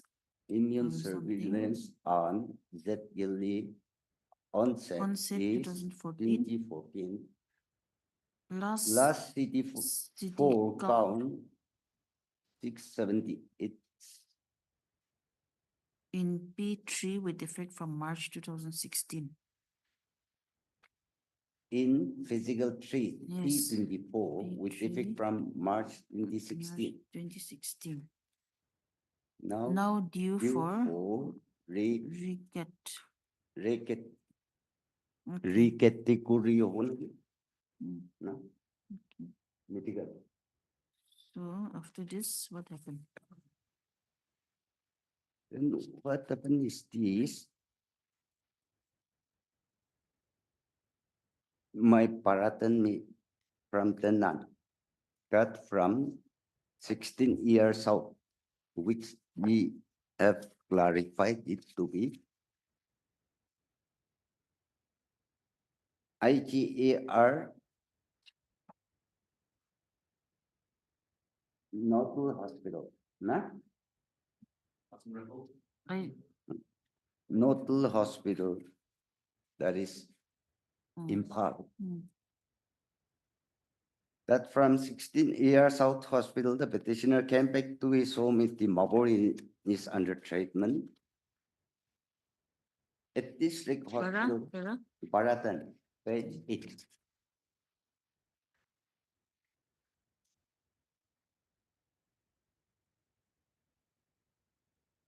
But from 16 years South Hospital, the petitioner came back to his home at Dimapur and is under treatment at District Hospital Dimapur.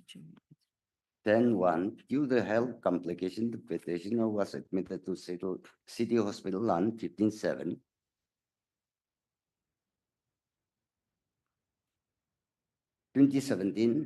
Diagnosis with ICs in each gastritis in HIV after medical treatment was discharged on 19/7/2017 after prescribing medicine. 10-11, from that particular point of time, the petitioner didn't report it. Didn't report. Yes. After 26/9/2016, there is no reporting. Because you went to this IGR, no,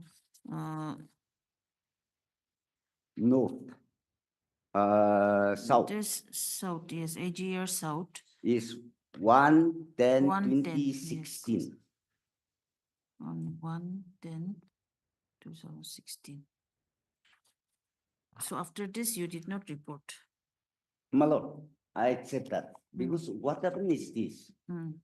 When we were sent to Papina Diagnostic Center, CT4 machine was not working. So it is not the petitioner alone. It was a group of Assam Rifle personnel, not only the petitioner. But when they reported back after the test, they were again referred to RIMS. So the petitioner came back. He used to take a CT4 count from Venit Diagnostic from Dimapur. So he went and reported back on 3rd.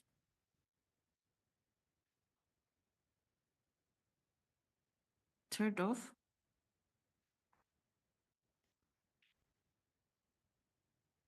October 2016. But that is not a many human. The question is, no, the thing is your prayer for invalid pension is 17/8/23. 17/8/23. Your application. Next to 14. So in between that 3/10, 1/10/2016 and 23, what happened? I have not reported to the unit. That's the thing. I was always Yes. And under you did treatment. not apply for But leave, I didn't further apply. leave. Oh. That is the whole case.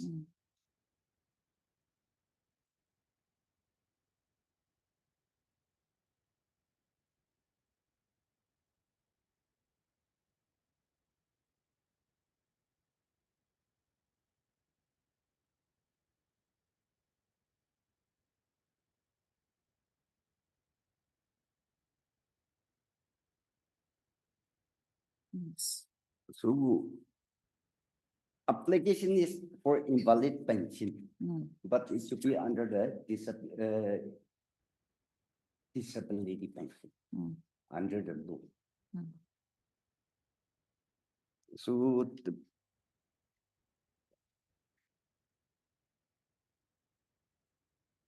the petitioner applied on 17/8/2023 for invalid pension. 17/8/2023. Yes.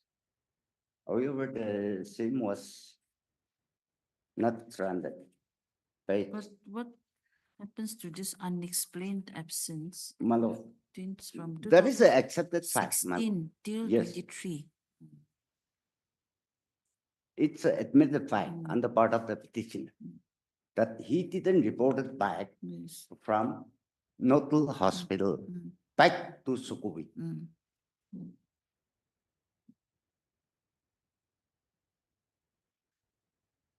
Yes, then.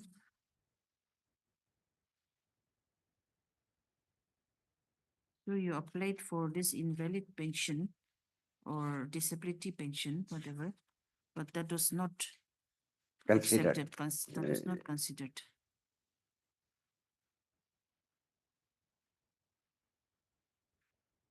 Here one fact came up that by impugn office letter 29 September 2023,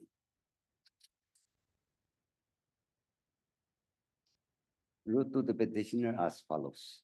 Prayer for grant of invalid pension. Refer to your application status and such. It is inform you that your case has been examined in detail based on the service documents available with this office and observe that you were enrolled in Assam Rifleman in September 2003 and dismissed from service with effect from 17 December 2009 form.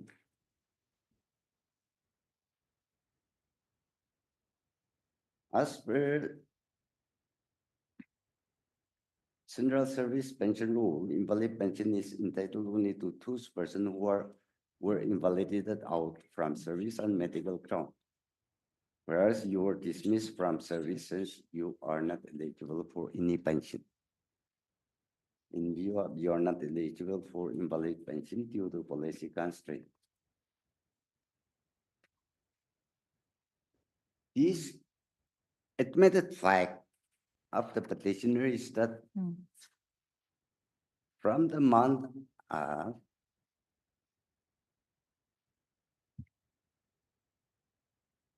October 2016, he had not continued this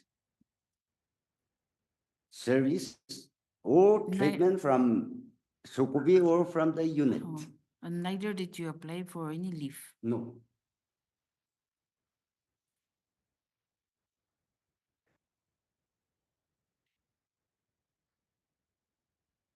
Page 10, 12.1. Till receipt of the impugn office letter dated such the petitioner was kept totally in dark about his dismissal from service, as he had not even received any communication notice for his dismissal. And only when the petitioner represented for pension, the respondent authorities stated about his dismissal without the dismissal order. As such, the so-called dismissal with effect from 17 December 2019, foreknown is none as ab initio in the eye of law, and the same should be treated as such.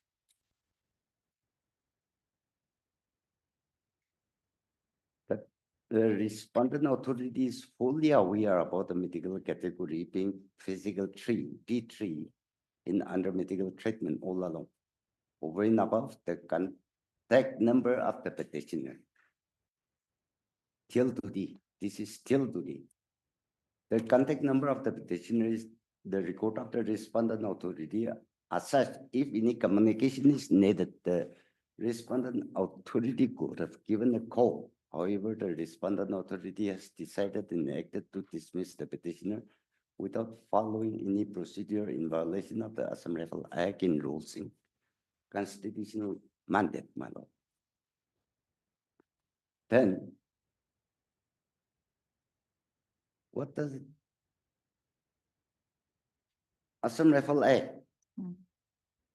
Section 84. How an inquiry is conducted. This is Section 84. Inquiry into absence without leave. They call it AWL.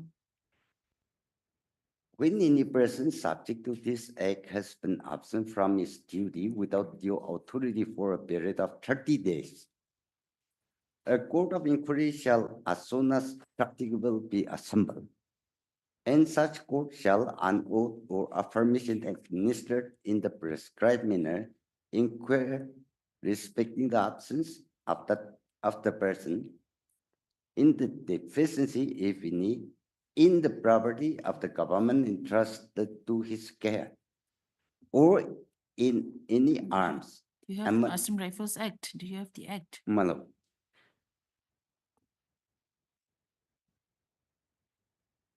And if satisfied of the fact of such absence without due authority or other sufficient cause, the court shall declare such absence in the very draft in the said deficiency, if any, and the commandant of the unit to which the person belongs shall make a record draft in the prescribed manner. 2. Sub-rule 2, if the person declared absent does not afterwards surrender or is not apprehended, he shall, for the purpose of this act, be deemed to be deserted.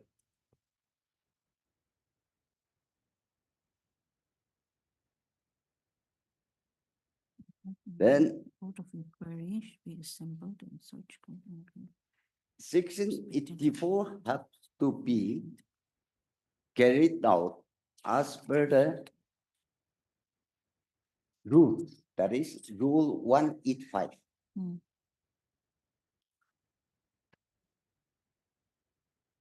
One eight five courts of inquiry when to be held. Number one, a court of inquiry may be held to investigate to any disciplinary matter or any matter of importance. In addition to a court of inquiry required to be held under Section 84, which I have read earlier, a court of inquiry shall be held in the following cases. A is not relevant, that is why I've put B.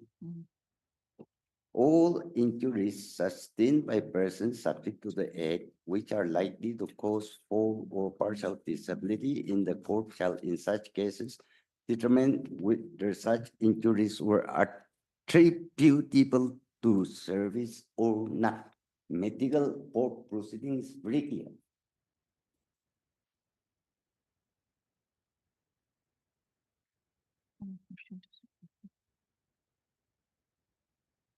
Well, for medical board held on 21 March 2016, finding is clear that the disability was contracted in service.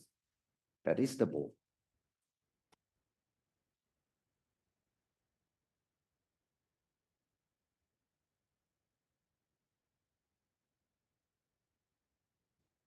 And 12.5, Malo.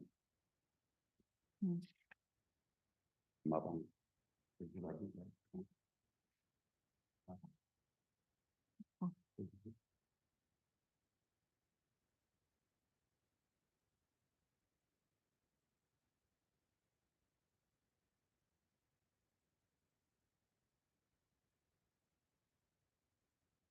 And 12.15, that the impugn action of the respondent is totally illegal against the act and the rules in the constitutional mandate. Hence, the action of the respondent authority is not tenable in law for the fact that at the time of the petitioner's so-called dismissal, he was not given any show cause, notice, nor any opportunity to represent himself before the authority as required by the act and the rule, nor was there any court of inquiry before taking action of dismissal.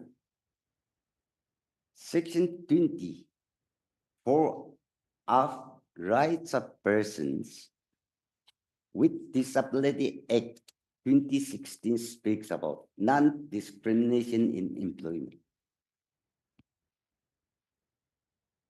No government establishment shall dispense with or reduce in rank an employee who acquires a disability during his service, during his or her service, my lord.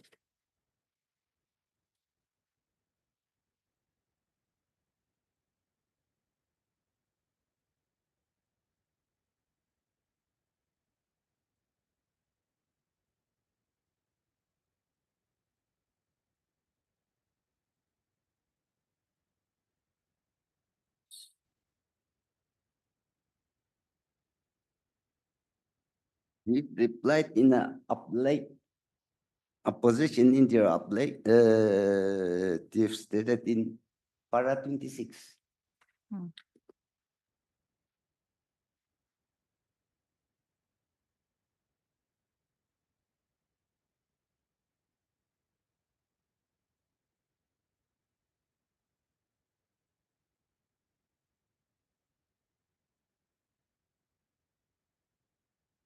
It appears that you are not aware of the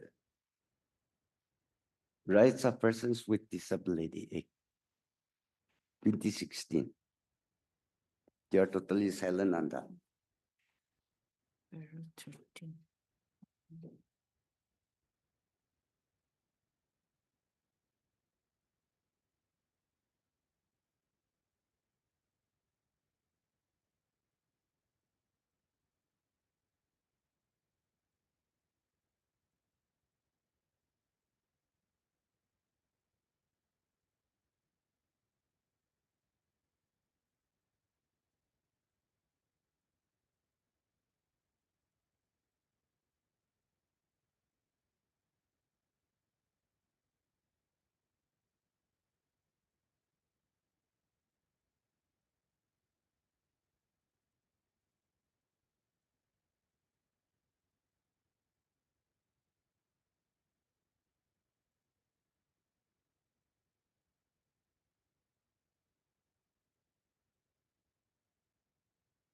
Then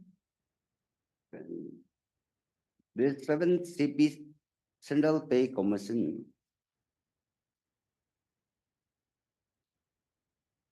have given how to treat the injured or sick person. Of course, since the petitioner has not applied for any other, for that matter, any leave. But CBC is very clear, 7 Central Pay Commission. No, but you have to first cross that hurdle of that leave, not taking leave. No. So for that, I think that courts of inquiry giving notice to you, that I think would be more important in your case. Isn't it? Yes. Because you have to overcome that first. That is why the next writ petition is against that. Acha, acha, acha. Because when he replied to my prayer for pension, they have just mentioned it, but it was not accompanied with any documents. Then what happened is that he furnished it to the council, not to the petitioner. That is how WBC 71 of 2024, that is after 1 year, I was compelled to file that one. Okay.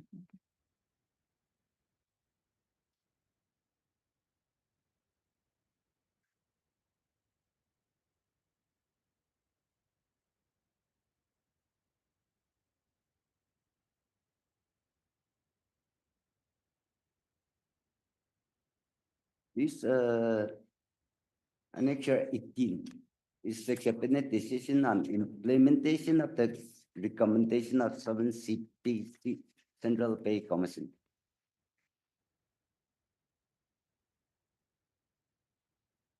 So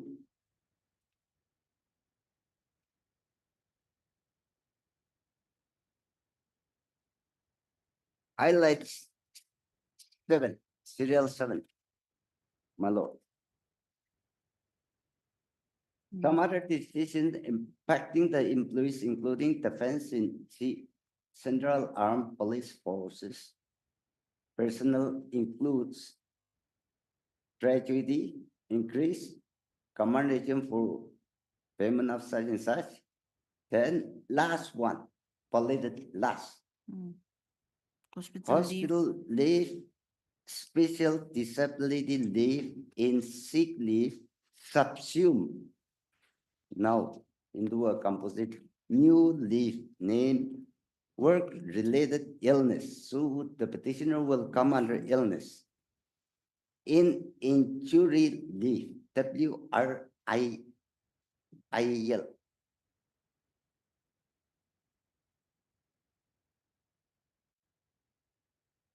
For that, full pay in allowances will be granted to all employees during the entire period of hospitalization on account of work-related illness and injury leave.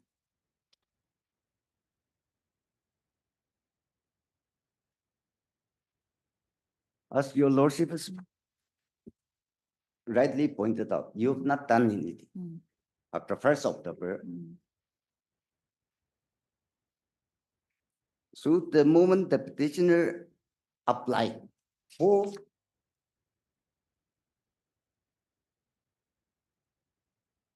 pension, that should have been taken into account. Because right, a person with disability act of 2016, section 20 prohibits somebody to be dismissed.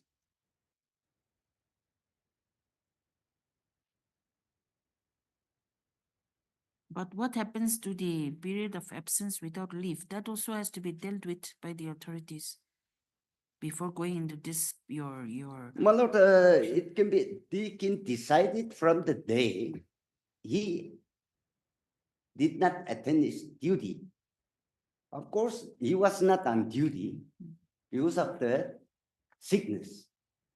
No, till 3/10/2016, it's okay. You were in shuttling from the hospital and this till 3/10/2016. My lord, How long have you been in service till that 2016?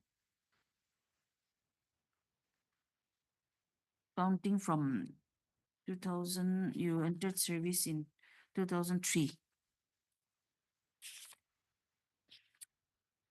Whether any notice was given to you before dismissal? my lord,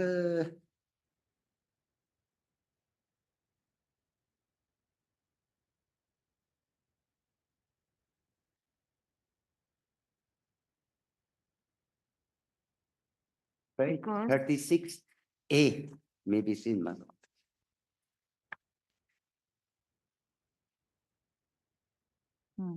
You were enrolled on 8 September 2003 and dismissed from service with effect from 17 December 2019. However, what I'm stating is this, my lord. Since somebody is sick, he could have been given disability pension or No, but when you had already been dismissed? my lord, that is exactly what I'm saying. Without any information to the petitioner, because the contact number which was used when he was in service, the person in the present petition also is the same number. So it was a shock because at that particular point of time, this battalion was in Khasina, Timabo. The petitioner also stays in Timabo.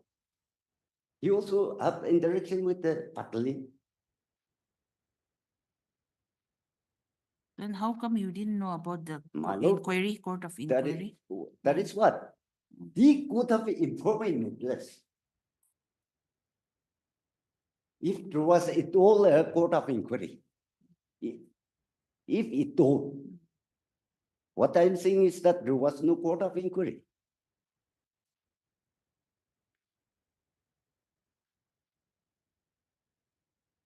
And if it told, there was a court of inquiry, he could have been contacted easily.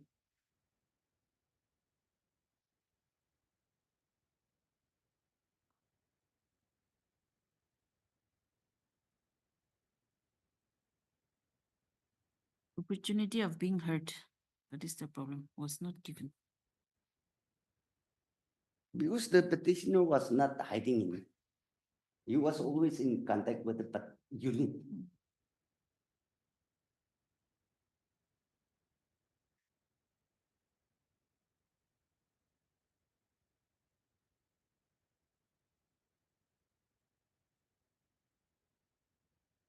If we continue tomorrow. My lord, that is what I'm saying. Since, as your lordship has pointed out about the dismissal inquiry, that also will be another fact. Yes. And your prayer here Is for disability pension.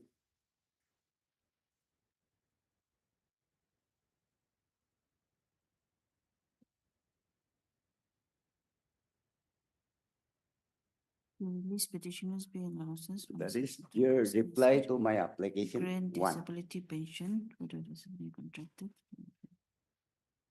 Here you're praying for disability pension. Yes. And that is not my statement, that is the medical board proceeding.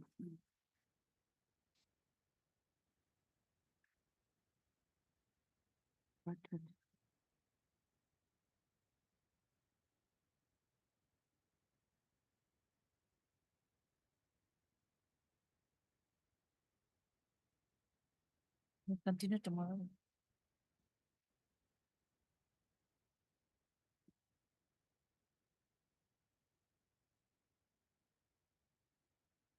그래도 틈을 나도 되는 시바. 리마. 그래도 틈오나. 그래도 틈오나.